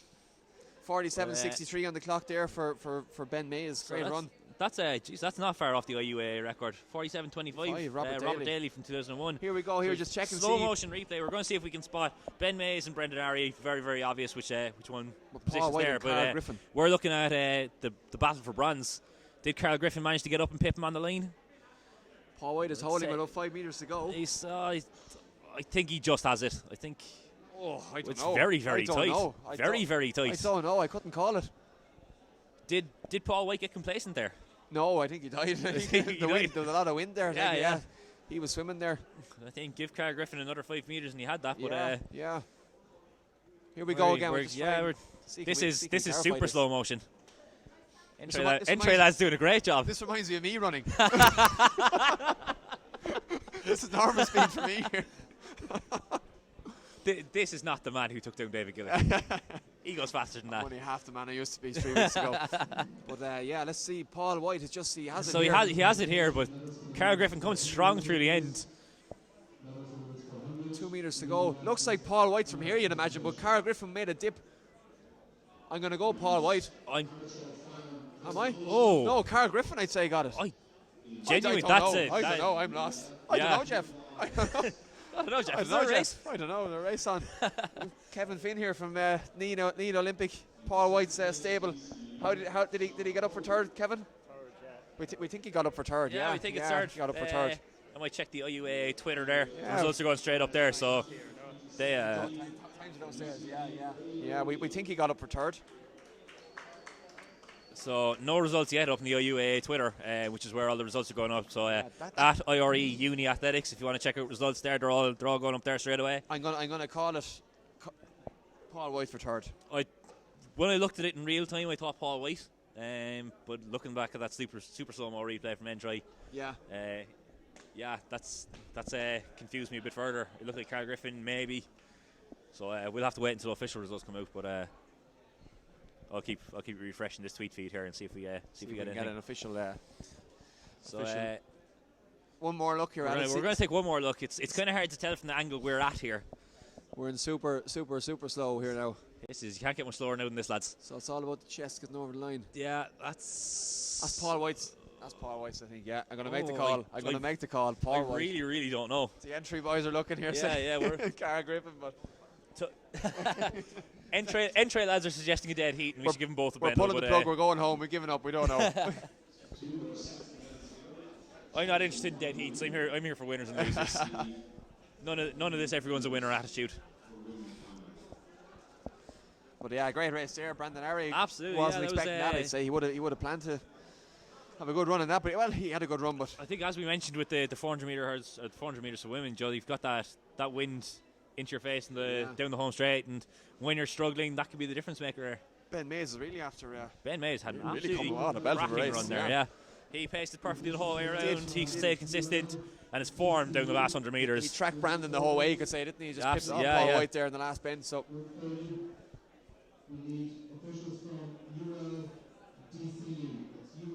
So you can see the discus lads on the far side of the track there.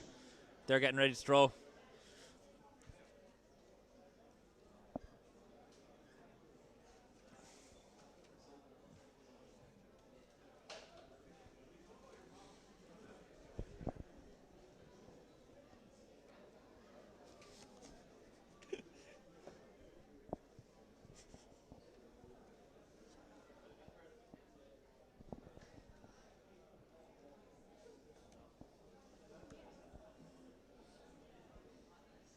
So we're also zoomed in here to the 1500 meters. That's going to be the next race on track. 1500 meter final for women.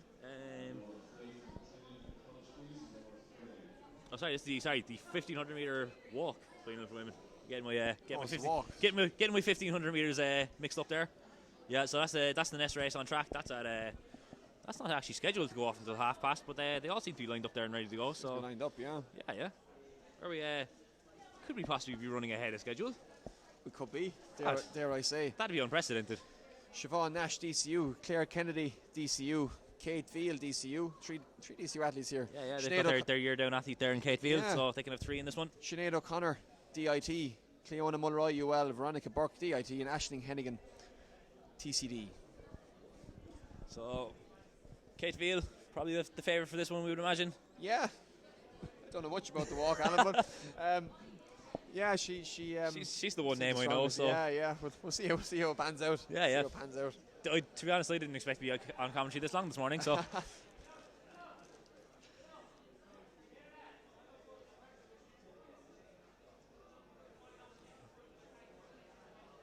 see, we're going to have a medal presentation there soon as well. Just a video analysis. We're trying to get it on the line. We video analysis here of the. Michael Deedy was down on the track, and I think it looks like Paul White. I think that's Paul White. Paul White got up for third. Just that our own eyes are confirming it. Yeah, it's not the best quality of video in the world, but it's just from Michael Deedy Snapchat, I think so. It looks good. Paul White for third. From our eyes.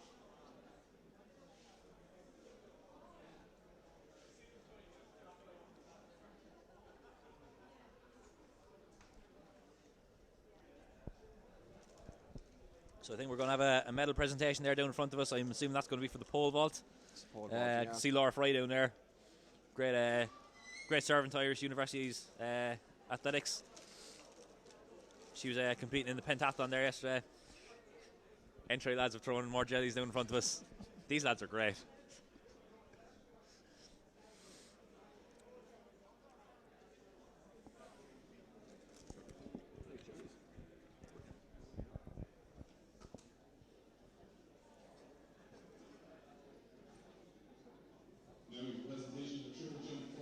Triple jump final.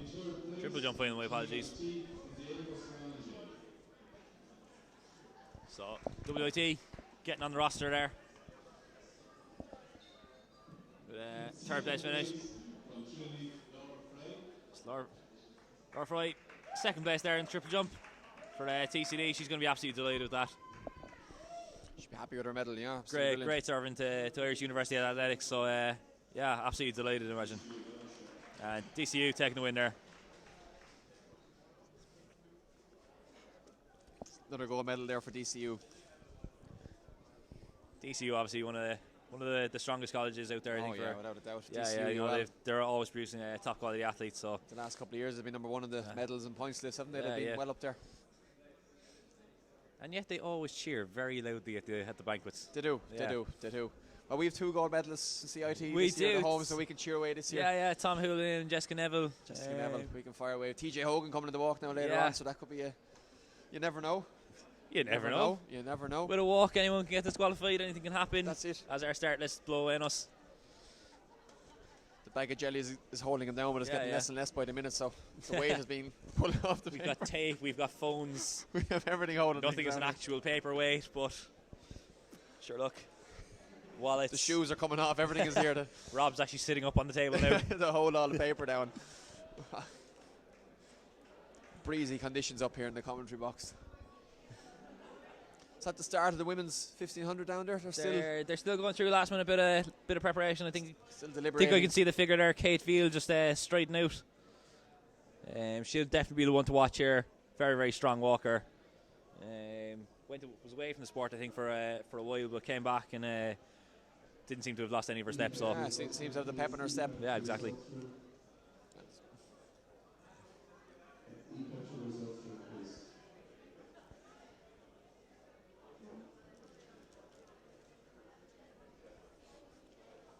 Rob, stop eating the jellies. We need them to hold down the start lists. I'll take my shoes off. They can hold it down. No one wants you to take your shoes off, Rob. It's not breezy enough yet for that. To be honest, I just prefer to have no start lists. I prefer to be commentating blind. I know they're really nice jellies.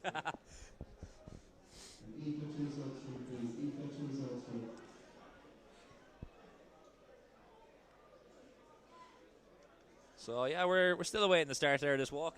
It isn't scheduled for another 15 minutes, but they do appear to be ready down on the track. So yeah, not too sure what time they're actually going to go off at here.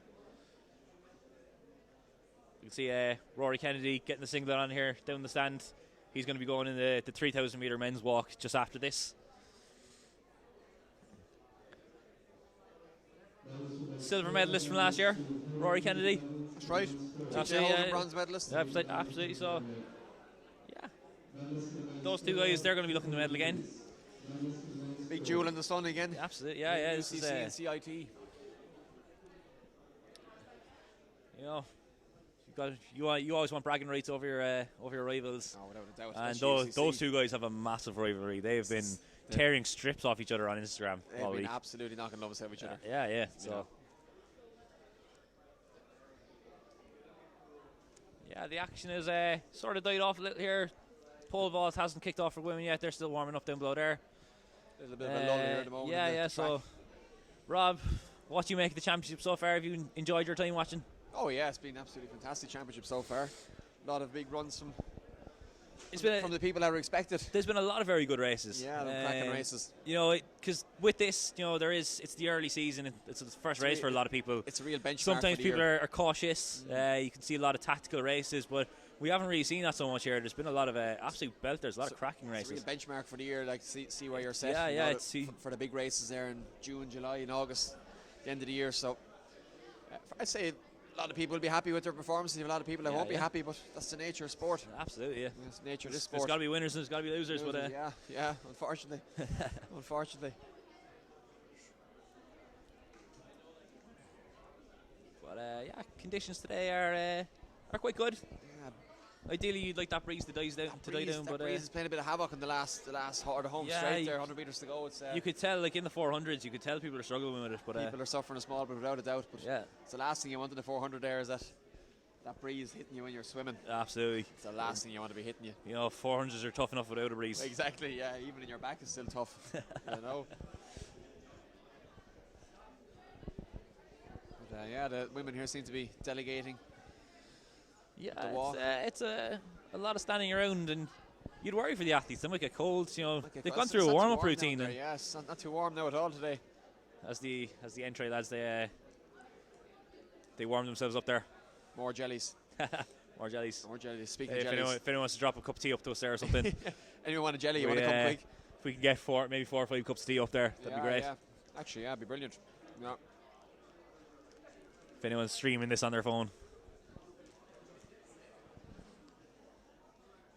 Phil Healy's walking in front of us there. Got to be very happy with her performance. She's gonna another national title, 53.99. Yeah, yet another national title, and national title. Very, very comfortable in doing it. Yeah. Never looked under threat. You know, we thought Grania Moynihan might have given a bit of a challenge, but done well to get up. Did well to get up to second. She ran well, definitely in her own right, but we thought it might have been more of a challenge. But no, Phil Healy a class above. Class above the rest, you could say. Yeah. Yeah. So she's It was expected. She's gonna relax. She's gonna chill.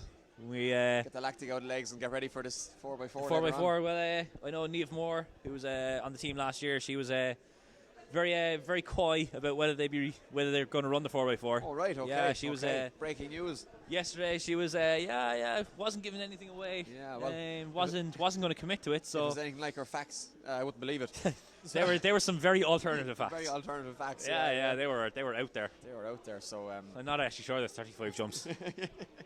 Have to count them later on. I'd say she was only spoofing. We have TJ Hogan here. TJ Hogan practicing his doing a warm up. Yeah. He has the shades on, looking shady. He's got some bright shoes there. Bright shoes. They might they could be a hindrance because it's gonna attract a lot of attention to the feet. They will put the fear of God into everyone.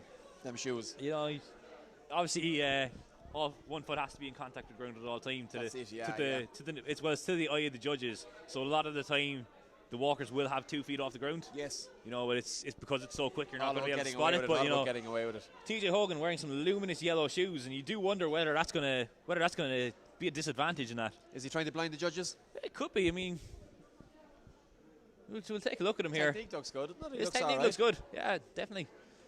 You know, he's got Seamus Rainsford there of CIT also jogging along there beside him. So yeah, girls there across the way, just going out doing a few last minute strides, last minute bit of preparation.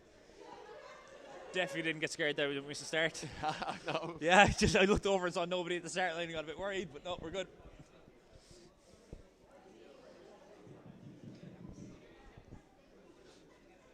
Thomas Houlihan, I promise we'll stop. So, just catching Phil Healy here signing autographs. Busy day for the Phil Healy, for the National University 400-meter champion here. One of the highlight athletes, really, I think, of the championships. Did you ever sign an autograph, Alan?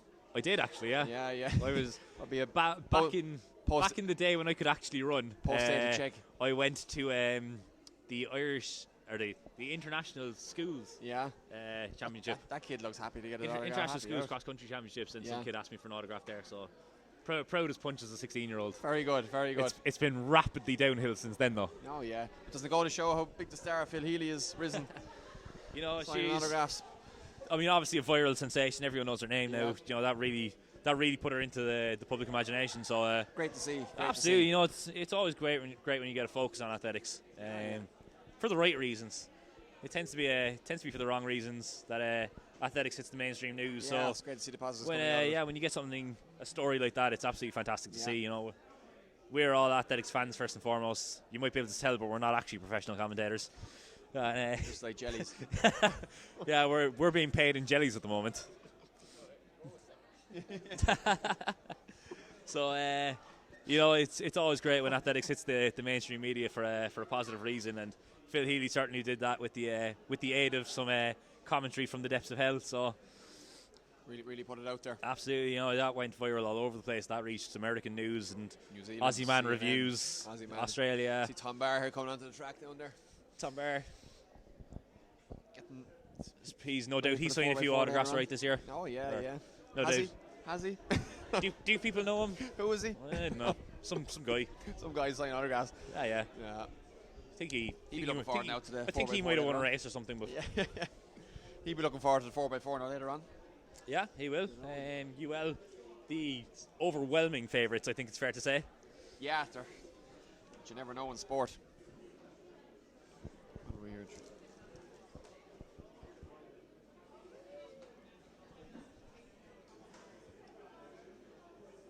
Women are on the start line here now for the walk, for the 1500 metre walk. So it looks like they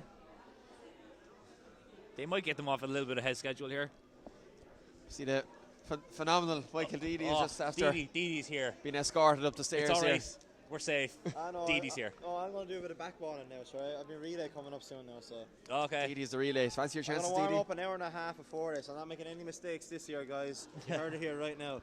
No mistakes. WIT for gold. Sean Donoghue, do you hear that?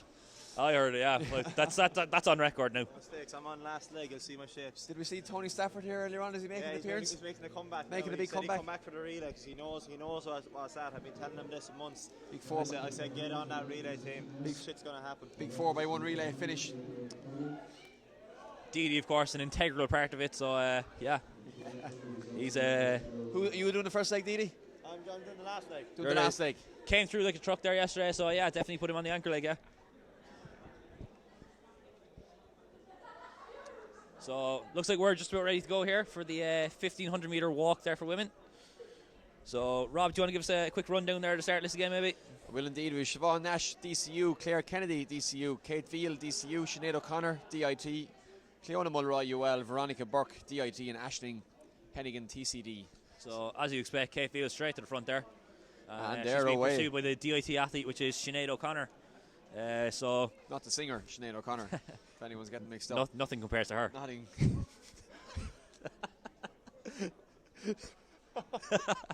So Kate, Did she sing that song? she did, yeah. I know. 1990. Still have it on record. 7 hours and 16 days. Let's hope the walk doesn't take that long. Oh, okay.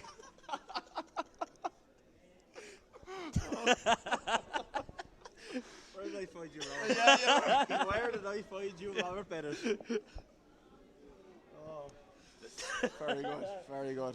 We're going to cut everything here, I think. Yeah. More jellies, lads, more jellies. Apologies, the commentary team's inconsolable here for a moment.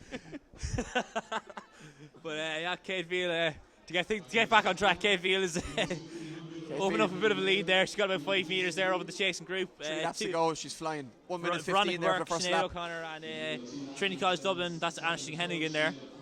So taking a look back there at the indoor results from February. We don't have the winner of that race here today, Emma Prendeville. She's missing for this, but so Kate Veal was second there. Veronica Burke, who was one of the DIT athletes there in the chasing group, she was fourth that day, and Sinead O'Connor was sixth. Aisling Hennigan was eighth there in the indoors. So we are missing a number of the names from the indoor championships that was earlier in the year. But yeah, definitely Kate Veal, the star athlete here.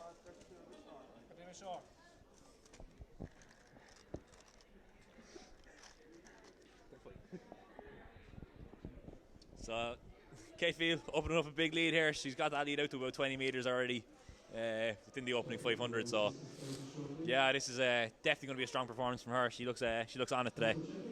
Yeah, she looks comfortable, looks in control of everything here at the moment. So Talk to me about her technique, Rob. she's walking well.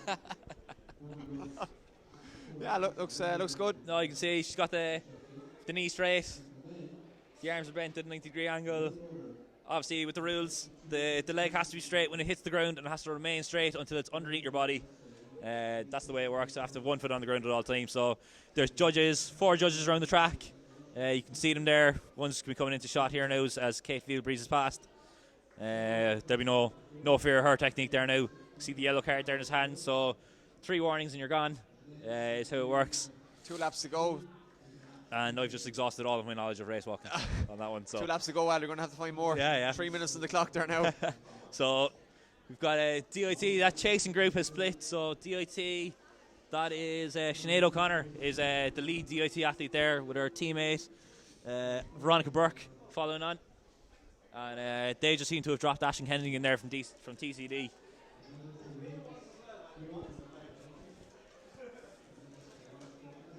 So yeah, big battle here for second and third between the 2 DIT athletes. That's going to be very interesting. One of the big risks with race walking is when you push it, because when you push it, you get fatigued, and when you get fatigued, your form starts to go, and that's leaving yourself open to getting disqualified. So it's a risky sport. It's a risky sport. Yeah, so there's a risk and reward thing to this. So you have to be on the ball, like. Absolutely. It's requires 100% focus 100% of the time. It's which I'm losing now, but sorry. I'm just going to eat the jellies. Rob Bennett, more focused on the jellies in the race here. At least one of us is being a professional at the moment, despite making Sinead O'Connor jokes. Presentation here for the 400 presentation here for the 400 metres. So that is Ashton Drumgool, is it? Ashton Drumgool, UCD. Yeah, Ashton Drumgool from UCD getting her medal there. Her bronze medal. Grania Moynihan here. Grania Moynihan getting the silver medal, and great run from her. Yeah, she was flying. Held a lot of the attention there of Ashton Drumgool. But of course, as Kate Field breezes past there, Phil Healy. We never expected anything less. No. Possibly expected a bit more of a challenge from the chasing pack. We thought it was going to be a more competitive race, but Phil Healy just absolutely dominant performance. Took the lead early on and never looked back. It was a great run from her. Bit of an incident there between the photographer and that was Sinead O'Connor there from DIT.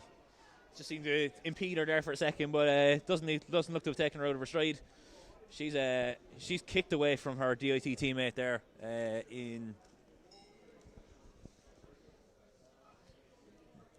So yeah, she's kicked away from Veronica Burke, who's actually being chased down by Aisling Hennigan. So maybe Veronica Burke might have might have overexerted herself trying to stay with the silver medal position, and might be costing herself a bronze. Could have left it all out there too early. Yeah, it's.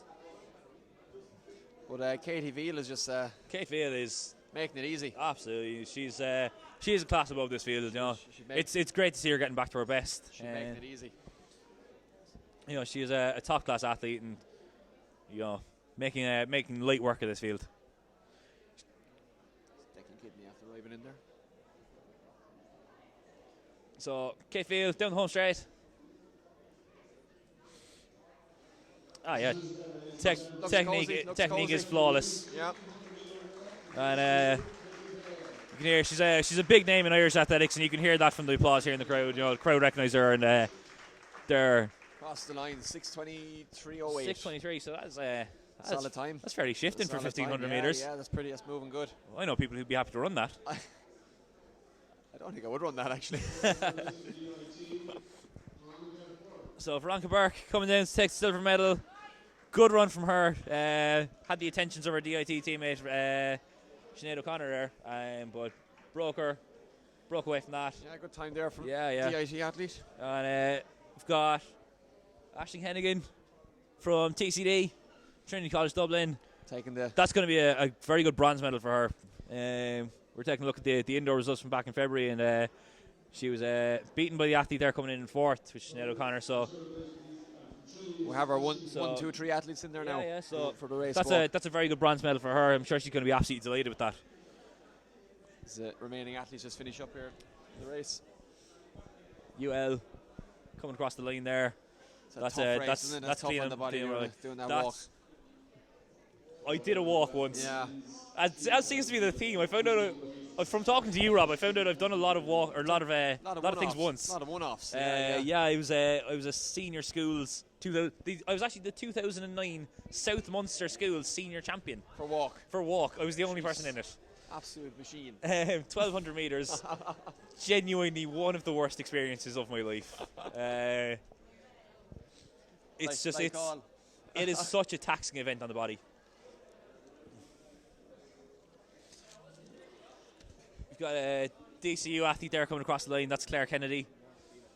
She's coming up to the line here now. And, so what have we next on the track? So we've got the 3K Alan walk, O'Brien. which is one we've both been looking forward to personally. Oh yeah, this is the jewel in the sun here now. Absolutely, this is TJ Hogan, Rory whatever about who's going to win this. The battle between TJ and Rory Kennedy. That's going to be an absolute humdinger. We have the start list here for this race. IUAA record was held by Colin Griffin, 11:47. Oh yeah, Back in Antrim a couple of years ago. Yeah, will it be broke today? I don't think so. I don't think so. Don't think it will. Is a lot. I'm gonna put money on it. Say no. Money on the motor. Evan Lynch, UL. Giovanni. Yes, strong walker, Evan Lynch. Yeah, Evan I Lynch. expect to see him amongst the medals. Giovanni Lombardo, AIT. Andrew Bell, DCU. Rory Kennedy, UCC. Nicholas Dunphy. He's got it down as O'Canada on this. O'Canada, we all know him as Rory Kennedy. He's trying to confuse us, is he? Yeah. Nicholas Dunphy, DCU. Dominic Boyle, TCD, and the home favourite for CIT, TJ Hogan. TJ the Jackal Hogan. We see him here just off right of screen, pacing up and down. Regular walking as opposed to race walking. Expect actually to see fireworks between Rory Kennedy and Giovanni Lombardo. They had a titanic battle in the indoors back in February. They were tit for tat the entire way around, and Rory Kennedy actually dived over the line at the indoors to try and sneak the medal away from him, but was disqualified for diving. So that genuinely happened. Yeah, we were looking for penalties. Yeah. So Giovanni Michael Lombardo. Is Rory Kennedy wearing the sports band across his head? Oh, of course, yeah. That's he's gotten a new headband for this. Business. He's gotten a new headband. The old one went missing. The old one, the infamous headband. It was the infamous, the so, frightening headband. He's sporting a nice red and white Nike number here now today.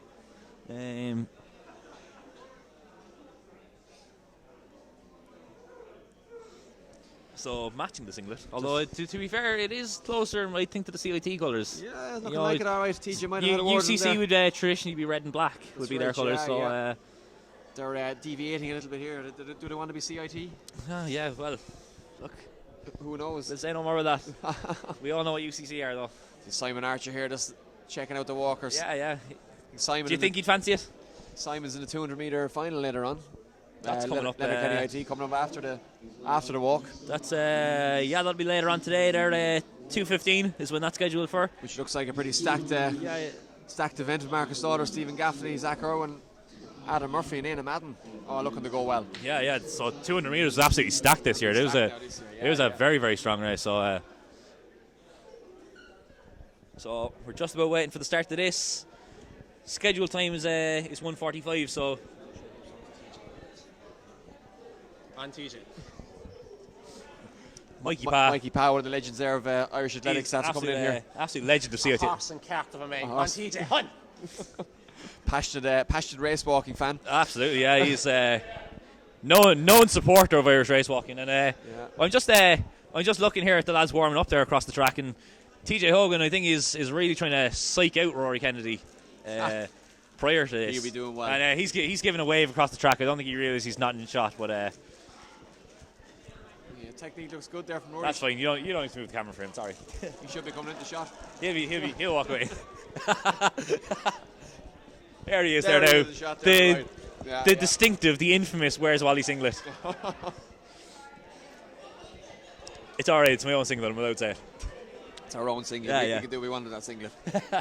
We can say what we want about it, nobody else can. Yeah. Except for Aussie Man Reviews. Aussie Man, he can do what he wants. Aussie Man can say whatever he wants. He can say whatever he wants about anything, to be honest. Who we fancy to win this anyway, Alan O'Brien? Evan Lynch would be very, very strong. Andrew Bell. The DCU athletes, Nicholas Dunphy, they'd be the ones you're going to look. They're going to be the ones that are looking for first and second. There is a battle. Giovanni Michael Lombardo, Rory Kennedy and TJ Hogan might tonight. They'll all be looking for a bronze medal perhaps. They would to be fighting for the Yeah. Time will tell. We'll This is we'll see how it goes. I think that's where the real race is going to be. Without a doubt, I think the front two are going to be clear, and they're going to be clear of each other. But as we've seen today, nothing is. Well, I mean, nothing is Nothing guaranteed. Nothing is guaranteed. in sport. There's a few races that we thought were absolute bankers. Yeah, you never know. That would have wrecked my accumulator if I had one. Get another loan out. Yeah. I'd have lost the house on some of these ones. We're looking for a remortgage. The walkers are still deliberating over there, but so I mean that one is scheduled to go off at a quarter to, so we might have a couple of minutes. Minutes of a lull. Yeah. So we're gonna have to fill time here. Any more Sinead O'Connor jokes? Sing us a song there, Alan, will you? It's been 7 and 16 years. Sinead O'Connor, great singer though, wasn't she, back in the day? Yeah, well, I was a bit young. Entry don't agree with us. She was never remembered for her walking days, but more of a singer. Sinead O'Connor back in the day. I'll tell you one thing for nothing, she doesn't have an IUAA medal. Yeah. I never will. Oh, that's Sinead O'Connor, the singer now. Yeah, sorry, we should have made that distinction. Sinead O'Connor, the singer. The singer, yeah.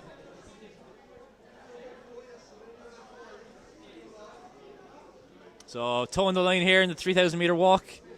And going to be a rip-roaring start here, I'd say. Absolutely. Alan. Absolutely going to clear out here. I expect that they're going to hit this hard from the gun. Let's hope the cameraman can keep up with him. There's Giovanni Michael Lombardo. Cameraman might have zoomed in a bit far here. You know, he might be able to keep up with him. Yeah, he's going to have to move the camera quite quickly. And off they go here. Oh, they're gone. Whoa, they're out. Off they go. TJ Hogan to the front. A burst here at the start already. He's setting down a stall early. Yeah. This is he's got about 2 meters, and this is this was not to be expected. I wasn't expecting TJ Hogan to be leading after 50 meters. Yeah. This is unusual to say the least. Yeah. But look. Tactics here. Tactics from Mikey Pa. The race has settled back down again with TJ Hogan leading us out here. And his big rival at the back, Rory Kennedy. Yeah, so differences in tactics.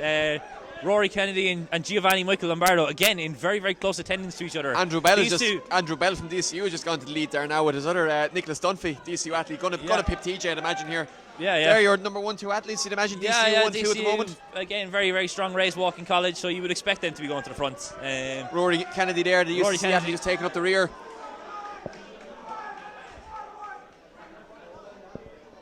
So yeah, he's chasing down Giovanni Michael Lombardo, who he also has a great rivalry with. Anyone who has witnessed that indoor race back in February would know all about their rivalry. There was elbows and fists and everything being thrown. So controversial, some underhanded tactics.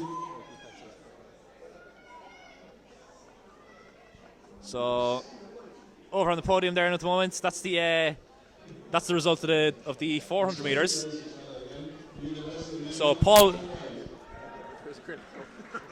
So we might be able to take a quick look possibly at the podium.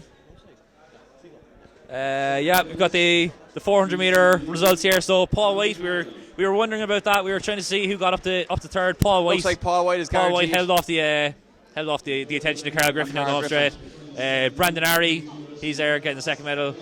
But Ben Mays, what a run! Ben Mays. What an absolutely fantastic performance from Ben Mays. He perfectly paced it, chased down Brandon Ari down the home straight. See Sean Finn there taking a picture of coming in the line right there for photo. So a fantastic performance by Ben Mays. He was brilliant. Well done to Paul White for holding on for third. Yeah, he was struggling down the home straight, and Carl Griffin was coming through. Yeah. You know, if Carl Griffin had a couple of meters, I'm sure he would have gotten it. But we are back here with the 3,000 meter race walk for men. Things are split up here a bit, all right. Yeah, it's spread out. That's Andrew Bell.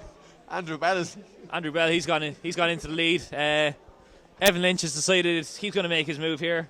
6 laps to go. Where is TJ Hogan?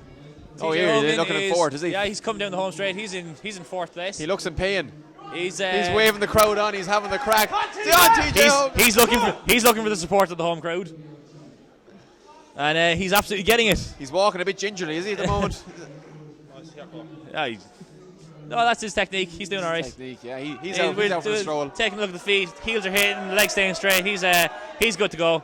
Rory Kennedy making a massive move here. Absolutely massive move. Can he take him on the outside? Rory Kennedy and Giovanni Michael Lombardo again, elbows right flying by each other. I like the shorts. Look at the sporting shorts. This is reminiscent of February when these two had an absolutely titanic battle. They were back and forth the whole way. Lombardi's making him walk to the outside though. This is tactics here. So for the this IT is he knows what he's doing.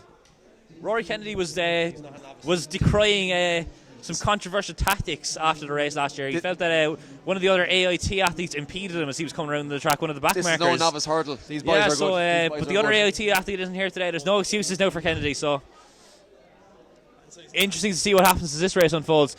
Will these two boys work together to try and reel in TJ Hogan? TJ Hogan looks to have gone hard. Looks to have gone hard early. Yeah, he seems to coming back on it. But Rory Kennedy is reeling him in. This is the thing with the. But UCD or UL athlete Evan Lynch. Evan Lynch has gone to the front. He was one here. of the ones that we picked out from the start as well. Evan Lynch, he's a very, very strong runner. Strong walker, even. Strong walker. Yeah, he's not a strong runner. 5 laps to go. Yeah, but Evan Lynch looking very 4:20 on the clock, going to be with 5 laps to go roughly. Yeah, it's 4:20, 4:21, 4:22, 4:23 coming through there. 4:24 he crosses the line. Yeah. So Evan Lynch, he's established a bit of a gap here. He's got about 20 metres. From the DCU athlete Andrew Bell. Andrew Bell back to second place there, and DCU again in third. Nicholas Dunphy. Nicholas Dunphy, yeah. So 1, 2, 3 is looking sewn up at the moment. Huge gap back to fourth. It's a long way back. There's a gap and a half back to fourth, lads. That's probably about 120, 130 metres. TJ Hogan looks under serious pressure here in fourth place. He's being reeled in. The two lads are working together. Giovanni Michael Lombardo is making a big move here. And Rory Kennedy, I think. Rory did predict that TJ would go off a bit hard, and it looks like it has worked out this way. Looks like he's suffering. Look at this. Yeah. He's probably getting a bit of chafing from those shorts too. Yeah.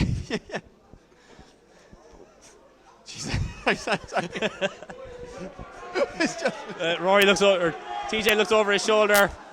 The crowd are after lifting here now in the anticipation here with the AIT and CIT. You can't say he's not going to put on a show. He's putting on a massive show here for the home crowd. Yeah. The medal might be out of sight just about at this stage, but you never know in a sport. You never know. Never write out the CIT man in his home ground. Look, anything can happen in race walking. It's an unpredictable event. Anyone can get disqualified. Anything can happen. So nothing is ever guaranteed until everyone's Giovanni Michael Lombardo making an absolute massive move here on the outside. He's pushing on here. He's decided I'm going to turn the screw here. I'm going to kick for home. They said Size and John and big. This move is bigger. He is kicking for home from a long way out. They've only got 4 laps to go when they come around the next time. So yeah. When they come around to so what's that? 2 hours. Give or take, but I think TJ happy to settle into this group. I think Evan Lynch is just crossing her bow here Evan again. Lynch crossing the lane here again, yeah. So 4 laps he's to go. got 4 to go. 6:10 on the clock here, looking very, very comfortable. Very impressive walking from him. DCU athlete here in second, Andrew Bell. That's Andrew Bell, yeah. Well, but his stable companion. Andrew Bell, he's got a bit of pain on his face there now. Andrew Bell. Just looks like painful. It looks painful, doesn't it? It's a painful event. It's just so tough. It's so tough to walk. It's one of these events that I don't think people appreciate. Yeah, how tough it is. It's such a taxing event on the body. You absolutely struggle on every step. But in the far distance, TJ Hogan is after seems to be jogging, but don't tell the judges. He seems to have found another little gear over there. It doesn't matter if you don't get caught. He's gone again, yeah. Yeah. It's and I'd question this tactic. I mean, he might have been better off staying in the group for a little while. He's clearly got the speed on them. He's clearly got the technique and the speed. He doesn't need to hit the front of this group. He's probably better off sticking into the group and just keeping himself sheltered from the judges too. They look in pain, Alan O'Brien. They are. They are undoubtedly in pain. They are in pain, yeah. There's no one here disagreeing. They're in mental pain. They're in physical pain. If there's a third clip of pain, they're in that too. The home straighter now. This is where and this is. The tongue is out with TJ. TJ he's going to get the roar of the home crowd here. So you see Evan Lynch round into the background there to come around to lap these athletes. This just looks so sore for these guys. Rory Kennedy making a big move here in the outside. Rory Kennedy, I mean, he's a crowd pleaser. Has the red mist descended for Rory Kennedy? Here's Rory Kennedy coming here now. This is the battle here. The battle for court. Battle for fourth is on. The battle for Cork bragging rights. UCC has gone ahead of CIT here, absolutely. There's only a Scenes mile here. between the two campuses. Scenes here in CIT. And these guys have decided they've had enough. They're not hanging around. They're going for home. AIT manager said, let them off. We've had enough here. Giovanni Michael Lombardo says, no, don't fancy it. You boys can have it out. It's all yours, lads. Yeah, It's all yours. this is all you, lads. I've set the pace. Yeah, Evan Lynch. Enjoy it. He's still the leader. I wonder what they're talking about here, Rory and TJ. I'd say there isn't a word between them. What do you want tonight, TJ? I'll get a point of minute there. Point of Murphy's or Rory. There is not a word between them. Evan Lynch is just motoring by them there. Yeah. Different class here, you could say. The words of George Hamilton, different class. But looking back down further here, the battle for second and third, the DCU athletes have now swapped position just there in front of us. Nicholas Dunphy has come through into second. And overtaking the DCU compatriot. We did wonder whether Andrew Bell was in a bit of pain as he came around the last lap, and now we can see, he is suffering. That's going to be an interesting battle. Can Andrew Bell hang on? Can he hang on to his teammate here, Nicholas Dunphy? Apparently not, because Nicholas Dunphy is moving away with some ease. And he's already put about 10 metres into him. He's only just after coming past him. So he's after opening a bit of a gap there. He's decided he's going for home.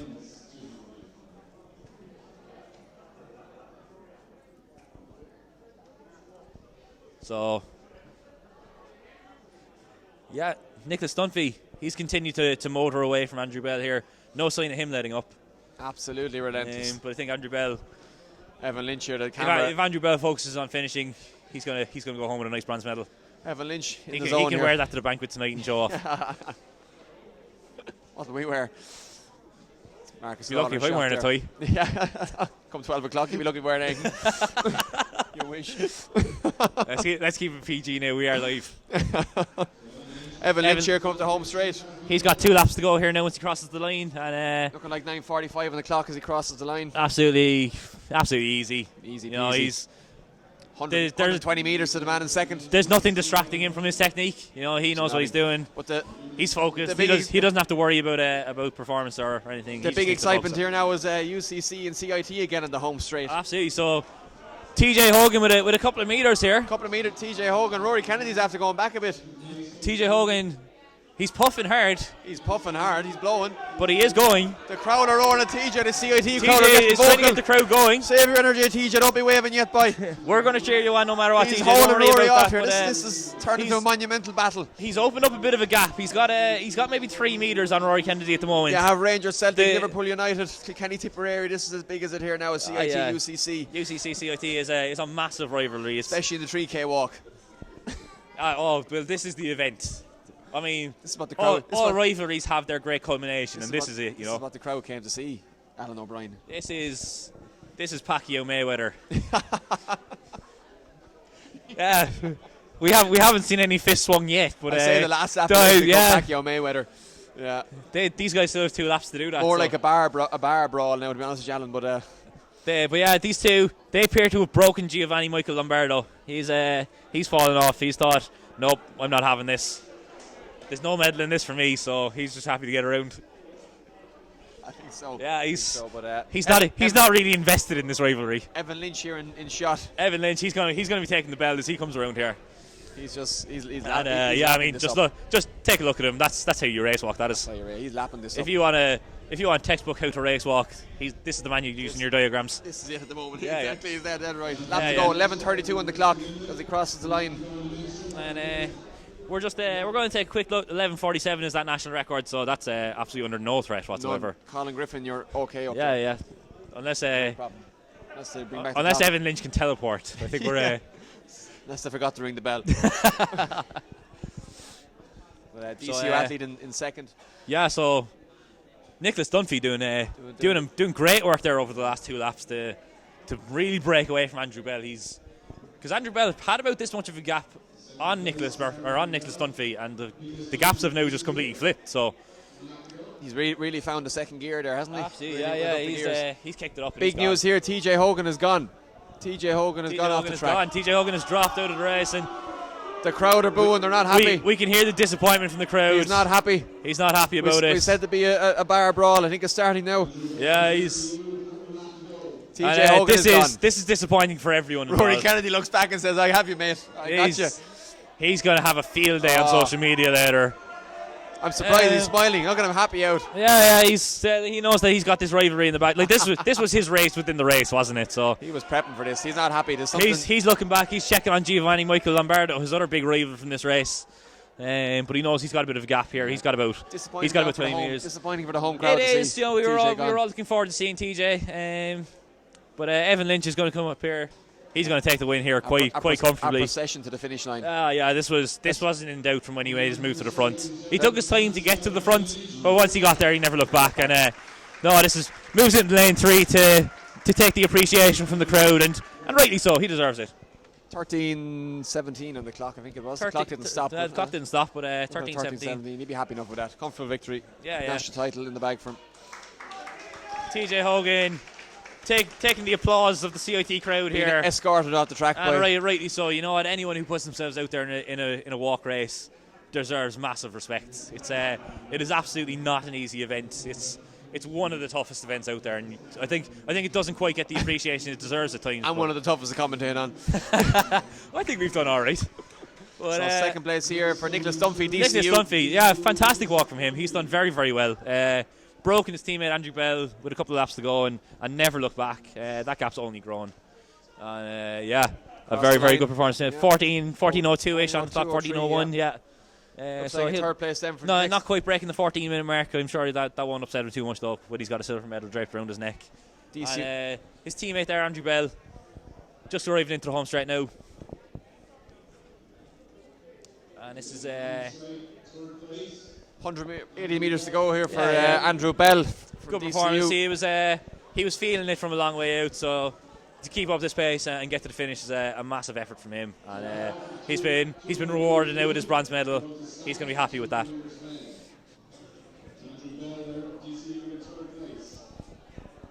We get a time 14:43 roughly for Andrew Bell, DCU. So we're going off provisional times. The clock hasn't stopped, but about 14:43 there for Andrew Bell. So about 42 seconds away from the silver medal. The UCC man is happy here, Rory Kennedy. Rory Kennedy, now he does have to be careful here because Giovanni Michael Lombardo looks to be closing the gap on him. Yeah, he's shaking the hips all right, isn't he? Now, these athletes will have a lap to go once they come past the line here, so anything can happen. The hips don't lie, Alan. His hips don't lie. The hips don't lie. But Shakira. He really knew that he could walk like that. It's all about the headband, really, isn't it? Yeah, well, that's the key to success. Don't look back, Rory. Never look back. Keep looking forward, man. The crowd, even the CIT crowd, are giving him a roar here. One lap to go. Rory Kennedy been training all week for this, not all year, all week. The rivalry's been put aside now. You know, it's time to cheer on a Cork athlete. And, Well, no, let him on. I mean, support him. But Lombardi's not out of this yet for fourth. He's not out of this, and especially in a walk. I mean, there's an instant disqualification no matter how many warnings you have in the last 100 metres. So, really? Yeah, these athletes need to be very, very careful as they come around. You've done your homework, Adam. I know a little bit about walking. Yeah. It helps when Rob Heffernan's a club mate. True, yeah. You kind of need to know a little bit about it. The national record holder. Former world champion. Olympic medalist. European medal. I was actually in Barcelona when he won his. He was fourth in the Europeans, and then it's been upgraded to a third. And all-around legend. Joe, one of the nicest men you'll ever meet. There you go. An absolute legend, not just of Irish athletics, but life in general. And an ambassador for the sport, really. Yeah, it's great to see he's competing again this year. Yeah, so he goes well. Yeah, so London, will be London in the World Championships. Just a man who's very, very passionate about the sport. Yeah. So it gives it back. He's absolutely he loves putting back into the sport. He's coaching a lot of the up and coming Irish walkers, and he really wants to continue on the legacy that he's leaving. Yes. Yeah. Which is an absolutely fantastic legacy. Absolutely, anyone that gets near to it or scratches the surface, they've been doing very well. Yeah. You know, but back to our race here. We have Rory Kennedy still in fourth place here. He's got about 20 metres. I think that gap is after growing again, but once he's careful and once he's cautious now down the home straight, he's going to be all right. Yeah, I think Lombardi's not going to close him in at this point. point. I think Lombardi said he doesn't fancy this fight. So that's going to be 1-1 for their rivalry. Massive rivalry. We're going to have to have a blow-off race at some stage. Yeah. A rubber match. We might run it later on there. Wants to stay around. Around the Clayton Hotel 4 times. Yeah. Who can walk to the bar and back quickest? So Rory Kennedy coming down the home straight here. Rory Kennedy getting the applause of the crowd. Well deserved. He's finding another gear here at the finish line. He's a bit of a poser for the crowd. Yeah, he knows what he's doing here. He takes a look back. He knows he's good. Gives a wave there, Rory. Rory Kennedy all the way. He's ultra focused all the way to the line. Look at his shape. 17:47, 7:48. 17:50. Will he break it? He will indeed. Yeah, I think he just got under 17:50, and those legs are spent. There was a stagger and a shake as he crossed the line. Lombardi crossed the line about 8 seconds after. Shake of the hands. They've put their rivalry to bed, I think. I think they're too tired to worry about rivalry at this stage, Alan. I think they're just happy to finish. You got Trinity College Dublin here. This is Dominic Boyle. Sorry, Dominic, we haven't mentioned your race. Here you go. This is your moment. This is your moment in the sun. Fair play to you. The applause of the crowd makes it to the finish line. Yeah, he's crossed the line there. Can't see the clock because everyone's standing in front of it. But yeah, at least we have a clock. Absolutely, he's he wasn't far off the lads there in the end. See Marcus Lawler shot here in the 200 Marcus meters. Lawler, yeah. Distance he'll be eyeing up another national championship. This is one of the events that we've really been looking forward to. A record number of entrants. Yeah. Absolutely massive turn. Well, we've got the women on first. Grace Lawler there, sister of Marcus in the blue there as well. And again, another bit of sibling rivalry. We had Tom and Lisa Houlihan there earlier, as our 200-meter start list threatened to blow away. Again. Yeah, so break out the women's one here now, so we can get you a full start list.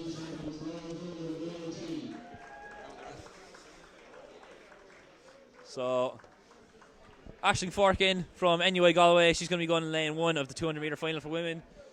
Grace Lawler, sister of Marcus from AOT. Then Catherine McManus from DCU, she's going in lane 3. Sarah Lavin, more so known as a hurdler, Sarah Lavin. Has the gas over this. Yeah, she's throwing her hand on the flat ground stuff here. So she's representing UCD. Cleona Manning had a good run in the indoors. Yeah, so Vicky Harris, she's from AOT, she's going in lane 5. Cleona Manning, lane 6 from DCU. Katie Burney, from DCU in lane 7. And Sinead Tracy, NUA Galway, she's in lane 8. So, yeah, Sarah Lavin, how do you fancy her over the flat ground as opposed to over the hurdles? Yeah, she'll go well. Is she the one to look out for? She will look out for Catherine McManus, another one, Vicky Harris, Cleona Manning. This is going to be tight. Grace moving well as two. So there's a good 5 of them in this, really. Yeah, this is going to be a big fight. This is going to be a tight one.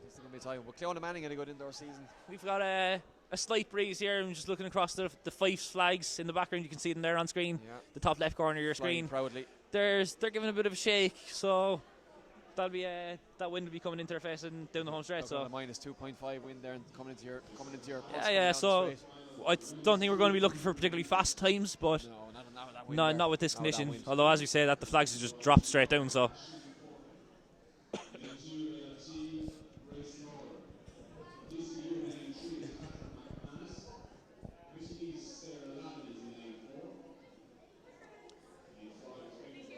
So yeah, a lot of athletes in contention here. Oh, this is wide open.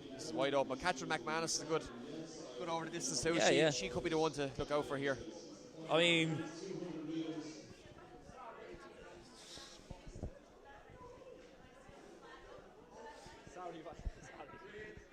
so women are just the start line here now for the 200-meter final.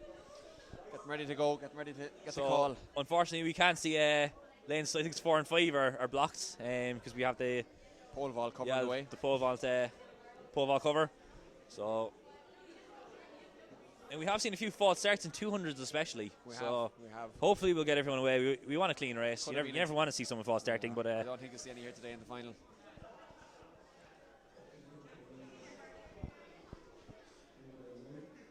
And they're away. We go. 200-meter final here for the women.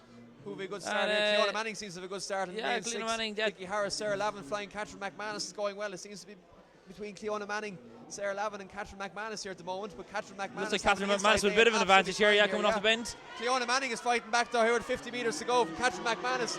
Cleona Manning, is she going to get up? I think she has her DCU compatriot here. Cleona Manning, Catherine McManus, Sarah Lavin for third. Vicky Harris fourth. Yeah, that was a 24:19, quick time. Yeah, that was a good battle. I think the wind died down for the race. The wind died down. Just a replay. We'll take a look at the replay here. See how Cleona Manning got a good start, and so did Catherine McManus was eating up that stagger there. Sarah Lavin again. The 3 athletes we picked, they really stood out they came to the fore. But Catherine McManus coming off the bend looked like she might have something to say about winning this. But Cleona Manning just the lengthy stride there, using the range and coming powering through here. First national outdoor title. First national outdoor title for her. Cleona Manning. Excellent.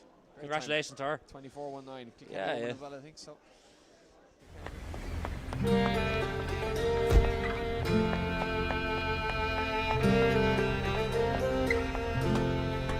For generations, Fyffes has been exploring the world to bring our finest bananas back to Ireland.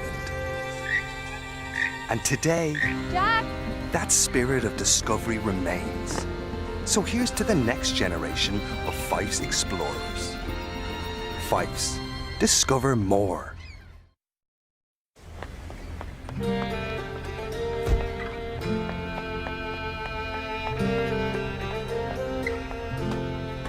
For generations, Fyffes has been exploring the world to bring our finest bananas back to Ireland.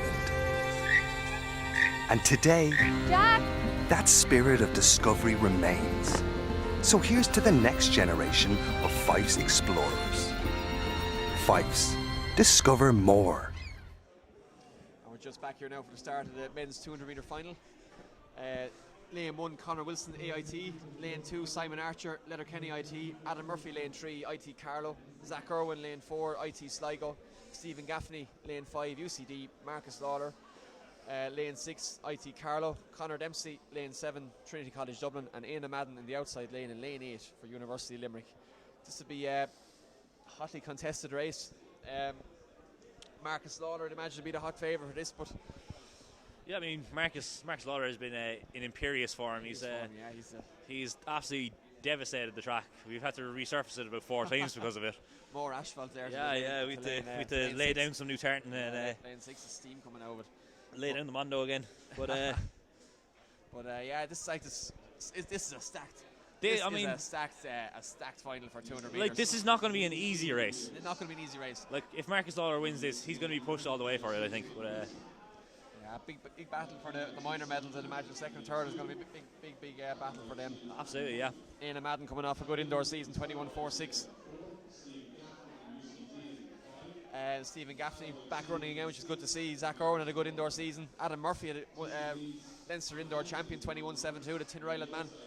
Simon Archer coming back after injury last year. Conor Wilson prolific over this distance as well. So Conor Dempsey in a Trinity College Dublin. So it really is a stacked race.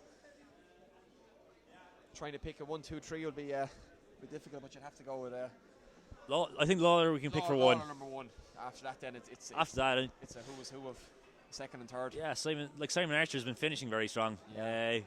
He's doesn't quite have that initial speed on the bend, I think, but he comes off the bend like an absolute train, and we'll see what he's like over the trucks down that 100 metres. So I'm going to go Lawler, Marcus Lawler 1 anyway. Yeah, I think we'll come to that conclusion. Marcus Lawler, Aina Madden.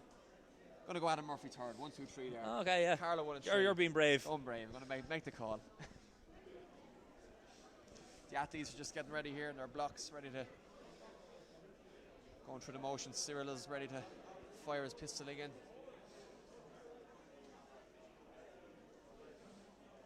Nervous tension over there at the start line, I'd imagine, before this. There always is, especially before a sprint final. Yeah, cause there's no hiding place. No hiding place. You know, I mean, when you've got a distance final, you have time to make it back up. Well, I mean, the thing is, even if you mess up the start.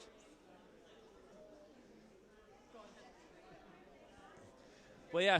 We got a bit distracted here when Niamh Murphy used to see who decided to wander into our commentary gallery again.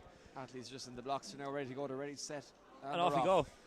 Great start there from Marcus Lawler, Stephen Marcus Gaffney. Lawler, Adam Murphy seemed to make a good start there as well. Conor Wilson inside lane, but is Marcus Lawler eating up the bench here? Aina Madden outside him. Yeah, Marcus Lawler. We've got a hamstring gone there. Looks. But Marcus Lawler, absolutely no looking back for him. Marcus Lawler from looks like Aina Madden. Aina Madden, yeah, looks to have gotten up in Stephen Gaffney. Yeah, that was a very good run by Aina Madden out in the outside lane there. But Marcus Lawler, 21:01, good time for Marcus. Comfortable. 21:01. That is 0.03 of a second off his IUAA record from last year. So he's very marginally outside of that record, and that's an impressive performance. There is a bit of a breeze there, so On another day, that could have been a record. 20.7 very easily. So here we go. Just see Marcus and Stephen Gaffney, the two great starts. But, So Adam Murphy got a good start as well. yeah, but, Stephen Gaffney got a very good start there inside Marcus Lawler. He was Zach Irwin was moving well. Whatever happened, looks like a hamstring or he's tweaked something there. Yeah, see Marcus Lawler just lucky not to collect Stephen Gaffney on the way. poetry in motion. Anna Madden But there. yeah, I all mean, that power and strength to get him through. For I think he got up for second. He got up did to second, I think. Yeah, Oh. we may take a look at that if we can. But There's Marcus' shot Marcus there. Lawler, no doubt about the winner here. Marcus Lawler just came off that bend and just took off. And he's giving a wave to the crowd. I think he's happy. He's not waving at us specifically, unfortunately, but I think his parents are in the crowd there, so yeah. Well done to Marcus Lawler. Absolutely, yeah. Carlo Flyer. The Carlo Cheetah is Carlo Cheetah. that's what Didi informed me was his nickname earlier. So the Carlo Cheetah. So we've got the replay here. We're going to try and see if we can separate second and third. It looked like Aina Madden coming up to the line, but Gaffney, yes, the angle is doing us. I think it's the angle is getting us here. Yeah, I think that was more clear cut than we made it out to be. Aina Madden getting up there for second, and Stephen Gaffney in his year down, his last ever event as an Irish universities athlete, getting the bronze medal. The bronze medal, nice medal from there.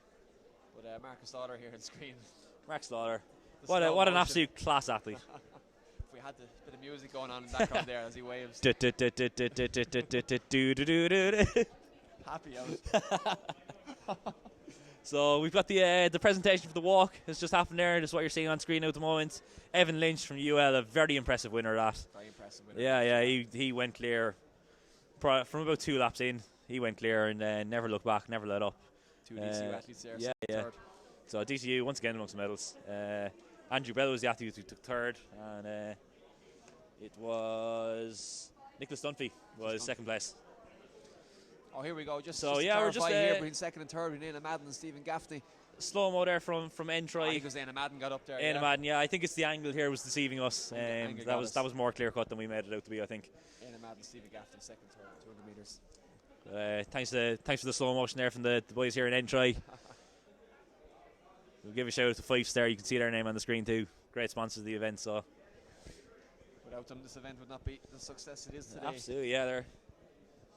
They're running this live stream on their channel, and we're very thankful for them for giving us the chance to talk absolute nonsense on commentary. For absolute nonsense since about 10:30 this morning. So 11:30 for me. Yeah, that longest minute ever. So we're going to go to another ad break there, just to give Fyffes another bit of a shout out there.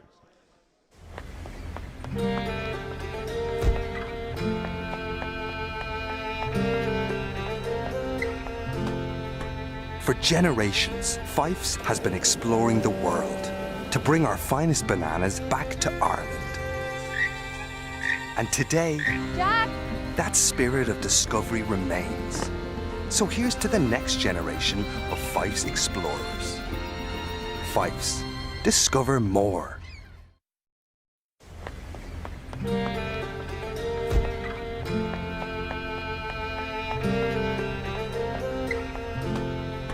For generations, Fyffes has been exploring the world to bring our finest bananas back to Ireland. And today, Jack! that spirit of discovery remains. So here's to the next generation of Fyffes explorers. Fyffes, discover more.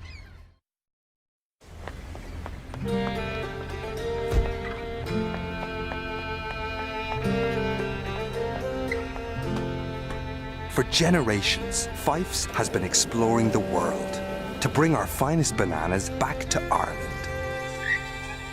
And today, Jack! that spirit of discovery remains. So here's to the next generation of Fyffes explorers. Fyffes, discover more. We're back live on the track here now at the IUAA Championships and CIT. Next on the track is the 1500 metres women's final, which is kicking off in about 10 to 15 minutes. Was that not a straight final yesterday? Maybe it was. I'm fairly confident to say that was a straight final yesterday. Just I can't remember. Maybe it was. Yeah, Andrea was sorting it. Oh, Andrea was not. Yeah, that's right. Yeah, yeah. So the schedule next up on the list is the 1500 metre final for women, but I think that was a straight final yesterday. So we might have a bit of a lull here on the track for a while. which is a shame because we were really banking on that. We were really hoping for that. Yeah, it's as things stand at the moment, we're probably not going to see another race for about nearly half an hour on track. We have the 1500 meter men's final.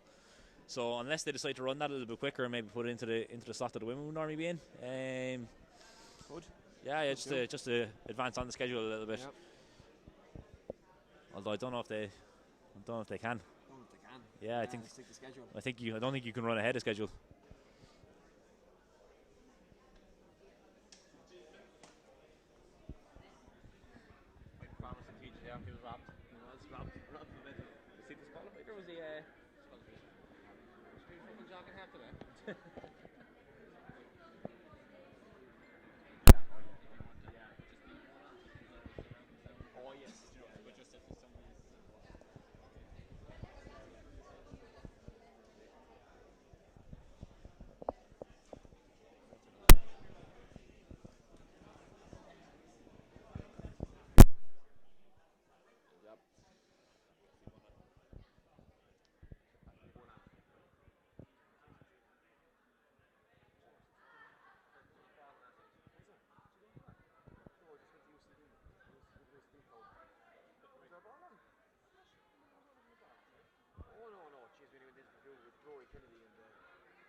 Medalists of the women 200 meter final, Kenny Manning, Catherine McManus, and Sarah Lamb to the medal cross. Women's 200 meters final.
So we've got an event coming up here. It wasn't on the official schedule that we have in front of us, but it's going to be an open 800 metres.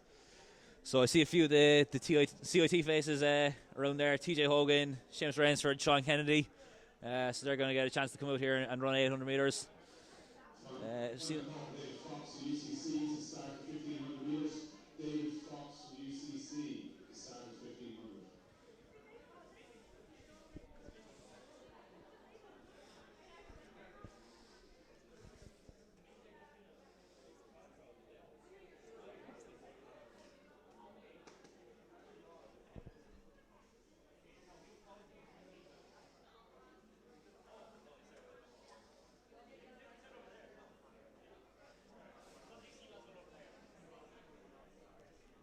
So that is the great Ian O'Sullivan, CIT athletics legend, the coach of the distance crew here out in CIT, an absolute legend of Irish University athletics and athletics in general. He's a really great guy. Puts in a lot of hard work, a lot of effort here at CIT, and well respected by all the athletes here and everyone throughout the college. With him there, TJ Hogan. We would have just seen him in the 3,000 metre walk. Unfortunately, disqualified from that. Seamus Rainsford and Sean Kennedy, an athlete who's come on a lot there since he took up running a couple of months ago. So here we have the medal presentation for the 200 metres for women. Sarah Lavin there. Catherine McManus from DCU picking up the silver medal.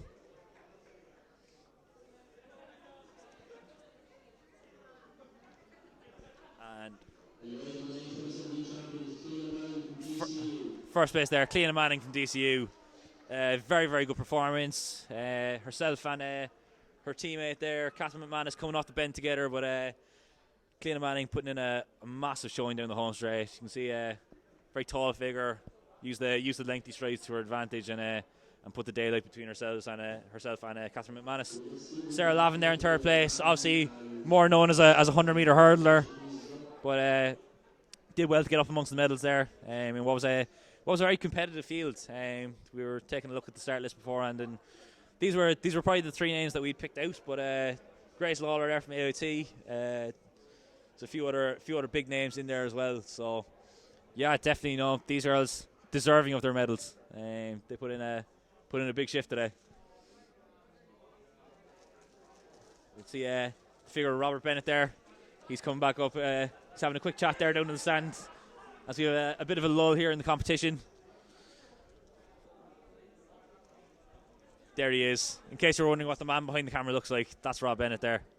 Obviously sitting behind Rachel O'Shea, our CIT athlete as well. She was in action yesterday in the 800 metres.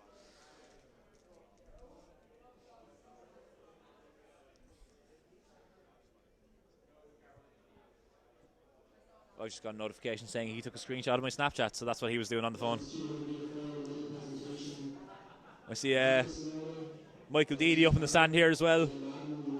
Doesn't look like he's going to be joining us in commentary. He's got the 4x100 metres to prepare for, so he's focused. He's in the zone. He's going to be doing that. So no social media from him now at the moment.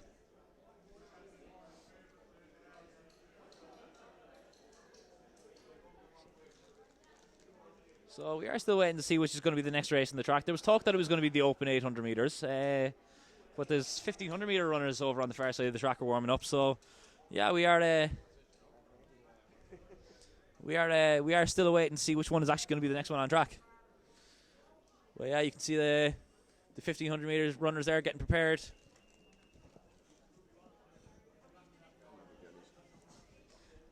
Rob Bennett has joined me back in the booth. Well, we don't really have a booth. We've got a couple of tables, but it's so cold up here. It's quite cold up here. If anyone wants to bring us up a cup of tea or something. Absolutely. Yeah. If someone could get me a cup of tea, a bottle of water, and a sandwich, I would really love them forever. Loving these jellies again. I mean, we do have the lads from Entry keep producing bags of jellies. I don't know where they're getting them from, but I'm certainly not complaining because they're absolutely delicious. You should probably grab some Fyffes bananas around the place there as well. Yeah, keep them going. Yeah. Obviously, get the bananas, keep you going, like bit of energy. Nice slow release energy. So we've just been handed a start list, and this is for the 1,500 metres for men. The one that I was frantically looking for. It's appeared in front of me. Dahi O'Sheeney UCC, Luke McCann, UCD, David Kavanagh, UCC, Mark Conway, IT Carlow, Shane O'Reilly, WIT, Max Travers, Queen's University, Belfast. Johnny Wan is in this. DCU. Your man, Johnny Wan. Johnny Wan, DCU. NUI Galway, Damien Landers. Eamon Murphy, UCD. Gary Campbell, DCU. Neil Johnson, Queen's University, Belfast. And Connell Hayes, TCD. 1500 metre final in men. So yeah, we saw 2 very good semi-finals yesterday. We did, yeah. 2 very hotly contested semi-finals. How will this go today, Alan? It's going to be an interesting one to see. Damien Landers, he was very strong. Gary Campbell was quite strong there yesterday. So Johnny Wan looked to be running well within himself actually in the semi-final. So so this is going to be the next event on the track. We were running a bit ahead of schedule because this race was not actually scheduled to take place until 2:40. So this is about 10 minutes ahead of schedule. But these athletes towing the line here as Marcus Lawler takes his 200 metre gold medal. Well deserved. He absolutely streaked away from the field. 21:01. 21:01. He was 0.03 of a second outside of his own Irish record in the University Athletics Championships. So as we get underway here, 1500 metre final. Just a quick start here. Quick start there. We've got the QUB athlete. I think they're going to the front. That's Neil Johnson, or possibly Max Travers. Max Travers could be one of them. Either one. 2 of them are up there, yeah. The 2 QUB athletes. Do you think this is a tactic that they worked on, Rob? Or they could be setting the pace, yeah. Yeah. Is this something there? Are they going to switch lead possibly throughout it and work together? Could be working off each other here, the 2 of them. So but they've had a good start. The UCC athlete here as well, up to second. Dahi O'Sheeney. That's IT Carlow there actually. That's Mark Conway. Yeah. Easy mistake to make with the singlets. 5-2-9. That's Max Travers there, is actually at the front, and Neil Johnson just tucking in behind. Damien Landers attaching himself to the back of that group, and there's a slight gap appearing there between the first 4. Dahi O'Sheen just a step behind, but he's working to get himself back in contention there. But the field strung out there now at the moment. They're all in single file, and see they're come through there in about a 60-61. So long way to go. Long way to go, but that's moving. If they're going through in a 60, that's a move here from the NUIG Galway. NUIG athlete. NUIG, that's Damien Landers coming through there. Yeah, the distinctive figure of Damien Landers. Quite iconic figure. Iconic would be a word to describe him. Yeah, absolutely. But it's Queen's University Belfast, as you are, leading 1-2 here from Galway. Yeah, that's IT Carlow in 4th, UCC in 5th, Trinity 6th. Johnny Wan, DCU, back in 7th. Max Travers there, just a step ahead of the rest of the field. No distinctive breaks yet. These guys are top caliber athletes, and they're going to, they're settling in now for the pain or 2 laps to go. Well, I'm not going to say they're comfortable at this pace. This is an 800 metre shootout now, you could say. Yeah, 200 metres to go, and it's still anyone's race here. 2 laps to go. What did I say? 200 metres. Apologies, I meant 2 laps. I've got sprints in my head and sprints in the brain. It's been a long day. I wasn't supposed to be commentating. Yeah. But still Max Travers leading them around. Neil Johnson, right there. He's made a move to the front end. Neil Johnson has just made a move. Damien Landers goes to track him, as does Dahi O'Sheen there from UCC. The other's slower to react to it, but TCD getting up there as well. Just going past IT Carlow. The Queen's athlete, you can see with any pace. Max Travers, he's obviously doing the pacing job there for Neil Johnson, his teammate, but he's been quickly left behind here, and now we've got a real race coming on. So it's Neil Johnson to the front. Gary Campbell, DCU here. They're going to be taking the bell as they come here. Damien Landers giving a look over his shoulder. He's making sure he's not getting boxed in. Dahi O'Sheen there breaking through. There's a DCU athlete there, 413. Johnny Wan is coming Johnny Wan. Here he comes. Johnny Wan is after making this move, and he's attached himself to this group. 1 lap to go. Things are getting exciting now. This group is just about splintering here now. And four to the front. And Johnson looks to turn the screw. Oh, the elbow's flying here. There's a bit of a row going on in 2nd and 3rd, but they sorted it out. Johnson's going for it, but Damien Landers is still on his shoulder in close attention. Johnny Wan there is definitely not out of this, and Dahi O'Sheen, the TCD athlete, is just these guys now at the moment, you could say. Connell Hayes from TCD is he looks to have lost touch here, but he's kicking back strong. Johnny Wan's fading out of contention. He's coming off the back of the group. Damien Landers is gone. Damien Landers is going for this. He is kicking for home. He is kicking home. He wants this championship. He wants this title, and he's going for it. But he is not shaking off Neil Johnson yet. 120 Neil Johnson meters to go. gritting his teeth, and he's coming back at him again, Neil coming back into Johnson. it again, and Johnson's Neil Johnson's fighting up on back. his shoulder, and he's going for this. Neil Neil Johnson. Johnson is kicking for home, and he has put a hasn't, couple of but he meters into definitely him. hasn't. Yeah, He is Neil going for Johnson. this. Neil Johnson is going to All be the your way. champion. 1500 meter champion. What I a think race. Carlo hold up for Damien third? Landers gets I second, think Carlo and third. that's a dip Or on sorry, UCC third. UCC. TCD might have gotten Conal Hayes got up He there. held UCC held up. Dahi Shine from UCC, and Conal Hayes there from TCD. But 3:55 on the clock. So Dave Kavanagh here finishing up. Dave Kavanagh coming across the line there. Max Travers just pipping him on the line there, but Hell with that, he wasn't going to kill himself. 3:55 was the time in that one. Back here to see the home straight. Yeah, so final leg or final. I thought Damien 100 Landers might have had it when he kicked, but he looked like he might have kicked a bit early and gassed himself. But Neil Johnson, very comfortable in the end. He kicked away. Here we are. We're looking at the battle for third here. Conal Hayes and Dahi O'Shine. UCC stayed up. Oh, UCC yeah, I stayed think Dahi O'Shine, I'd say, from UCC.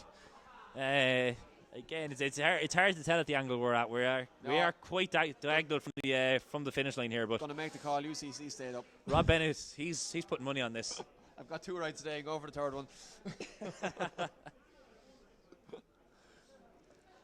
Well, yeah, that was a great race. That was a cracking race. Yeah. What a finish. But Damien Landers went for road there. 200 go. Here we go. Here we go. Just to clarify. Yeah, we want to take another look at this. I'm not so sure. Rob Bennett seems quite sure, but He's looking back.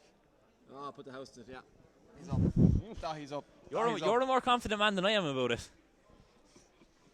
I think you're just trying to. I think you're just trying to cause controversy here, Rob. That's what I think you're doing. Convince my own lies, I think. But thanks to Entry there for the super slow motion again.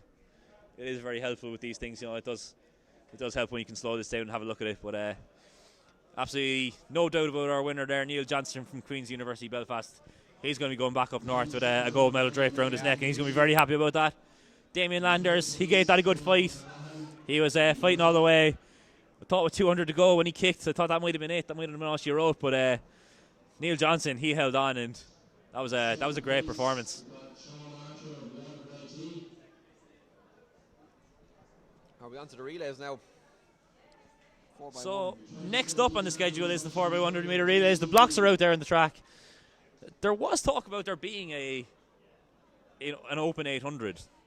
Oh really? Yeah, and I did see the lads milling around on the track. I saw Sean Kennedy down there. He's still down around in there, so I don't know what this confusion is. Massive confusion. Unless Sean's jumped into the 4x1 for us, maybe, but I don't know. Time will tell. Just going to go to a quick ad break here.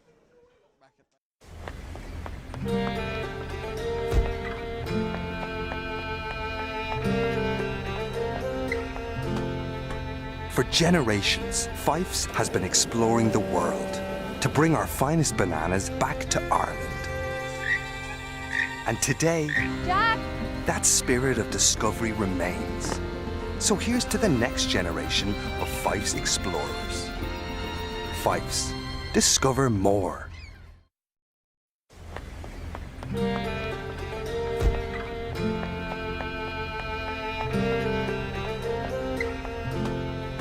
For generations, Fyffes has been exploring the world to bring our finest bananas back to Ireland. And today, Jack! that spirit of discovery remains. So here's to the next generation of Fyffes explorers. Fyffes, discover more.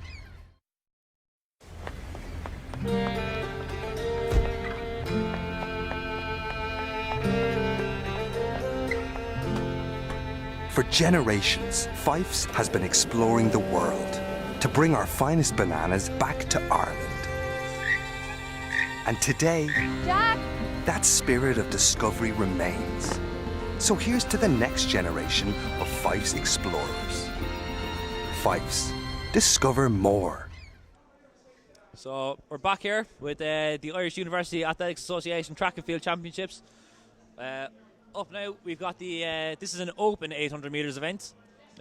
So open to all athletes to jump into this one. 3 CIT athletes here. Looks. So yeah, we've got Sean Kennedy there on the outside, Seamus Rainsford in the middle, and TJ Hogan, fresh off his walk. He's He's third from the right there.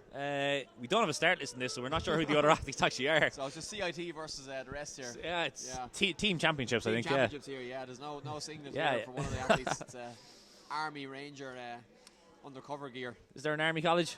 Yeah, not down here, I don't think. No, No, okay. that could be. Who knows? Fiona Manning just passed us there. That looks to be a DCU singlet and possibly another DCU singlet maybe inside. DCU singlets, yeah. Yeah, DCU again there on the inside, yeah.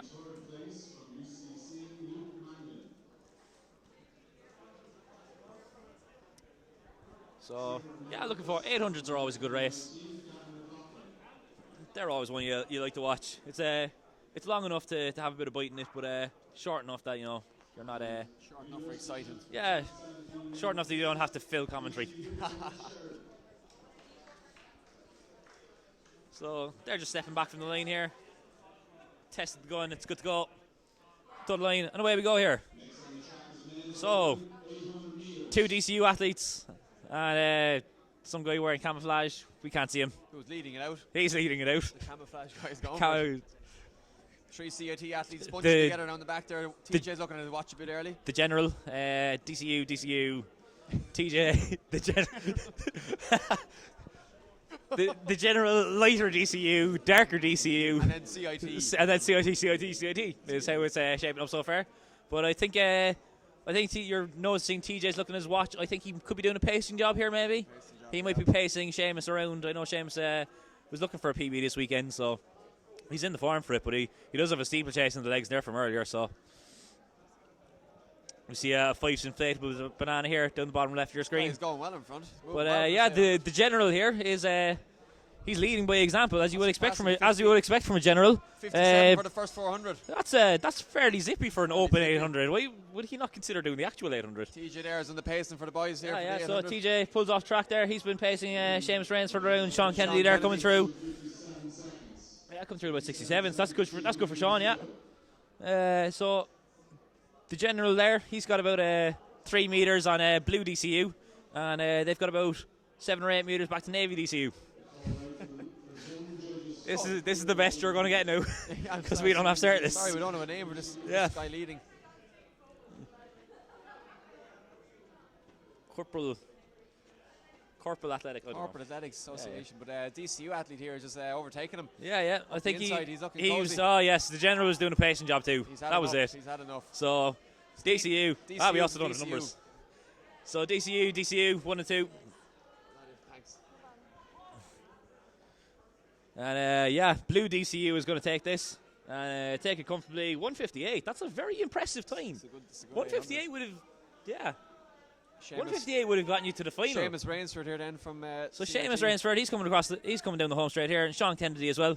2 very new athletes to the sport. Both have only taken it up in September when they came to the college, and have really been an absolute credit to themselves. They're always out training. They're always out every day, and coming on an awful lot. Sean Kennedy here then, just finished Sean up Kennedy 50 minutes to go. Coming across here. First InterVarsity, well done, Sean. This first ever InterVarsity game, so fair play to him. So that's a good run. And no doubt he's going to be happy about that. That's me happy with that. Yeah, well done, Sean.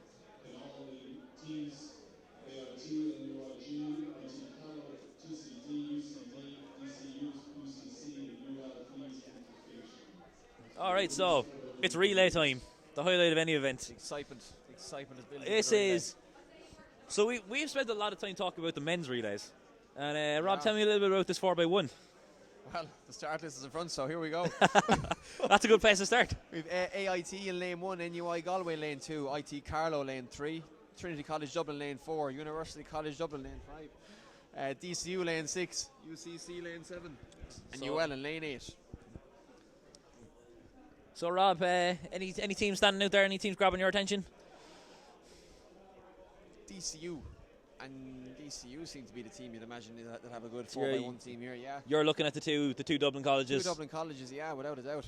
Well, the 2 Dublin colleges minus TCD. Minus TCD. We should not forget that they're from Dublin. Forget about Trinity? Yeah, you forget they're from Dublin at times. Anyone sending complaints, there. Alan O'Brien at hotmail.com. Hey, I was the one who actually spotted it. I could have left you off. Could have, big time. Yeah. So that's the start list for the 4x1 women's relay final. So 4x1's always This was a straight final actually, so we didn't see any semi-finals yesterday, so we haven't seen any of these teams in action yet. Straight in. TJ Hogan robbing our jellies. You only get jellies when you finish a walk. After a great performance there, leading out to 800. But yeah, so this is the first time we've actually seen any of the women's relay teams in action this weekend. Both relay events were straight finals, so we haven't seen a 4x4 either. So yeah, it's going to be difficult to judge actually. We don't really know who's going to be here for each college. Relays are always a lottery. I mean, they're a lottery at the best of teams. You know, changeovers, starts. Anything can happen. Anything. It's a chaotic event. It's a chaotic, absolutely chaotic, you know. The 4x1 more so than 4x4. 4x1 more chaotic because of the handover, the crossover more. I mean, the emphasis that is placed on the handover. Yeah, it's tougher, you know. It has to be right. It has to be right. Our wonderful assistants here who've been with us all day, thank you very much. We've got the 4x1, the men's final start list there as well. We'll talk about that in a while. But we're gearing up for the 4x1 women's. I can see Christine Neville, I think, down in the track there from UCC. Jenna Bramwell here passing her bow here. Yeah, she showed how quick she was over the 800 metres there earlier today. She'd be fine over 4x1. No doubt, shaking out the lactic from that event earlier. Shake it out. And surprisingly, are we not seeing a 4x4 maybe from UL?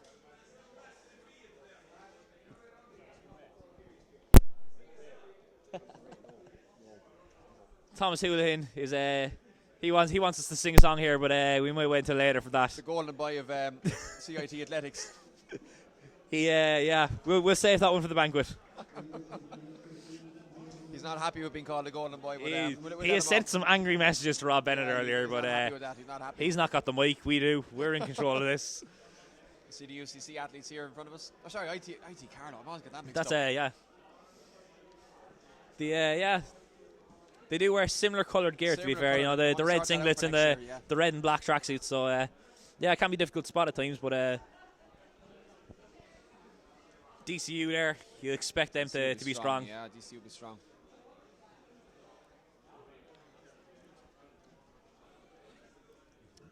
But Rob, we saw Gemma Bromwell there warming up the 4x1. We did. Does that mean UL probably won't have a 4x4, or will she double up? I think the 4x4 pulled out yesterday with UL, so there's no UL 4x4. UL don't have a 4x4. Okay. Yeah. I think. We'll see when we get a start list, I suppose. Yeah, we'll know pretty soon.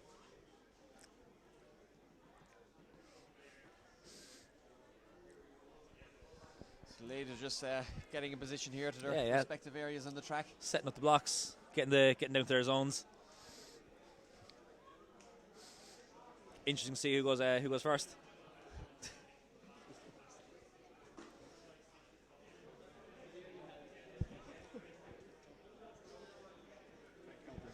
But just to quickly run through it there again. Lane 1, we've got AIT, Athlone Institute of Technology. In lane 2 there, we've got National University of Ireland Galway, NUIG. Lane 3, we've got IT Carlow. In lane 4, Trinity College Dublin. Lane 5, we have UCD. In lane 6, DCU outside them. And UCC, they're going in lane 7. And UL in the outside lane there, lane 8.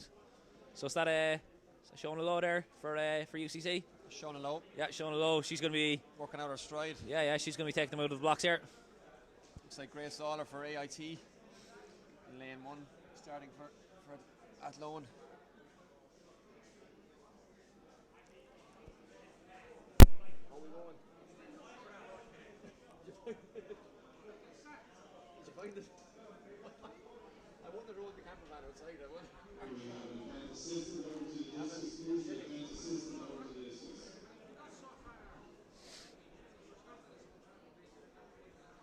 Yeah.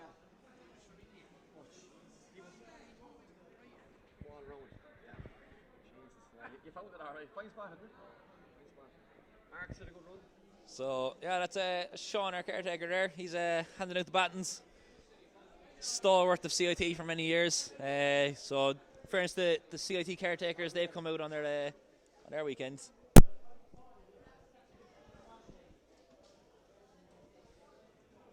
So they've been helping out, putting out hurdles, getting the arena set up here.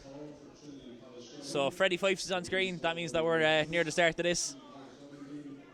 Freddie's gone. Yeah, there he is now. He's darting about the place. He's excited. We're excited. Everyone here is excited. We all love relays.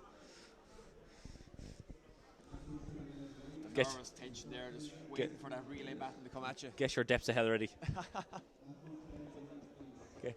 Get that queued up. Yeah.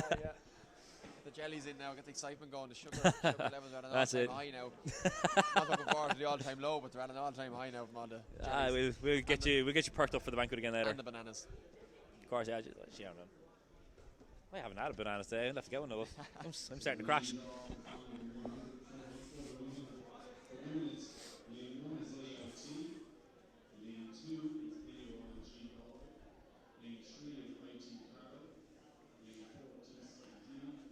Shout out to John Shine there from a DCU alumni.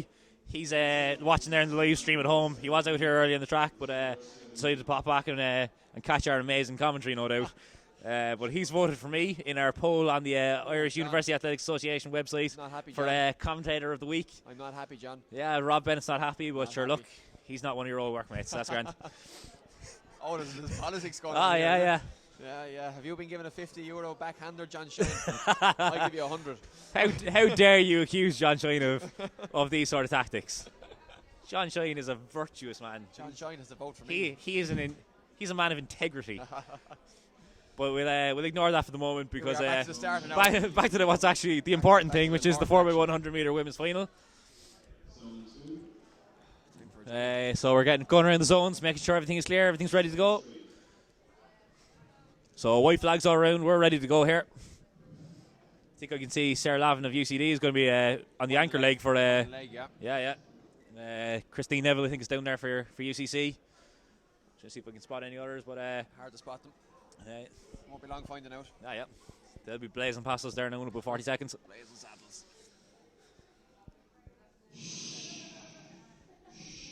A fine there from Searle. Massive shush this time. Yeah. Bigger by the event. On your marks, ladies. So AIT, NUIG, IT Carlow, Trinity College Dublin, UCD, DCU, UCC and UL is the order they line up in.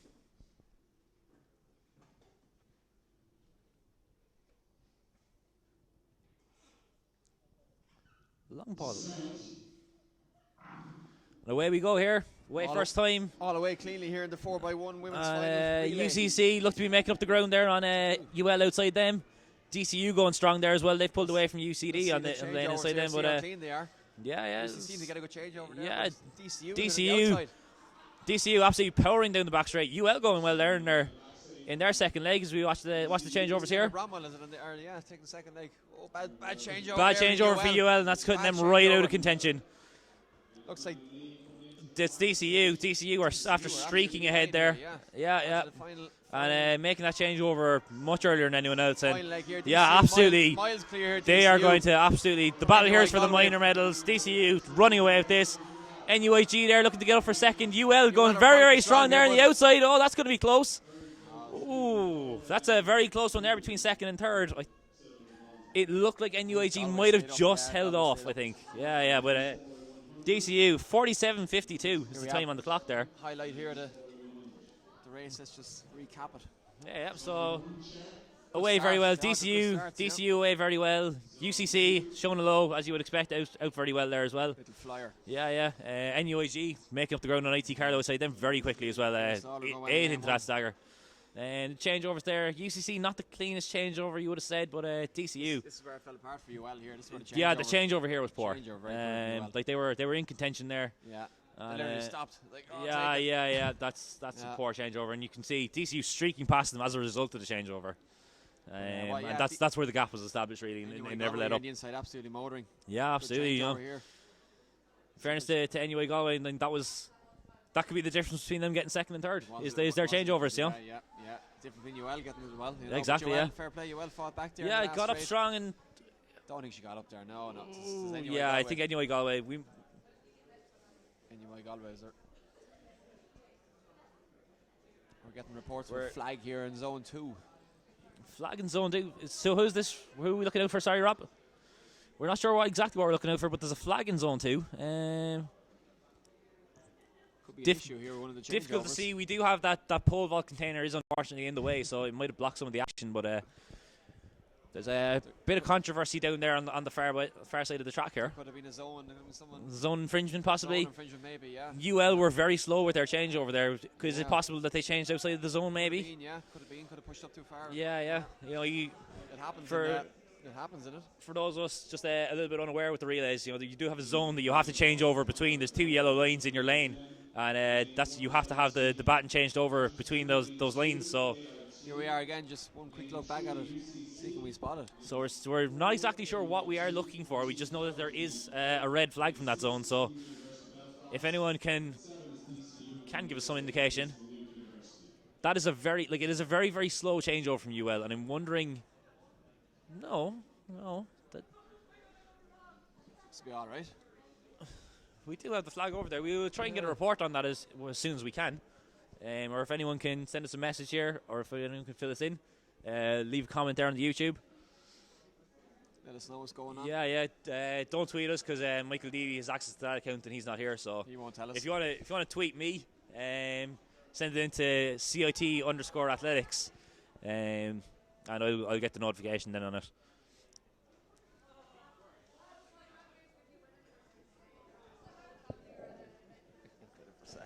PJ Galvin, Rob Bennett for Sam. Come on, PJ. Absolutely. PJ Galvin. The man's such a legend, he'd do it by himself. Carry for Sam. Do we that quote. Do we have any other interesting comments up there?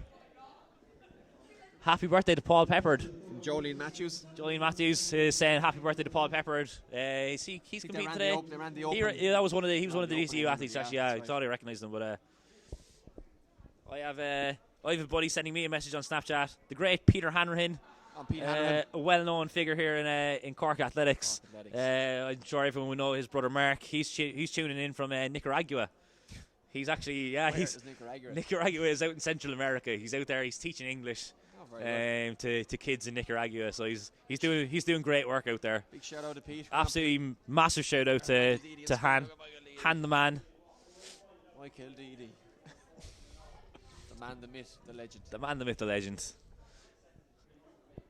He's absolutely not a myth.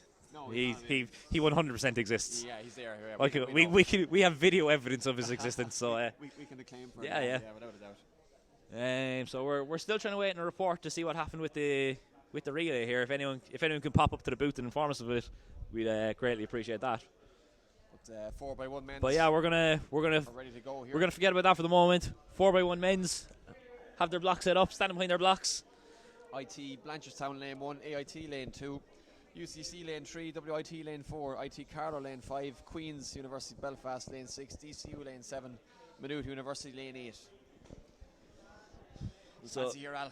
IT Carlow. IT I mean, Carlow. Marcus IT Lawler Carlow. is going to be the difference maker here shortly. Adam Murphy. Yeah, those boys have been strong all weekend. Alan Byrne there, I think, is with IT Carlow as well, so he's a prolific man over 100 metres. But yeah, he'd be.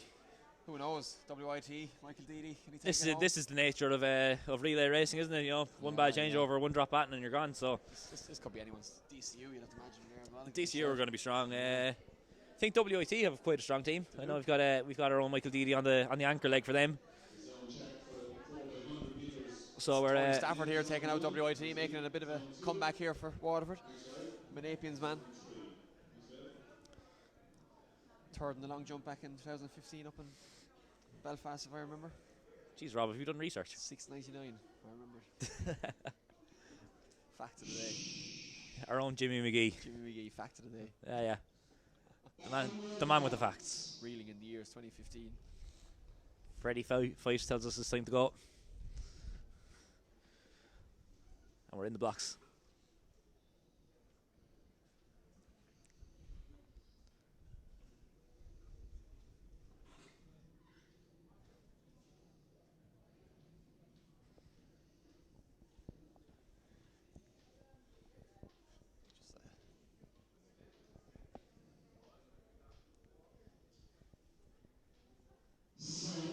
God for that.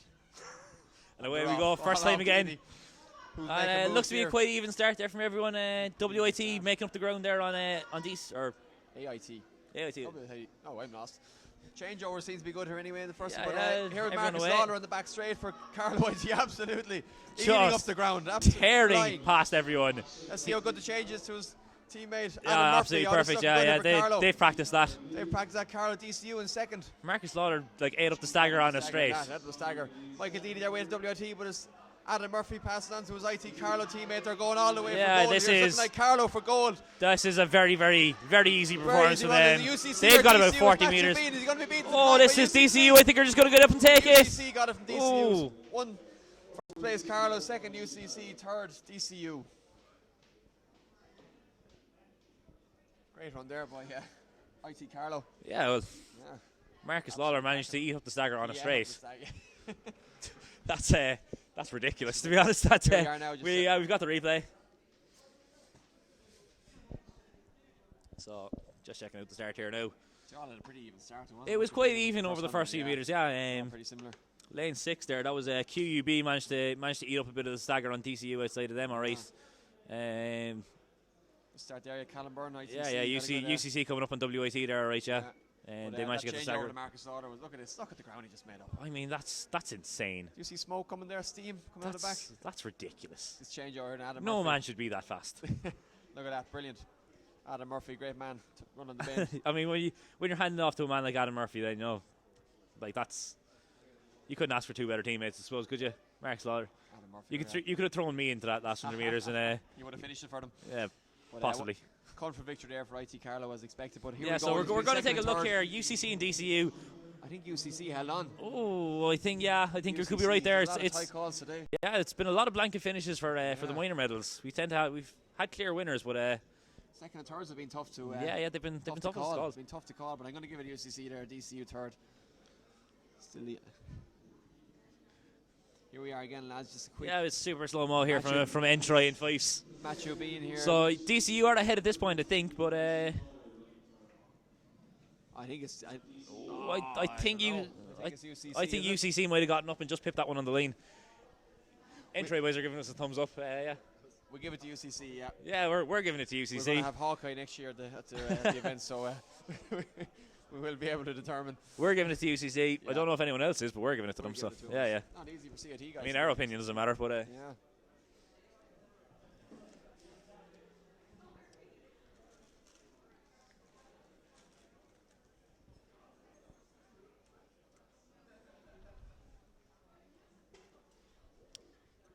Peter Hanneran has responded to me saying thank you very much for giving him a shout out. No bother, Pete. He also says hello, Rob. You should be out there racing. Rob is not. Pete. I should be out there racing, but my 1 year down was last year. Yeah, Rob's not actually eligible anymore, The Pete. mileage is on the clock, Pete. Unfortunately, getting ready for the Masters. Would you come back and do a Masters just so you can run this? I would, yeah. Yeah, absolutely. Definitely. We'll get you out here again next year. I might take up the commentary now full time. You never know. Oh well. That pole will want to go up a little bit though. It's right there with Philip Crowley. A lot of backhanders going on here, I think. Yeah. Things that want to get their act together. Peter Hanneran, as a thank you for that shout out, you can give me a vote there on Twitter on Don't mind that vote. on Pete, the Irish University Go up to my Athletics vote. Give me the Association. vote, Pete. Give me the vote. Commentator of the weekend. It's still up there. It's still live. No, it's not anymore. Plug it out. Rob Bennett's got a 1% lead. It's all over. Rob Bennett's on 31%. 31, Phil Crowley's on 30. I've moved up to 22. People are actually voting for me, which is nice. Thanks. I know John Shine did, and Michael D, he's on 17%. TD. So yeah. So looking down here, we have the podium for the 4x100 meters. So DCU, NUIG, UL. I'm just going to hand you over here to the legendary Carl Fitzmaurice here, champion of the weekend here, gold medal in his back pocket. He's going to take over here. Clareman taking over the commentary of the 5,000 metre men. All yours, Carl.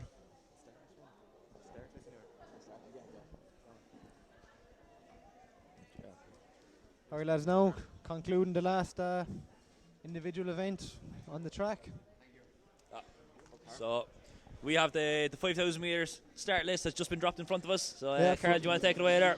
From TCD, we have Julia Zales. Sorry if I didn't get that. Guil Gonzalez there Like from TCD. Andrew Nevin, a fine man, used to be at loan last year, but he broke our hearts, went to Blanchardstown now. We've Owen Strutt, very fast man, over 1500 and 800. Then Rory Owens from TCD.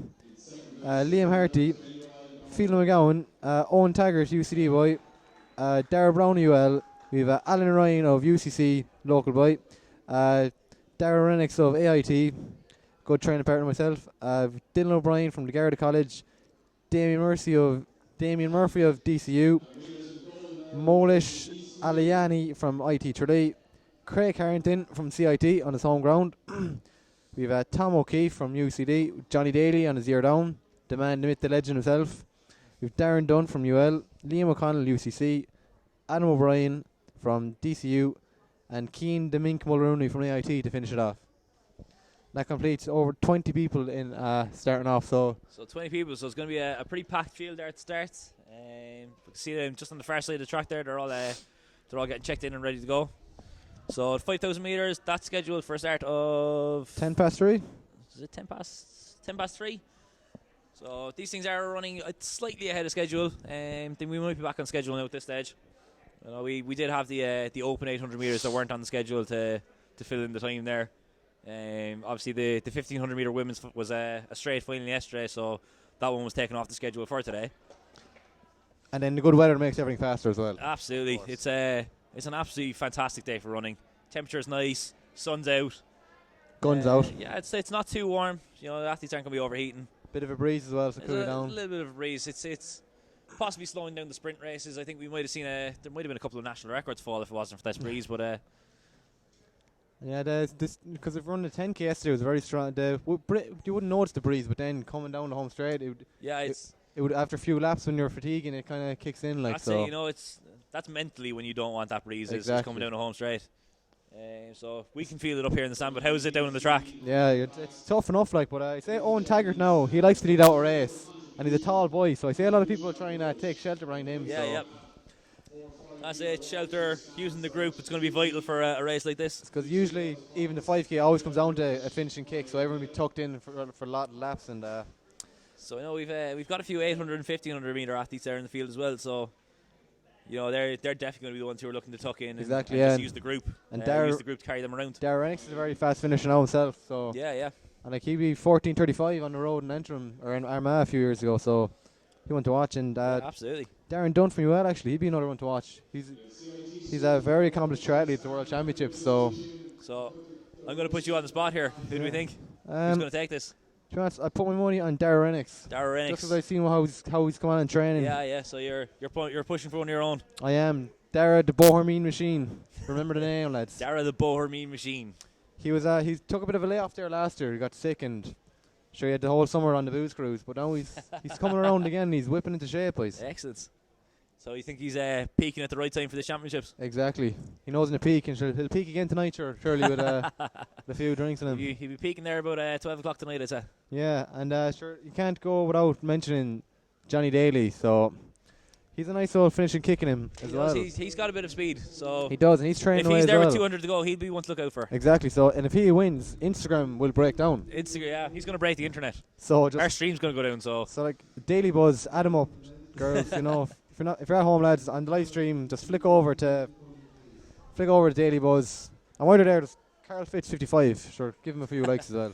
Carl Fitz 55. You go follow him. And another name as well. You wouldn't see him running much track races, but he'd be up for a medal now. Tom O'Keefe. He had a very, very good run. UCD, so another Johnny Daly's teammate there from UCD. A very good run now, and the cross country coming fourth. The poor lad, he tripped me on the way over in the last lap, so there was beef there, serious beef now. So is that the start of a feud? No, so Dara will get a revenge today and take the win, hopefully, for AIT. No Liam Brady in the field? No, Liam Brady, he's running for Ireland tomorrow in the Great Iron Run. That would explain why. So he'll be on the team with Mick Clohessy, Kevin Dooney, and Mullingar, Mark Christie. Yeah. So hopefully Liam's going to hopefully get a medal at that. Definitely, yeah, hopefully. And then we'll all be tuning in. Yeah, and a shout out to Keane Rooney now, his first race in almost a year. He's riddled with injuries now, so ran 15:50 last year, so hopefully be going around that time again Good to see today. you back. Yeah. So athletes still getting warmed up there. They're on the track. They're ready to go. Yeah, I'd say they're itching to go now. Oh yeah, it's the worst part of any race, Just isn't it? It's just that way hanging around before it. that's why I was delighted now. I nearly missed my race yesterday. I was in such a. We were reversing down motorways and everything. Sure, it took distraction off the race, and Oh Jesus. sure, I'd usually just be hanging around whinging about how bad my legs feel, and I'll be up against a bush pissing, waiting for the race to go. But sure, just straight in, spikes on. That's it, Going. no messing about. No, I think Damien Landers. Damien Landers. He's shaping up here because he was entered by Galway yesterday, but I don't know if he checked in. Damien Landers isn't on the start list here for us, but we can see him there. But quote Damien Landers yesterday: "If the 1500 goes to Scour, I'll do the 5k."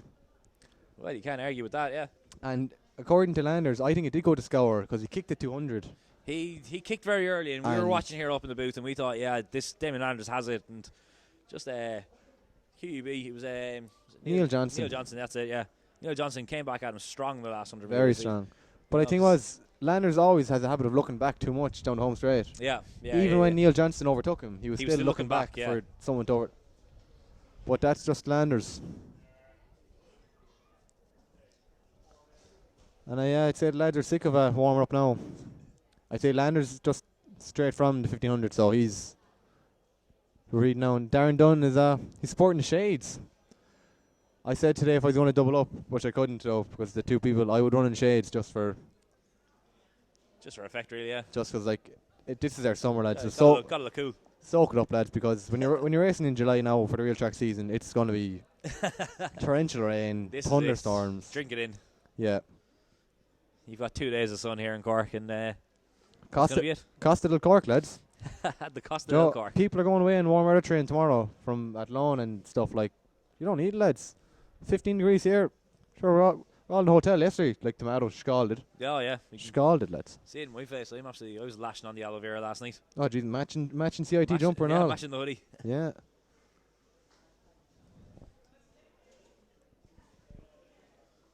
But I'd be interested to see how Landers gets on now. He's very strong over the cross country, like, so that would stand him. Yeah, can he shake the lactic out of the legs? That's going to be a big question. 1500 meters, and he went hard in that 1500 meters. They weren't hanging around. They 3:55. They kicked from home early, so it was an even pace as well. So yeah. They were going like from the start, like. Yeah, they were not hanging around. Yeah, they made a proper race of that. They did now. But I think my prediction now, I'm going to go with Dara Rennick's own Bohermeen machine. The Bohermeen machine. With no pun intended, Rennick's as well is another one.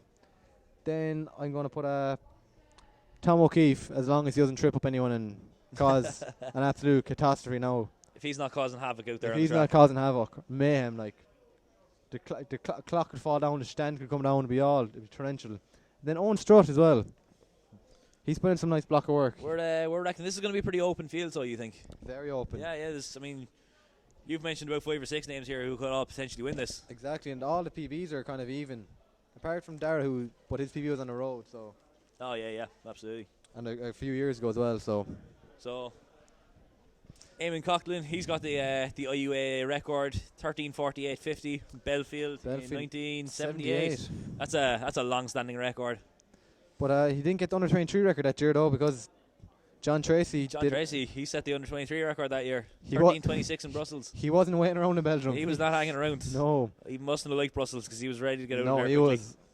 Then a national record is Alistair Craig. So also set in Brussels. That was 2011. No, the Irish boys don't like Brussels. They want to get out of there as soon as possible, lads. Get in there, finish your race, and get out. So if anyone fancies a national record, lads, you're going to have to do less than 13:03. That breeze might help down the back straight. Yeah. You never know. But it's funny reading Eamon Coughlin's book. And those of you who are always wondering about who Jerry Farnan was and who's the race named after. Yeah. Eamon Coughlin's coach. Very good. There's your fact today, lads. And don't say you didn't learn something now listening to this live stream. Yeah, and he named the Munich Loop in Phoenix Park was named from Jerry Farnan's training. People were training for the Munich Olympics. So the Munich Loop. Excellent. Yeah, and that would be our loop. The equivalent to that in alone, we'd have a place called Moat Park. Myself, Dara, Keane, Liam Brady would be motoring, literally. So So most will be paying off now for Dara.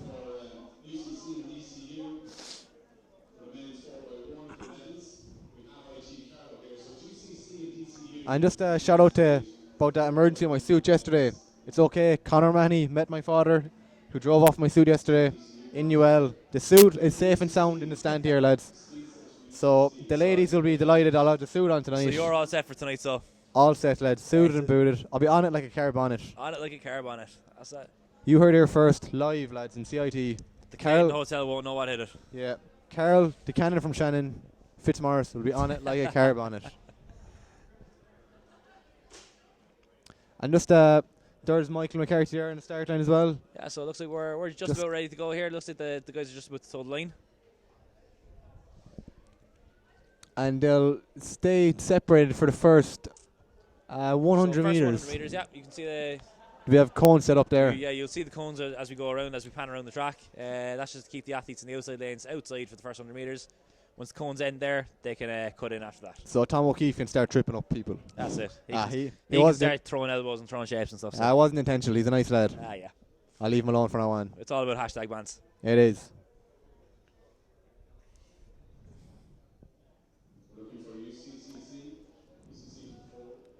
And there's Paul McNamara wandering around down the start line with the old stopwatch. He's some man, lads, in training. You should see him. This man could literally have 4 stopwatches going on the phone to his wife, and then on the other ear doing emails for Athletics Ireland.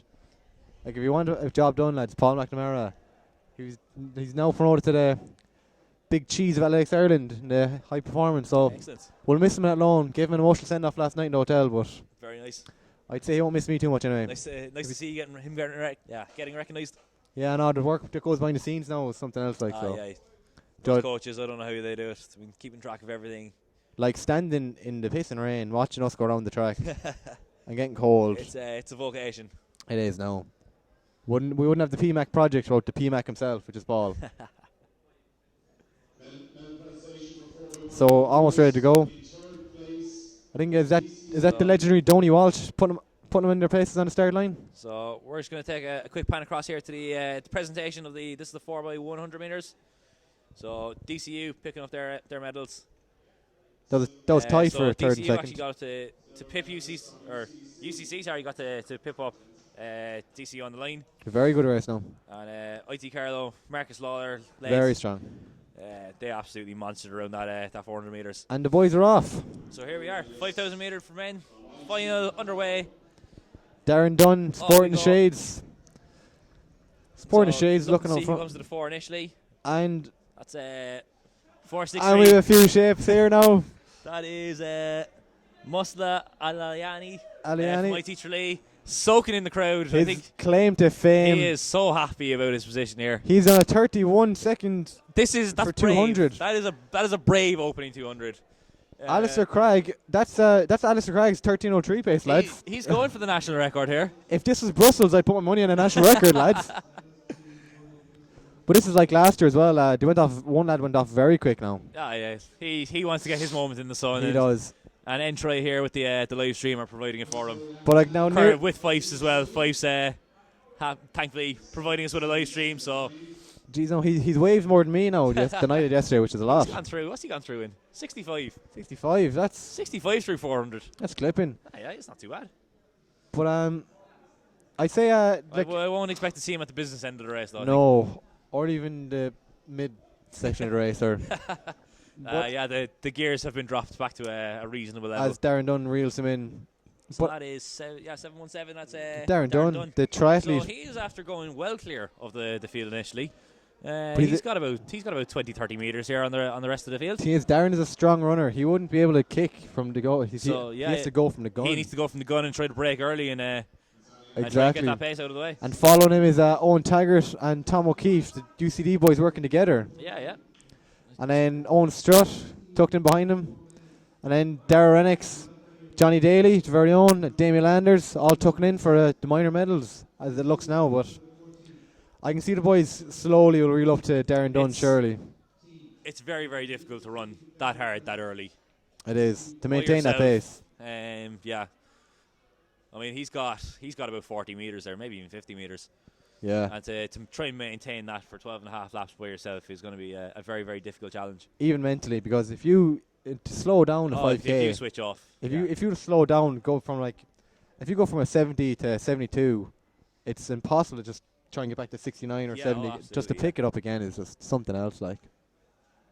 So we come up to the first K now when it goes to 10 laps, and we'll see what pace he's on for now, guys. So he's coming down the home straight. We've got a 243, 244, 245 in the clock at the moment. He's clipping, lads. He's not hanging He around. is not hanging around. He wants to buy some cans for the banquet. He wants to get his cans first, lads. So we're coming through 254 in the clock as he comes through the K. 254. That is not. That's 14:30 pace. That's very quick, lads. That's what I mean. We had Musla Alalyani, was our IT Tralee athlete who went to the 4, and I mean he wasn't far off him. No. For an athlete who was running a 64-second opening yeah. lap. And lads, from first to last, he's claimed to fame. He's settled into his position now. And I think his socks, his shoes are even off at this stage. The poor. Oh yeah, I don't think he was actually running in spikes at any stage. That's hard. That puts hairs in the chest. That is hardy. Someone buy him a drink tonight, lads. Because this track is a hard, as tracks go, this is a hard track. It's a very nice track now. The one was nice and bouncy yesterday, but I'd stick to the spikes now. Oh, absolutely. I would stick. You want that little bit of protection on this track that you're not getting in a pair of socks. I'm not the brightest, but I would recommend spikes for a track like this. It's what they're designed for, to be fair. They are made for races now. That's correct. But Darren Dunn still looking strong. We're back here, Darren Dunn. He's maintaining that lead at about 50 metres. Second place there, we've got DCU. That's Owen Strutt. Strutt. Followed close by Tom O'Keefe, and Damien Landers making a move into 4th place. Yeah, so Damien Landers making sure he stays in touch with this. That group of 2 there just looked like they might break away there for a second. But Looks very Damien comfortable. Landers covering the move. But yeah, those boys I think are still within themselves. They're looking very comfortable. Johnny Daly has dropped off a bit, and so has Keane Mulrooney. Yeah, they're finding that early pace tough going. Yeah. But it's all planned out single file now, so the lads should be moving easier now and jostling. You have your bit of space, you're able to find your rhythm a bit easier. Exactly, rhythm. That's one thing in training, I can't run behind Darrenix because his legs spread out a bit, but yeah. And you can tell by who I run behind cross country, because Dara, I'll be covered in muck. Run behind Liam, I won't be. So those 2, Owen Strutt and UCD athlete there, Tom O'Keefe. They've just made a move to get away from the rest of the group, and they've got about 5 metres there, I'd say, on Damien Landers. Yeah, so hopefully it doesn't go to scour for Damien again. Hopefully it doesn't go to scour. So he does have the lactic in that legs from the 1500 metres earlier. And which will pay off. It's very, very difficult to double up in those 2 events in the same day. In the same hour. In the same hour, yeah. That wasn't that long ago, actually, Yeah. No, Darren looking very strong, so... Yeah, Darren Dunn, he's... My predictions of Darren, Dara and Tom O'Keefe. I think the gap has probably slightly closed back to Darren Dunn, as you would expect it to be. As you would. It's going to be very, very difficult to maintain that pace the whole way through. But yeah, he's got about 40 metres. He's opening back up again, actually. Yeah, he was. Owen Strutt there. I don't think they're too interested in chasing him down yet. Not yet, but they don't want to leave this too late. I mean, this is not a small gap by any means. When it comes to around 2K, you want to start closing that now, lads. Absolutely.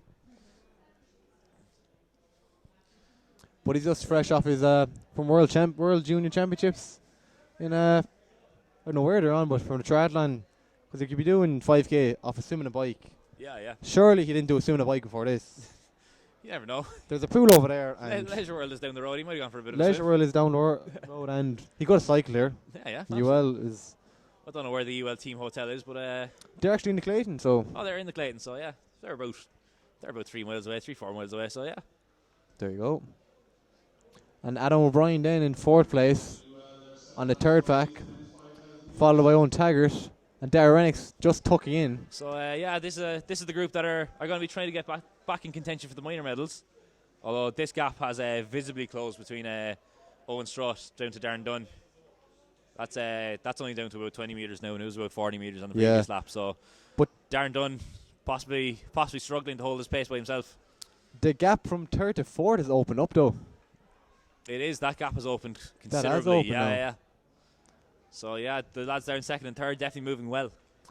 But no, I found Owen Strutt had his best cross country races at interversities. Is he an intervarsity performer? Well, he had a few cross country runs and they weren't, but this was his best now, to be honest. Yeah, yeah. So Is he coming into a bit of form? he is, and he's actually off to Fountain Row next week, the altitude for training. Oh, excellent. I was supposed to be on a trip myself, but they're flying home today. I start my exams. Oh, So Mom hit the fan when I told her that. So that was That's me fair out of enough, the yeah. trip. I can understand this. What this gap has come right down, and these guys are gonna blow past Darren Dunn here now. So Double D, we're going to pick it up in front. As Owen Strutt and Tom O'Keefe, they're both going to come past here. Owen struts past him, and Darren Dunn. 6 to go with 7:50 on the clock. Darren Dunn just gave him a bit of a pat in the back there. Yeah. So just approaching some back markers here. But, no hassle there. They've gone around them quite easily. As they weave through some traffic. I was wondering was that going to cause a bit of a hindrance there, but unfortunately not. Running over 5k for the boys, but So I think Darren Dunn, he is keeping in touch with them here, for the moment at least. He's mounting an effort to stay in touch with this group, or well, a group of two. But the men's just positions, as though. I say that, he begins to drift away. Commentator's curse. I know, yeah. I'm sorry about that. So as he drifts away, he'll probably come back again. But no, the Owen Strutt and Tom O'Keefe continuing to put the hammer down, and Darren Dunn, you don't see him getting back in contention, I'm afraid. Strange. But I'm trying to take a look back down and see who I can spot here who's in 4th place at the moment. I see, is that 2 DCU athletes there? 4th place is Yeah, there Adam we are on the O'Brien. camera here now. So that's 396. Adam O'Brien is Adam O'Brien there from DCU, and with his teammate there, 394. That is Damien Murphy David on his Murphy year down. on his year down. So What else did he do on DCU his year down? teammates, could they work together and possibly try and reel in Darren Dunn here, and one of them could take a bronze medal. Yeah, and then So they've got about 50 meters to make up here. Dara Rennick's taking some shelter behind Owen Taggart then in 5th and 6th. Yeah, Or so 6th and 7th actually. Those boys behind, they're definitely not out of contention either. 2k to go. It's a long way. Yeah. Damien Landers, I think that lactate has caught up with him. Absolutely, yeah. It was always going to be tough. It was. And then Keane Mulrooney just behind him. Johnny Daly followed in. Not looking too strong by Captain Shapes. Strutt taking a cheeky look behind him. He's just trying to see where Tom O'Keefe trying to see is. where Tom O'Keefe is. I'd say they know exactly. They know exactly what's going on. Just making sure you're still there. All right. But lads, I feel now for people that are doing the lap count, when they're overtaking people and there's 20 in a race, Don't even know how they keep. I was trying to watch the 10k yesterday, and I didn't have a clue who was where. I think it's harder to watch a 10k than actually do it, lads. Fair play whoever sticks around watching this. So 4 laps. One more 1,600 mile. meters to go. Another mile. They So- should be rough around 15-20 pace, I'd say. I would say, yeah. After So Darren Carl, Dunn. you might know these athletes better than I would. Do you think any of them are going to kick from home from distance, or was one of them going to sit and kick? What's the tactic here with these two? I think because I think this is the battle for the win. Let's be honest. I think Tom O'Keefe will be stronger to go from distance because Owen will be a stronger lad over 1500 meters. But yeah. So he's got the 1500 meter speed. Yeah, but I've never really seen Tom O'Keefe on the track. So Okay, yeah. But to be honest now, Darren Dunn starts off. Track and road running is entirely different. I mean, I know Different they're sport, the same distances, but they're entirely different races. Oh, so. they are. But Darren Dunn starts off at 14:30 pace. These lads might only finish up around 15:10, to be honest. So Yeah. Well, I think Darren Dunn, he went hard, and probably overly exerted himself. I mean, he could have hung back and maybe stuck with these lads for a while. Yeah, and which then would tried to kick from distance. Which but, would have been the championship thing to do. But yeah. Look, he's wearing shades. He had to go for it. You've got to look cool on the camera. You do. There's overtaking one of good friends, actually, Liam O'Connell. Liam O'Connell. I was talking to his mother there at the confirmation there 2 days ago. So Excellent. Lovely woman. She's lovely baker there as well. Lovely home cooking there. So they're coming around with 1,200 meters to go. So you're reckoning that Tom O'Keefe is going to have to make a move. He will when he gets the kilometre. He'd want to start putting the hammer down, but he's going to have to. So we're going to be looking for the break from him whenever it comes. Yeah. But he can't leave this one to a kick. No, but I think I would fancy Owen over the kick now, to be honest. With a K to go though, that 1,500 meter speed. I mean, he's Yeah. taken a lot of the running here. Since they hit the lead, he's been at the front of it, and he's been leading Tom O'Keefe up to Darren Dunn as well. So I mean, exactly, he has essentially been the leader of this race. And here we go. Here actually, we go. Tom What O'Keefe, is that? A K to go, I said. A K to go, and off he goes. So Tom O'Keefe hitting the lead for the first time in this race. At the business end, our friend from IT Tralee, he's certainly not here at the business end of the race as we predicted. Masla Al-Alyani, I think he struggled to maintain that early pace. Poor old Masla. When will he learn him and his shenanigans? I try to spot him around the track. I don't know if he's still out there. Oh, he is. He's a warrior. He's come through the 100-meter mark there. So 800 to go. Tom O'Keefe. Tom O'Keefe is putting the hammer down. 12:42 on the clock there as they were coming through the line. But he's opened up a little bit of a gap here now. And this is the battle for the championship. This is the battle for the win. And he's got about 5 metres now on Owen Strutt. Yeah, his first track and field championship, and he could end up with a 100% record here. Bang on. Retire after this, Tom. Go out at the top. Hang up your spikes. Like Masla. And then Adam O'Brien in 4th place and Darragh Rennick's just in 5th. So, yeah, we heard.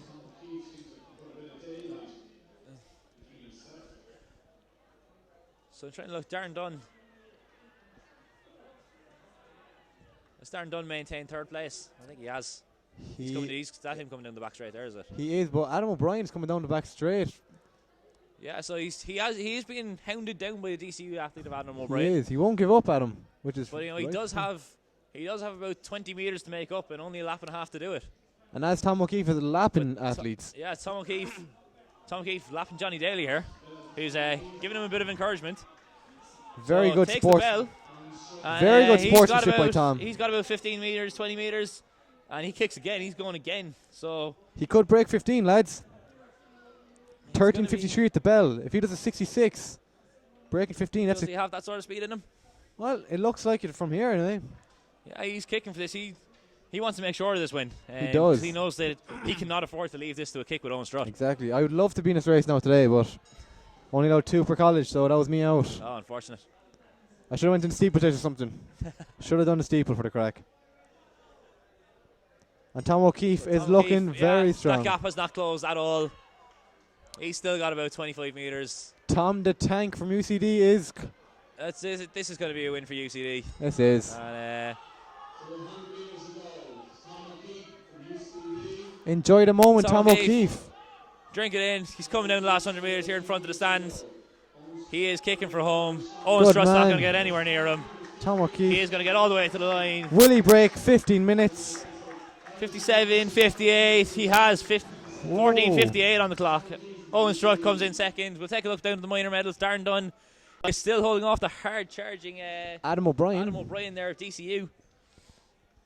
But yeah, he's got about 15 metres. I think Adam O'Brien realises he's not going to get this.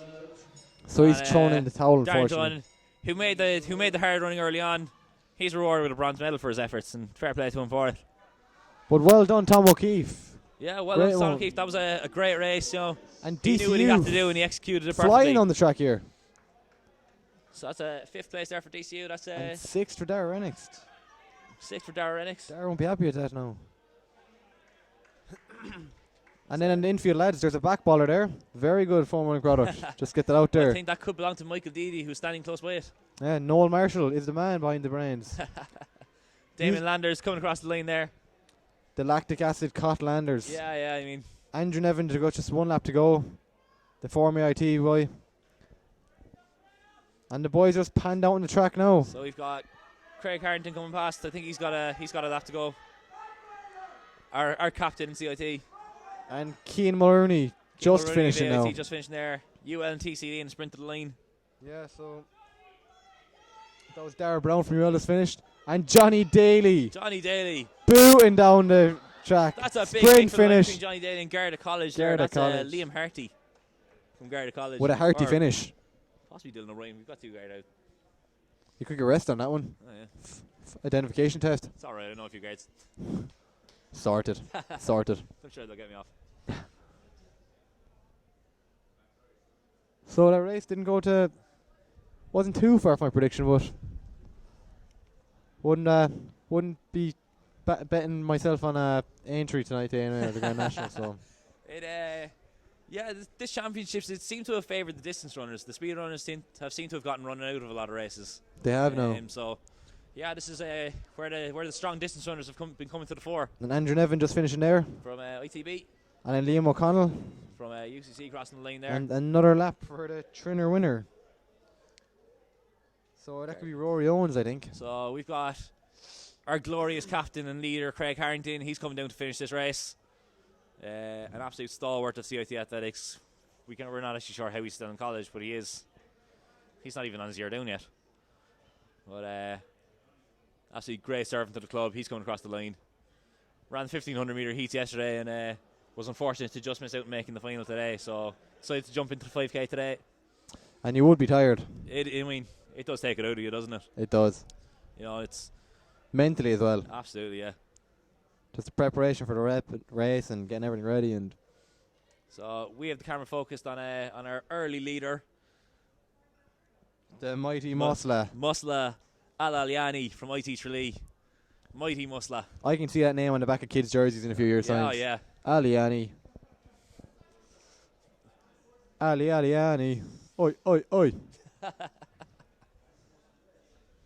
What a man in the socks. I mean, running 5k in socks is... That is brave. Where's the medal for that? That deserves a shout out. That deserves a mention. Rock out with the sock We're out. going to be the ones who give it. And this is the most public platform we have. He's got the hands up. He is absolutely loving and this. he just went past Paul Mack, who's the head of high performance in Ireland. He might sign him up, Paul. Sign him up. Sign him up, Paul. What did you call the training group there earlier? The PMAC project. The PMAC project. He's done a front flip. He has done a flip for the crowd there on the bank. This man is the star of the show. This man is an absolute legend. Hopefully he does another one coming down the home straight. I'd like to see another flip. He has ran more than 5k because he's in lane 2, lads. Yeah, this man has run in lane 2 for most of the race. And he is he's getting the love from the Cork crowd here. And absolutely, why not, sir? You deserve this. Take your moment in the sun. Legend. He is absolutely loving this as he comes past our camera space here. What a run. Is he still going? He's still going. Does he still have laps to do? And there goes the bell. Apparently the bell's just gone for him. By Ray. Ray rings the bell. You know what? He can keep going all day He if he can wants. keep going. We'll leave the relays run around him. If he does another backflip, he can get another lap going, lads. I reckon we try to get a Mexican wave going for when he comes down, lads. I don't know if Musla's going to be at the banquet tonight, but he'll get a hero's welcome as he's there. I'll give him my ticket. He deserves it.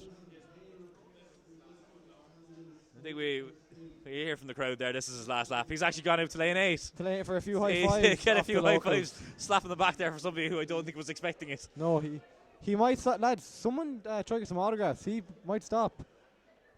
This man is an absolute legend. He's going to be coming past a big crowd here again on the bank. I'm hoping to see another flip because I just caught the last one. I looked away for him. I actually missed the last one. Yeah. So I'll be watching this back. I'm hoping for one coming down the home straight. I think yes. if he's going to do one, that's the time to do it. It is. But he is. I don't think Musla's particularly worried about time. No. I don't. Time with the ladies, more like it. I think that's it. I don't think he's going for a PB here. I think he's just happy to be here. Musla.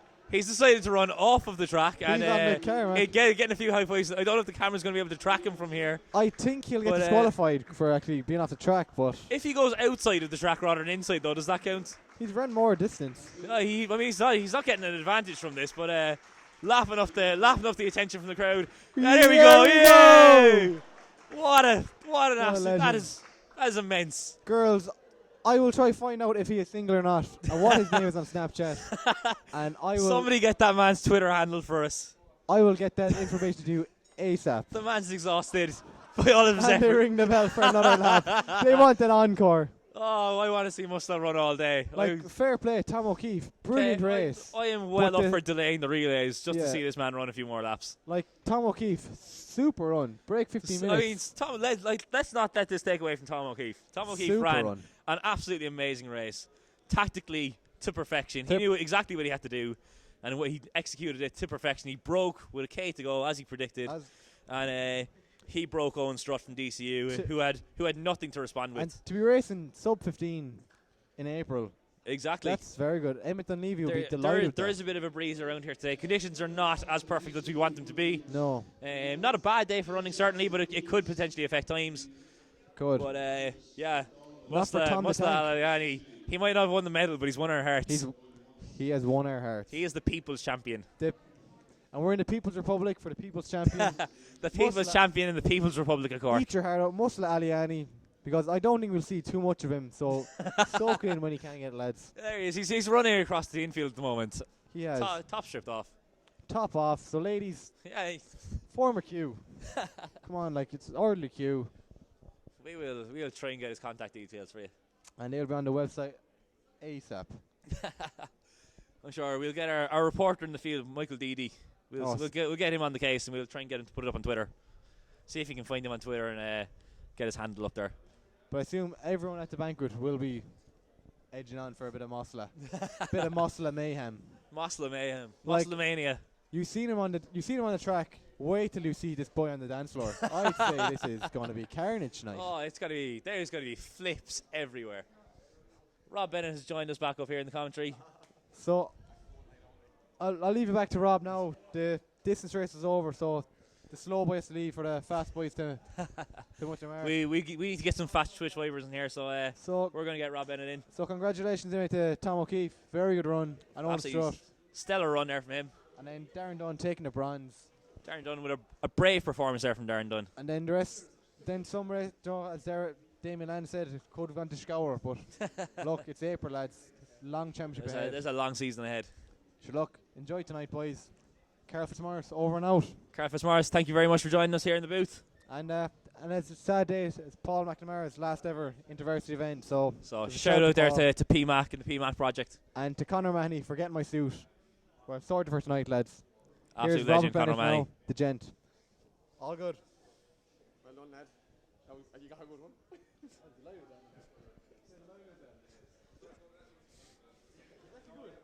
Now we're back in the booth here. Rob Bennett has rejoined us. Thanks to Carl Fitzmaurice there for his expert.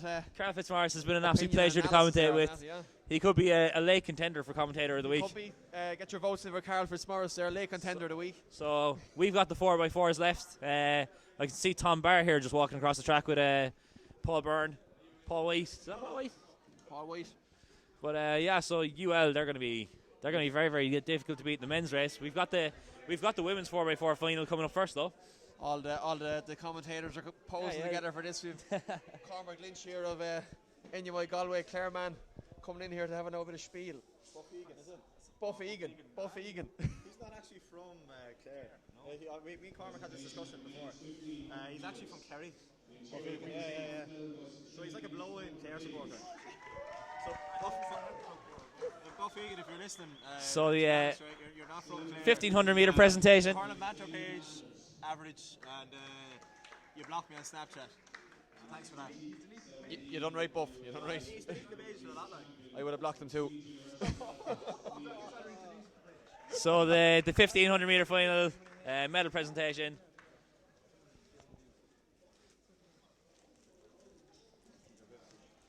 So that is Neil Johnson of Queen's University Belfast taking the win here ahead of Damien Landers of NUI Galway and Trinity College Dublin. That was Conal Hayes getting up there for the bronze. That was a cracking race actually. That was a fantastic race, especially that last 200 where we thought Damien Landers might have had it, and Neil Johnson coming back strong. Didn't let himself be broken mentally. He just waited, kicked with 100 metres to go, and yeah, absolutely fantastic race. Damien Landers went in the 5k there, so he must be absolutely feeling that in the legs. Sleep well tonight. I'd say dancing tonight from Damien Landers. I'm sure we'll get a bit, but it was a bit of a struggle to get up on the podium there, I'd say. I wouldn't know. I've never been on one.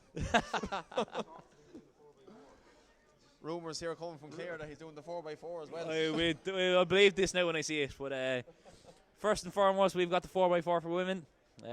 So do we have a start list here in front of us. UCD are going in lane 1, AIT in lane 2, UCC in lane 3, DCU in lane 4, CIT in lane 5, WIT in lane 6, Trinity College Dublin, they're in lane 7, and NUIG are on the outside, they're in lane 8. Any predictions for this, Cormac Lynch? It's hard to look past DCU. They're always hard to look past DCU. Strong 400 metre runners. I think they've got the strength and depth possibly to take it. Fiona Manning is running from here today. She's 200 metres today. We obviously can't count out UCC, they've got the Phil Healy effect. Yeah. You know, I'm just assuming she's on the I've anchor. never seen Like, that video. Is that doing the rounds? you're not missing much. Yeah. And mention my old Galway. You're going to go for NUI Galway. Surprised in the 4x1, hopefully. I think it's the exact same team again, so hopefully they can do. No pressure, lads. Go straight forward. Go straight forward. But yeah, exciting stuff for now. The 4x4 coming up. Yeah. See Rachel Shea there getting ready in the red and white CIT red and white, there. I Yeah. think it's her last year at CIT as well as this. She's a 1 year down. Yeah. 1 year So down, this is her last chance at running in an IUAA event. This is the swan song. Grania mine in there going through the motions. Good run in the 400 earlier on, so there's a lot of stake here. Just say UCC, they've got going first for them. That was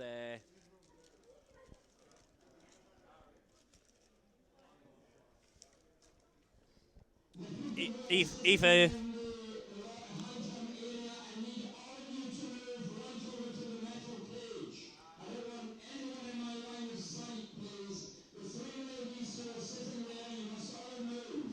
Very loud announcement there from Cyril. Some lad there. They need to move the spectators out of the infield there. Obviously, want a clear view of the zone 2 or zone 1 there. So, 2 people in the way there. But just looking there, Aoife Delargy from UCC, she's going to be going first for them. So, she took 3rd place in the 800 meters there earlier, behind Louise Shanahan. So, they've got UCC have a strong team, you know, between ourselves. I assume Louise Shanahan is out there.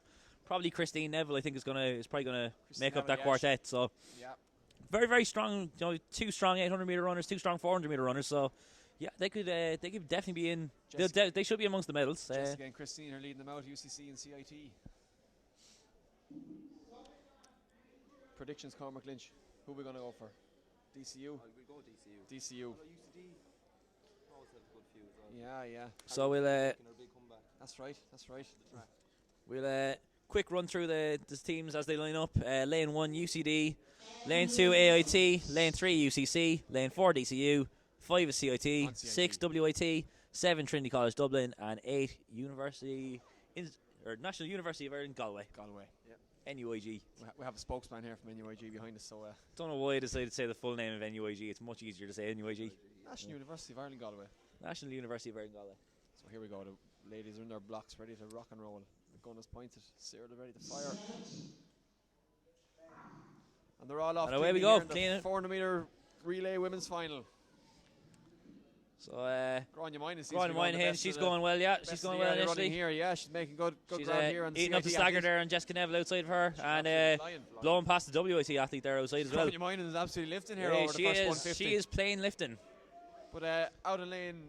I'm trying to see the rest of it. I think Ashling Forkin there in NUI Galway. I think Jessica Neville there, CIT is going well. She's eating up the stagger there, and the WIT athlete inside of her. So, but it's Grania Moynihan comfortably here over the first 300 meters, going very well. As you would have expected, to be honest. Let's see what she has in the tank now. Can she give a final kick? It's outside NUIG in lane 8. They're coming through in second. CIT coming through in third. That's not Grania Moynihan. Grania Moynihan is taking the next one. We got that mixed up. It's DCU anyway here leading this. So Grania Moynihan is taking the second leg. changing over first. NUIG, they're about to change over second. CIT coming through in third. Handing over to Rachel O'Shea, 800 metre specialist. WIT looks to have a slow change over there, At actually. the moment, it's DCU from Rachel O'Shea and CIT. So it's Grania Moynihan from Rachel O'Shea. So NUIG just slipping back there on the outside. But Grania Moynihan, she's only going to extend that lead, to be perfectly honest. She's flying, but UCD athlete here is going well in the inside. They've got about 40-50 metres there over CIT. Rachel O'Shea there in second. UCD absolutely flying there. Quietly stacked here for a second at the moment. Yeah, this is they won't write anything off yet. You've got from last year. You've got 5 athletes there in contention. Rachel O'Shea seems to be dying a little bit here. Yeah, it's moving up, fading a little bit. UCD coming around the outside, led into the final lap of that viral video last year. So Grania Moynihan taking up the final few metres. DCU here seems to go well. Looks like DCU Cleona Manning with a big gap there. Oh, no, it's not Cleona Manning. No, Cleona Manning. UCD about to change over there in second. NUIG third. CIT and UCC change over at the same time there. And battle there between Niamh Moore and Noreen Mackey for Cork supremacy. DCU with a big lead here from UCD. NUI Galway in third. If anyone manages to reel this in, we'll scream depths of hell, alright? We promise. I don't think we'll see a depths of hell repeat here now, but to be honest, I thought we wouldn't see it last year either. So this is looking quite comfortable here for DCU. Yeah, at the I mean they've got. There's 100 meters. They've got about 70 meters over second place. So yeah, absolutely. I mean they had the strength and depth here really. They were the team that we picked out beforehand, and. Good run from Harry Flynn, coming back from a serious knee injury in second. Harry Flynn in second there at UCD, yeah, absolutely flying. Doing her best to close the gap, but there's a bit in it. But Cleona Manning here now, 200 metre champion from today, taking it to DCU. Yep, so there we go, last change over for DCU. Let's see how she goes over the all good there now. And it's UCD seems to be swimming a little bit here, but it's Ashton Drumgoole taking the final leg here for UCD. She's got her change over there in second place anyway, so she's about 100 metres behind to go. It's got to be. She does actually have about 100 metres to make up. King here trying to chase NUIG taking off, absolutely herring off the line there. AIT, WIT. Well, that looks like Laura Fry there from TCD. Is that Jessica Coyne? No, it's not. From UCC. And Andrea Bickerdike from CIT. Yeah. But it's DCU at the moment from UCD. Nothing's going to change there. She can probably walk. She can walk. I don't think there's going to be a miracle this year again, I'm afraid. This one's not going viral. I don't think so. Yeah, it's DCU. Yeah, DCU all the way. To the finish line. Cruising to the line here. King trying to close the gap. She's fighting for second. And I'm taking a look here too. 20 metres behind here, Ashton Drumgoole, but she won't close the gap, Ashton. Ashton Drumgoole here for UCD, taking silver medal in the relay. She's going to take that, yeah, absolutely. NUIG, a valiant effort from NUIG. Nicola King there taking. Nicole King taking bronze there for Galway. TCD coming through in fourth, WIT fifth. And actually no Phil Healy on the UCC team. Yeah. No tactics there. They come through in sixth. AIT seventh and CIT come through in eighth. See Adam Murphy here firing abuse. He's going to come in and give a speech here.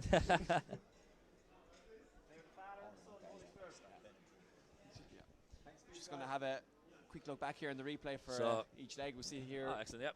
First leg here, DCU athlete. Just flying. Established their dominance early on, didn't they? You know, Massively. This race was nearly over pretty much after the first leg. Let's be perfectly honest. You know, the battle was always going to be for the minor medals. Yeah, after the first leg. Yeah, after the first leg, you were running for second. Yeah, pretty much.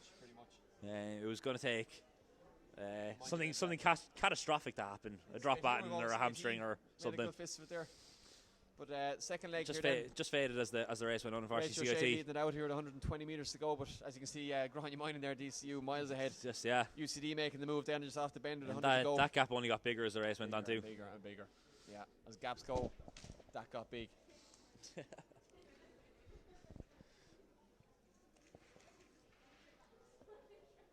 Jeez, that is a big gap actually. Yeah, that is. I thought it was emotion there for a minute. So here we go. This is leg 3, and you can already see. Oh, we've lost our replay. Yeah, we've leg 3 coming. There we go. Now, yeah. Similar story to leg 1 and 2 there. Just I mean, let's be honest, it's not going to be a huge difference, is it? Here we go. You see the UCD athlete coming into the frame there, and the gap might have closed very, very slightly. Galway boys are happy here. Yeah, 68 metres exactly. Says the Galway men. Yeah, anyway, Galway getting enough for a good bronze medal area. Yeah. 6 medals in total. That's not a bad return. Roughly, yeah. Not a bad haul going up to the west of Ireland there. Yeah, you can take those back up to Galway, bring them out to Salt Hill. Cleona Manning here then, the final leg, just taking it home for DCU. What you can say really, just well, yeah, there she is. She's running. She's doing the job. She's using her legs. There she is across the line. 3:48 was the winning time there. I think that's outside of the record.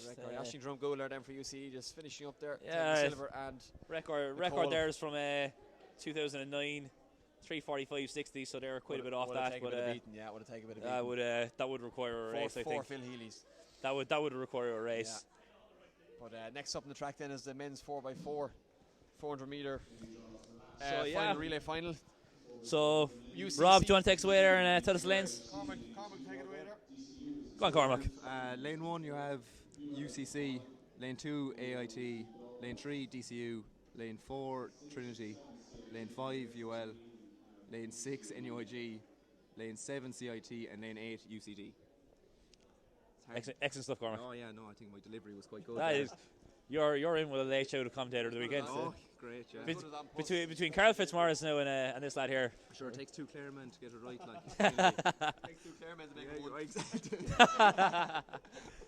So, lads, predictions for this race. Let's be honest, we're not looking beyond UL, are we? UL, yeah. I mean, we can safely say UL won. So, who are we going to say 2 and 3? DCU, if they had their full team, would have been, because you have Kervick and Timmy Crow and Paul Murphy. If you had them, would have been a serious race. But unfortunately, could have made a fist of it. Yeah, but Éanna Madden, I don't think is fit for UL. I think he had a bit of a hamstring issue, so he might be out. Who's that?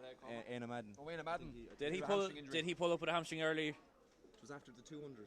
It was during the 200. It was, yeah. I'm trying to remember there was he suffered a bit with that last year. Well, I remember the national senior final. He pulled up across. We know all about it. We got blown out with Cormac. Looking well behind. Looking well behind. Yeah. Nice from far, but far from nice, weren't we? Exactly. Yeah. I can see our very own TJ Hogan there, sporting the CIT Lions Athletics t-shirt. Yeah, he's throwing some shapes, I think, as Michael Leedy would say. But with our brand new crest, our Lions crest. Why is there loads of athletes matching with me on Tinder? I'm getting a few UCD ones here. Because you're a wildly popular man. The exposure. It's all in the hair, lads. Dede's done about 10 minutes of commentary this weekend, and the fame's going to his head. As we can see. Lads, don't diss the hair, it costs a lot. 50 quid for that? Yeah. Is that a big shout out there to Herbert Hyde? And a lovely hour and a half of chats with the women, huh? Jeez, you're a big shout out to the women that were doing my hair. 50 quid, you could have gone to the pub there and got a pint of Guinness like that for $5.65. No, I want to be sober when I'm going to get my hair done. God knows what they do. I believe the price of Guinness is $5.15 tonight. Dublin prices have hit Cork, unfortunately. Yeah, this isn't Temple Bar, lads. It's Cork, boy. You're in Cork, no way. You're in Cork, no way. People's Republic of Cork. This is the People's Republic of Cork. This should be a good one, yeah. This is what we've been waiting all day to see, isn't it? Tom Barr, Paul Byrne, Paul White. Do we think the record could go here? I think so. They're fancy. I'm looking at it. So 3:16.64 is the IUAA record set in Waterford in 2014. Yeah, this will go. I'm gonna make the call. This will go. You think this is gonna go? This is gonna go today. Great call. This is looking. Bold call. Looking at the winds. Wind appears to have died down. So it's like the flags are ruffling, but nothing major. In the minor medals. Minor medals. To be honest, it's anyone really. Relays are just a lottery, aren't they? Yeah. You have long jumpers running the relays. You throw Galway into that. Throw Galway in there. Throw Galway in. That's right. Big show for Galway. Bit of bias. Bit of bias here towards Galway. That's right. Some come back at the 800 there by Angus Melvin. So Freddie Fyffes is back up on screen. So I was. we're near our start. That's right. And a big from Cyril. Cyril is just quite in the whole of Cork City, not Cork track. The cars have stopped outside. I think my dad heard that back down in Rochestown. Quite known on the back there, lads.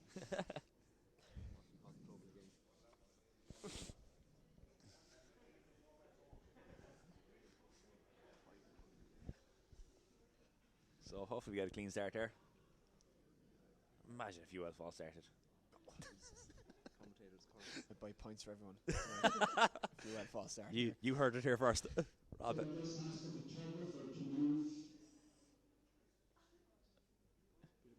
Bit of spiel going on here. Yeah, bit of an issue, yeah. It's a long set. It's a long. Oh, clear, no they false haven't. starts here anyway. UL have a false start. I'm Thankfully. going to save. It's like Paul White there taking out UL at the start. Whoa.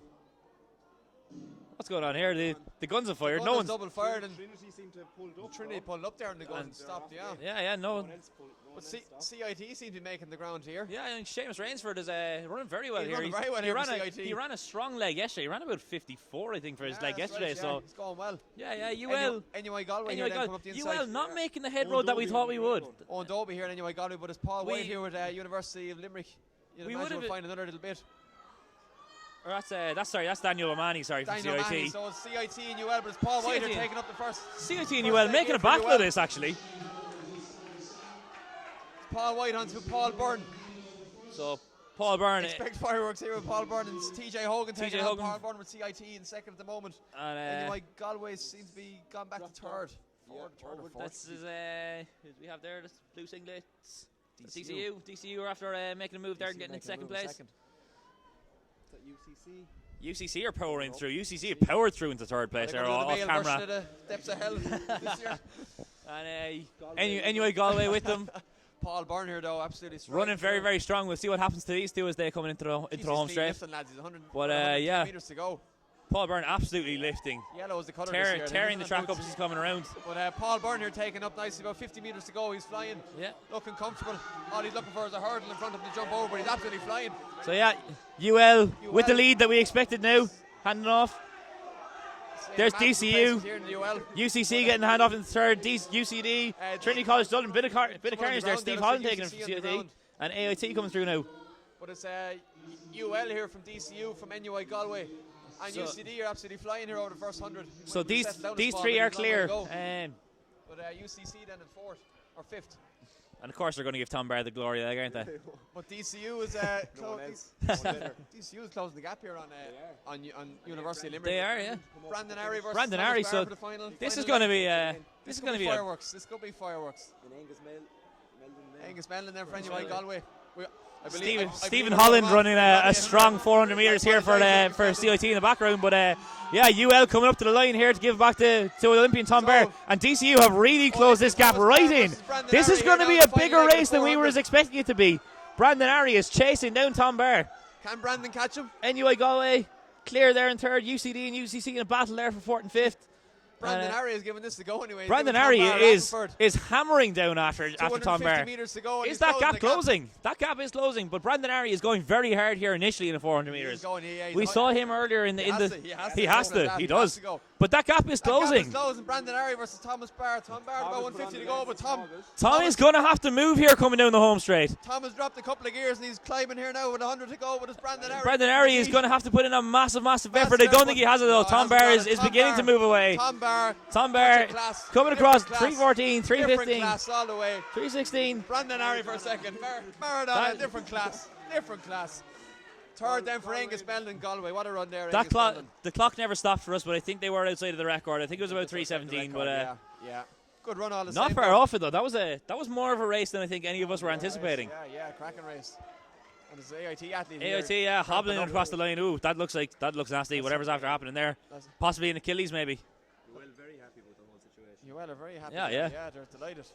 Even as they weren't running, they're happy. I think that's even more relief than anything. I think that was a lot closer than I think any of us were expecting that to be. To Brandon Arry giving it a go there. He absolutely he gave it an absolute rattle.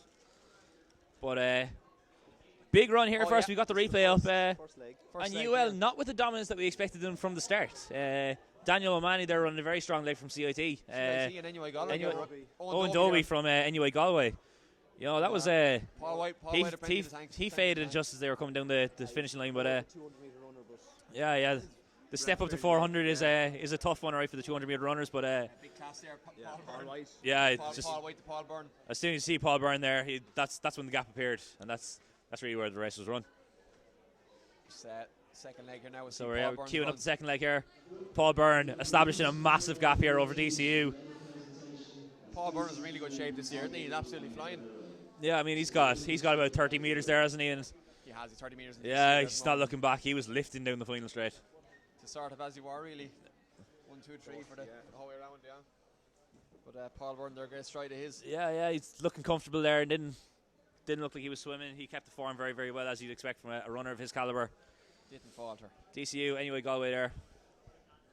Third leg now, just see how things panned out. And the gap was closing here, yeah. Fair play to DCU for making it a race. Yeah, absolutely. That's probably the closest all three were. Over the whole thing. Brandon Arry gave Tom Barr run with 200 to go, but after that it was just the gap split up a bit. There was plenty left in the tank. But he flew home there.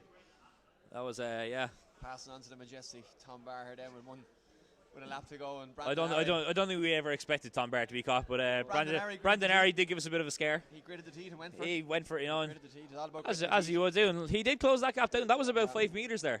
About 5 metres there, yeah. He gave Thomas. But I think you always expected Tom to have the to have the class to Tom get was there. looking for the hurdle to jump over, but he said he's all clear, he's all right. But yeah, 100 to go here. Tom is Tom. Yeah.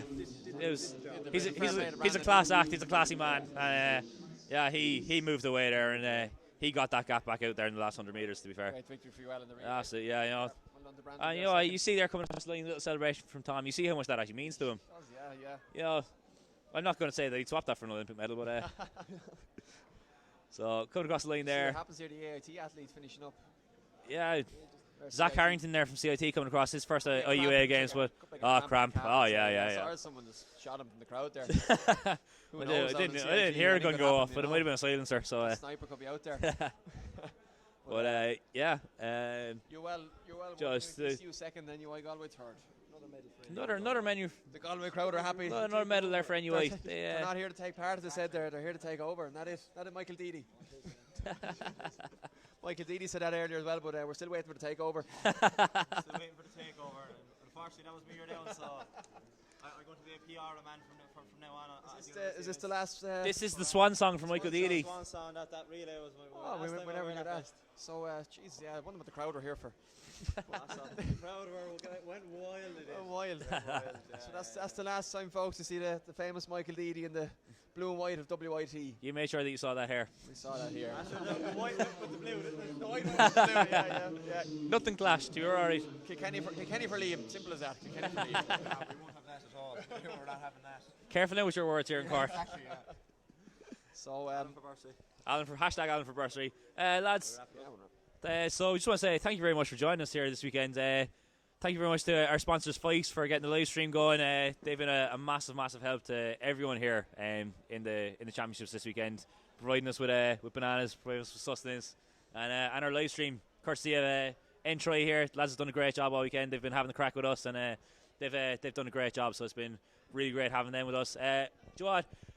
In the spirit of it, I'm going to give the final word to Michael Deedy on his final IUAA appearance. Song. And yeah, just a big thank you here for everyone watching. It's been So, a fantastic event. Thanks from me, Alan O'Brien, Robert Bennett here, and Cormac Lynch, and we'll give the last word to Michael Deedy. Just get them votes in first to get me on top of the poll, and then you go to Again. Michael Deedy. Again, lads, thanks very much for listening in. It's been a great year. We had the indoor stream, the outdoor stream, and IUA is really coming along. We're going to really develop the live stream as we go on through the next couple of years. I'd like to thank Damien Walsh and Sarah Smythe and all the committee members. And thanks for listening in, and hope to see you again soon and tuning in. Thanks very much.